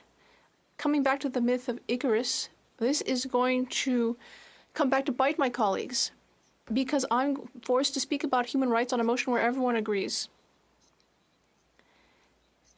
And I will continue. And this will take as long as they want it to. Of course, what makes it even worse was the confusion about what committee report we'd be debating today. It's not very professional. It's not usual for my colleagues. Perhaps they're realizing that they made a serious mistake last week, and they continue to do so. That's the overconfidence that I was talking about. That's always a mistake, to be overconfident, whether you be in politics or in sport. I was on a sports team, and when you're overconfident, I can tell you that it's very dangerous. In many cases, you may end up losing the whole match. Of course, I won't give too much advice to my Conservative colleagues. I'll let them introspect. There is something interesting in this Justice Committee report, Madam Speaker.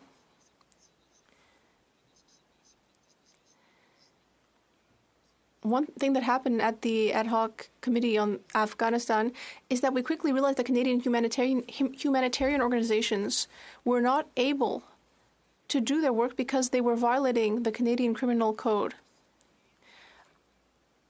On February 7th, 2022, I asked a nonprofit about this, and they told us that the fact that the Canadian Criminal Code forbids terrorist financing, which is of course fine, but because of that provision in the code, it didn't allow Canadian NGOs to send help, whether it be medications, food, and so on.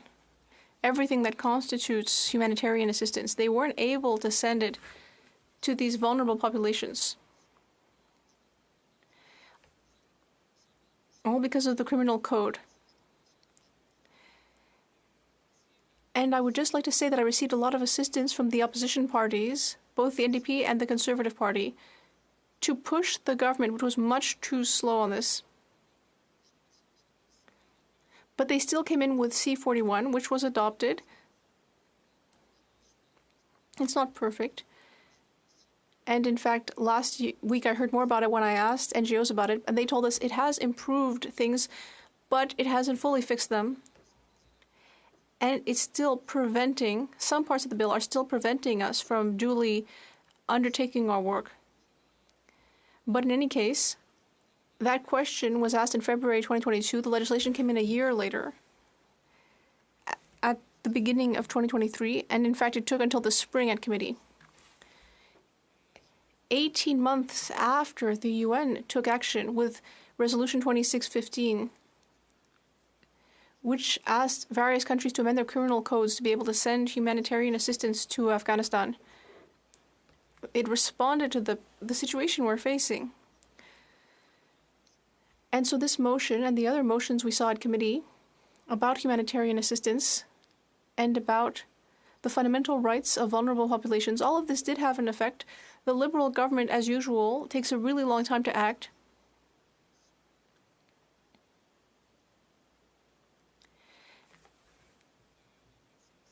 Very often it takes too long, and that has concrete effects on the ground. Because C-41 didn't exist yet, people suffered. Children died of hunger because we didn't send humanitarian assistance. As we saw in articles that were published in many major newspapers, some families had to sell their children because they couldn't feed them. They had to sell their children when Canada had a moral responsibility towards those populations. Because Canada was involved in the operation in Afghanistan, when Canada has direct relationships with Afghan interpreters, members of the security forces, and as my colleague said earlier, with politicians, and especially female politicians, because Canada created programs to enable women to succeed and to run as politicians in Afghanistan. So Canada had helped women to jump into the public discourse, the democratic discourse in Afghanistan. And yet, when we left them all alone facing the Taliban. And we know that if the Taliban hate anything, it's a woman who stands up and participates in the democratic debate in their country. In fact, I think that's the greatest fear that they have. It's terrifying for them to see a woman be emancipated and participate in Afghanistan's democratic debate. For them, that is absolutely terrifying. It's like seeing a demon. So Canada had a moral responsibility, but it did not meet that responsibility. We arrived too late with our imperfect legislation.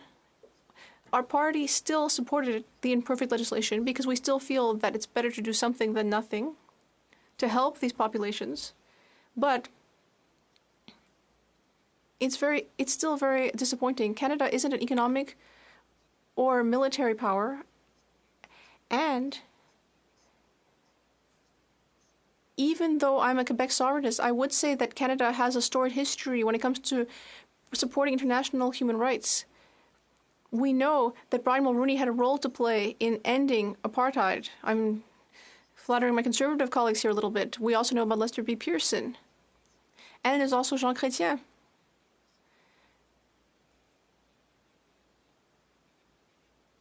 who had an important impact on situations in Africa.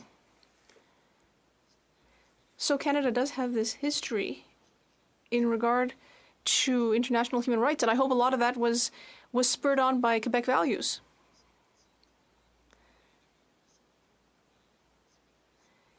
So Quebec cares about this. Canada followed, and we like encouraging Canada to follow our example. I mean, we've seen that with childcare. It often happens. But I won't harp on that. I won't keep harping on the fact that Quebecers are better than Canadians. In fact, it's not actually true that anyone is better or worse. We're all just different. Something that I do appreciate about Jean Chrétien is that he would say, we're the best country in the world. He wouldn't necessarily say who was the second or eighth best. I disagree. I think that there's no better or worse country. They're just all different. And Quebec is one of them. And one day, Quebec will hold all of the powers that it needs to be an independent country. But anyway, I'm getting off topic. And perhaps that's because our Conservative friends made today's debate a bit confusing with all these different motions, and I think it's affecting me. I'm having to make a 20-minute speech about a motion that I only learned 2 minutes previously that I would have to speak to it. But we all agree. The Taliban can't continue to violate human rights in Afghanistan. We can't just let our NGOs and our humanitarian organizations struggle without helping them. That's what was said at all of these committees, including the Committee of Justice. We need to keep the Taliban on the list of terrorist entities. We need to enable humanitarian organizations to send assistance because they know what's happening on the ground, because they care, and they want to help people. We need to give them more support. Canada should give them more support. The government should.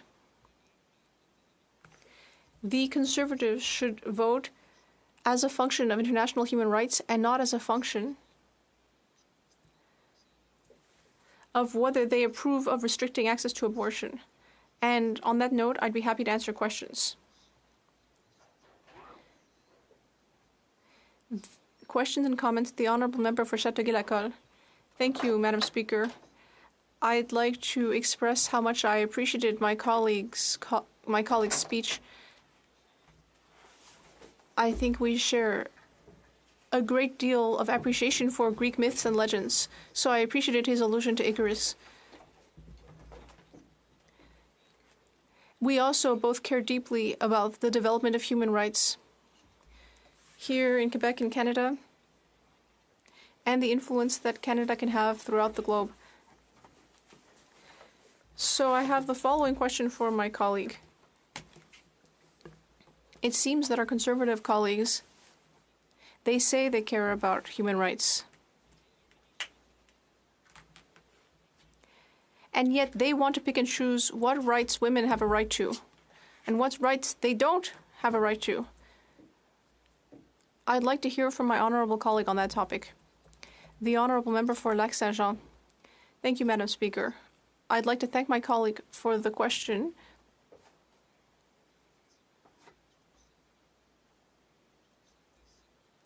Yes, I find this very disappointing because I have a lot of friends in the Conservative Party. You know me, Madam Speaker. I like to collaborate with friends from all parties. I'm here in politics to move things forward, and it's easier to do that when you work together and you don't act too partisan. But there are fundamental values that have led me to represent my constituents, values that we cannot ignore, the values that make us wake up every morning and go to work to help our constituents, as well as for our families and our children.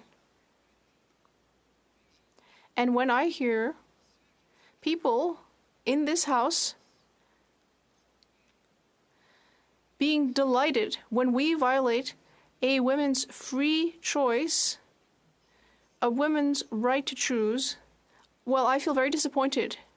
When I think about it, I feel very disappointed, and it makes me sad when I think about my friends in the Conservative Party, because I can't have an impact on some of the members in the Conservative Party. Perhaps some of my friends among the Conservatives could talk to their friends and tell them to think about it a bit before trying to violate a woman's right to choose. The Honourable Member for Sherwood Park, Fort Saskatchewan. Thank you, Madam Speaker. We're here debating an important motion about human rights in Afghanistan following the Taliban takeover. And a couple members have said, well, we shouldn't be debating this. We don't need to be debating this for the full 3 hours. And those members have proceeded to give lengthy speeches on the subject. Of course, those members know that the process is if you think a debate should collapse on an item, then the most effective way you can bring about that result is by not speaking to it. I'm referring in particular to my friend across the way from Winnipeg North. To my friend from the block, of course, he found ways of connecting all kinds of other issues into the discussion, as sometimes happens in this place. But I do want to ask him a question about Afghanistan. I'd like to hear his views on what we in Canada can do to concretely promote democratic development in Afghanistan. I think some people look at the situation and they feel a certain kind of fatalism. Right? But I believe there are still things we can do and we need to do to stand with people of Afghanistan, that we can't give up on the cause of freedom and democracy. But what does he think Canada can concretely do to support the people of Afghanistan in their desire to realize democracy, freedom, human rights, and the rule of law?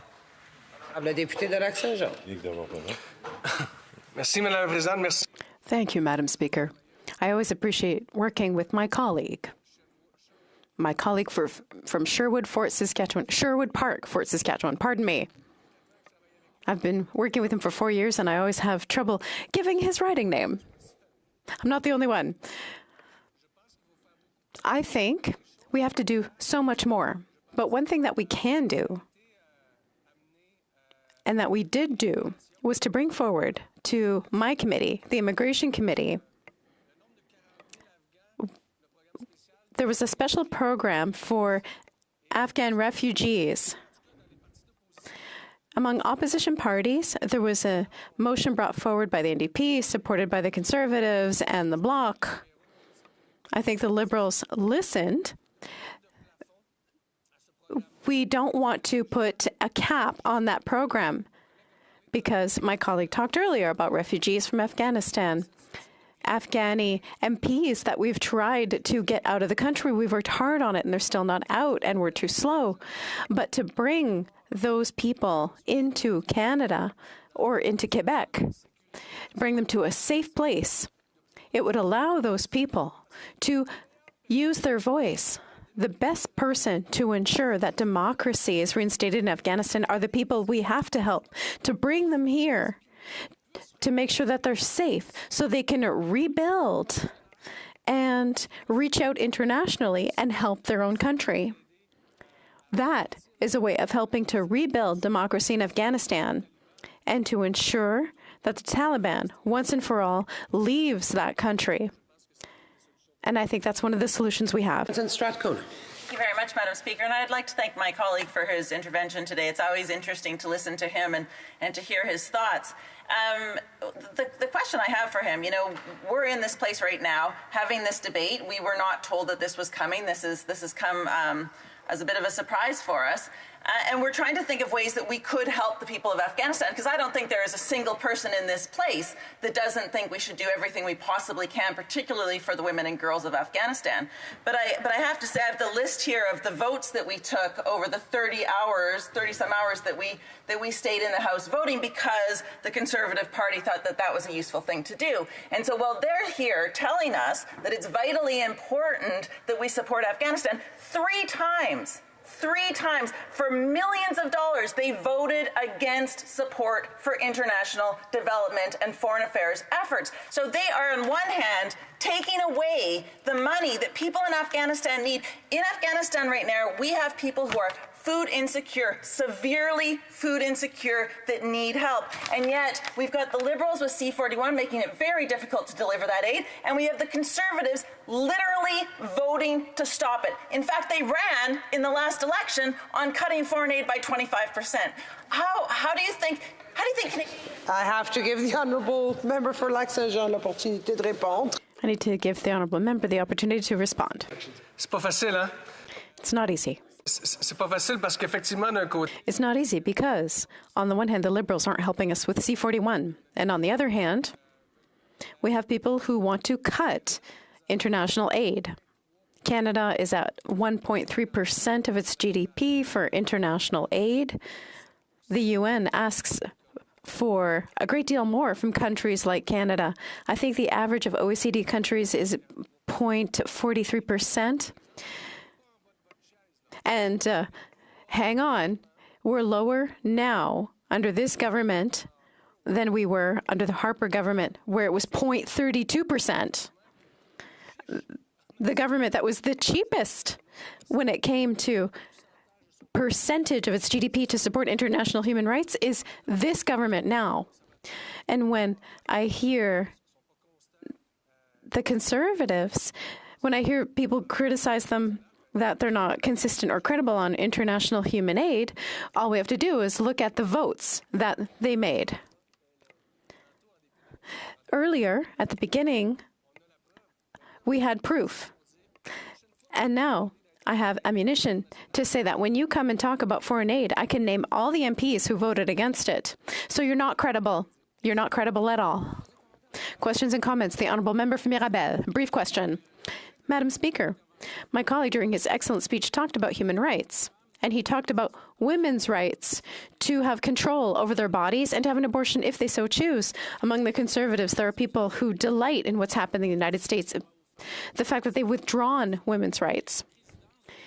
There are chairs of Conservative committees who weren't even able to preside over the committees because of those types of positions. Some of them raise points of order and say that the Conservatives have no position on that. They don't seem to be unanimous. They have no consensus on the issue of women's rights. In my colleague's opinion, in Quebec and at the Bloc Québécois, is there a consensus on that matter? The Honourable Member for Lac-Saint-Jean, in 30 seconds. Not only is there a clear consensus, and it's been there from the beginning, I think it's obvious. And I'll surprise you, Madam Chair. I think that, for me, women's free choice to do with their bodies as they choose is just as important for Quebec to become a country. Those are values that go together. And when I look over there and I see people who say, I'm pro-choice, and they say, I'm pro-choice, but they sit with pro-lifers, well, our caucus is united and consistent. Member for Edmonton Strathcona. Well, thank you very much, Madam Speaker, and it is a pleasure always to stand in this place and represent the good people of Edmonton Strathcona. Madam Speaker, this is a concurrence debate. We were unaware that this was coming, so I'm gonna talk a little bit from the heart, and I'm gonna tell you a few of the things that I've been thinking about. Knowing that we were going to debate this motion. As we all know in this place, in 2021, Kabul fell and the Taliban took over Afghanistan. And I don't think that any one of us can really understand the horrific consequences that had on women and girls in Afghanistan. That shift, that change, what that means to women and girls in Afghanistan. Women and girls who had been given hope for so many years because there was the possibility for them to go to school. Because there was the possibility for them to be teachers, to be doctors, to be lawyers, to be members of parliament. The women were able to participate in their culture, in their country, and in 2021 that was all taken away from them. And I will say I have been working with members across the floor. The member for Bruce Grey, Owen Sound, mentioned it earlier. We do have a cross-party group that is trying desperately to help some of those women MPs get to safety. It's unbearable how slow it is. Madam Speaker, one of the worst days I've had as a parliamentarian was waking up and finding out that one of those members of parliament had been murdered. And I know the member from Bruce Grey, Owen Sound, it feels the same as me. I know all of us in this place are absolutely horrified that these people have not been able to be brought to safety. And so we are continuing to work with civil society. We are continuing to work across aisle to make sure that we can bring these women to safety. I also wanted to tell a bit of a positive story, too, because,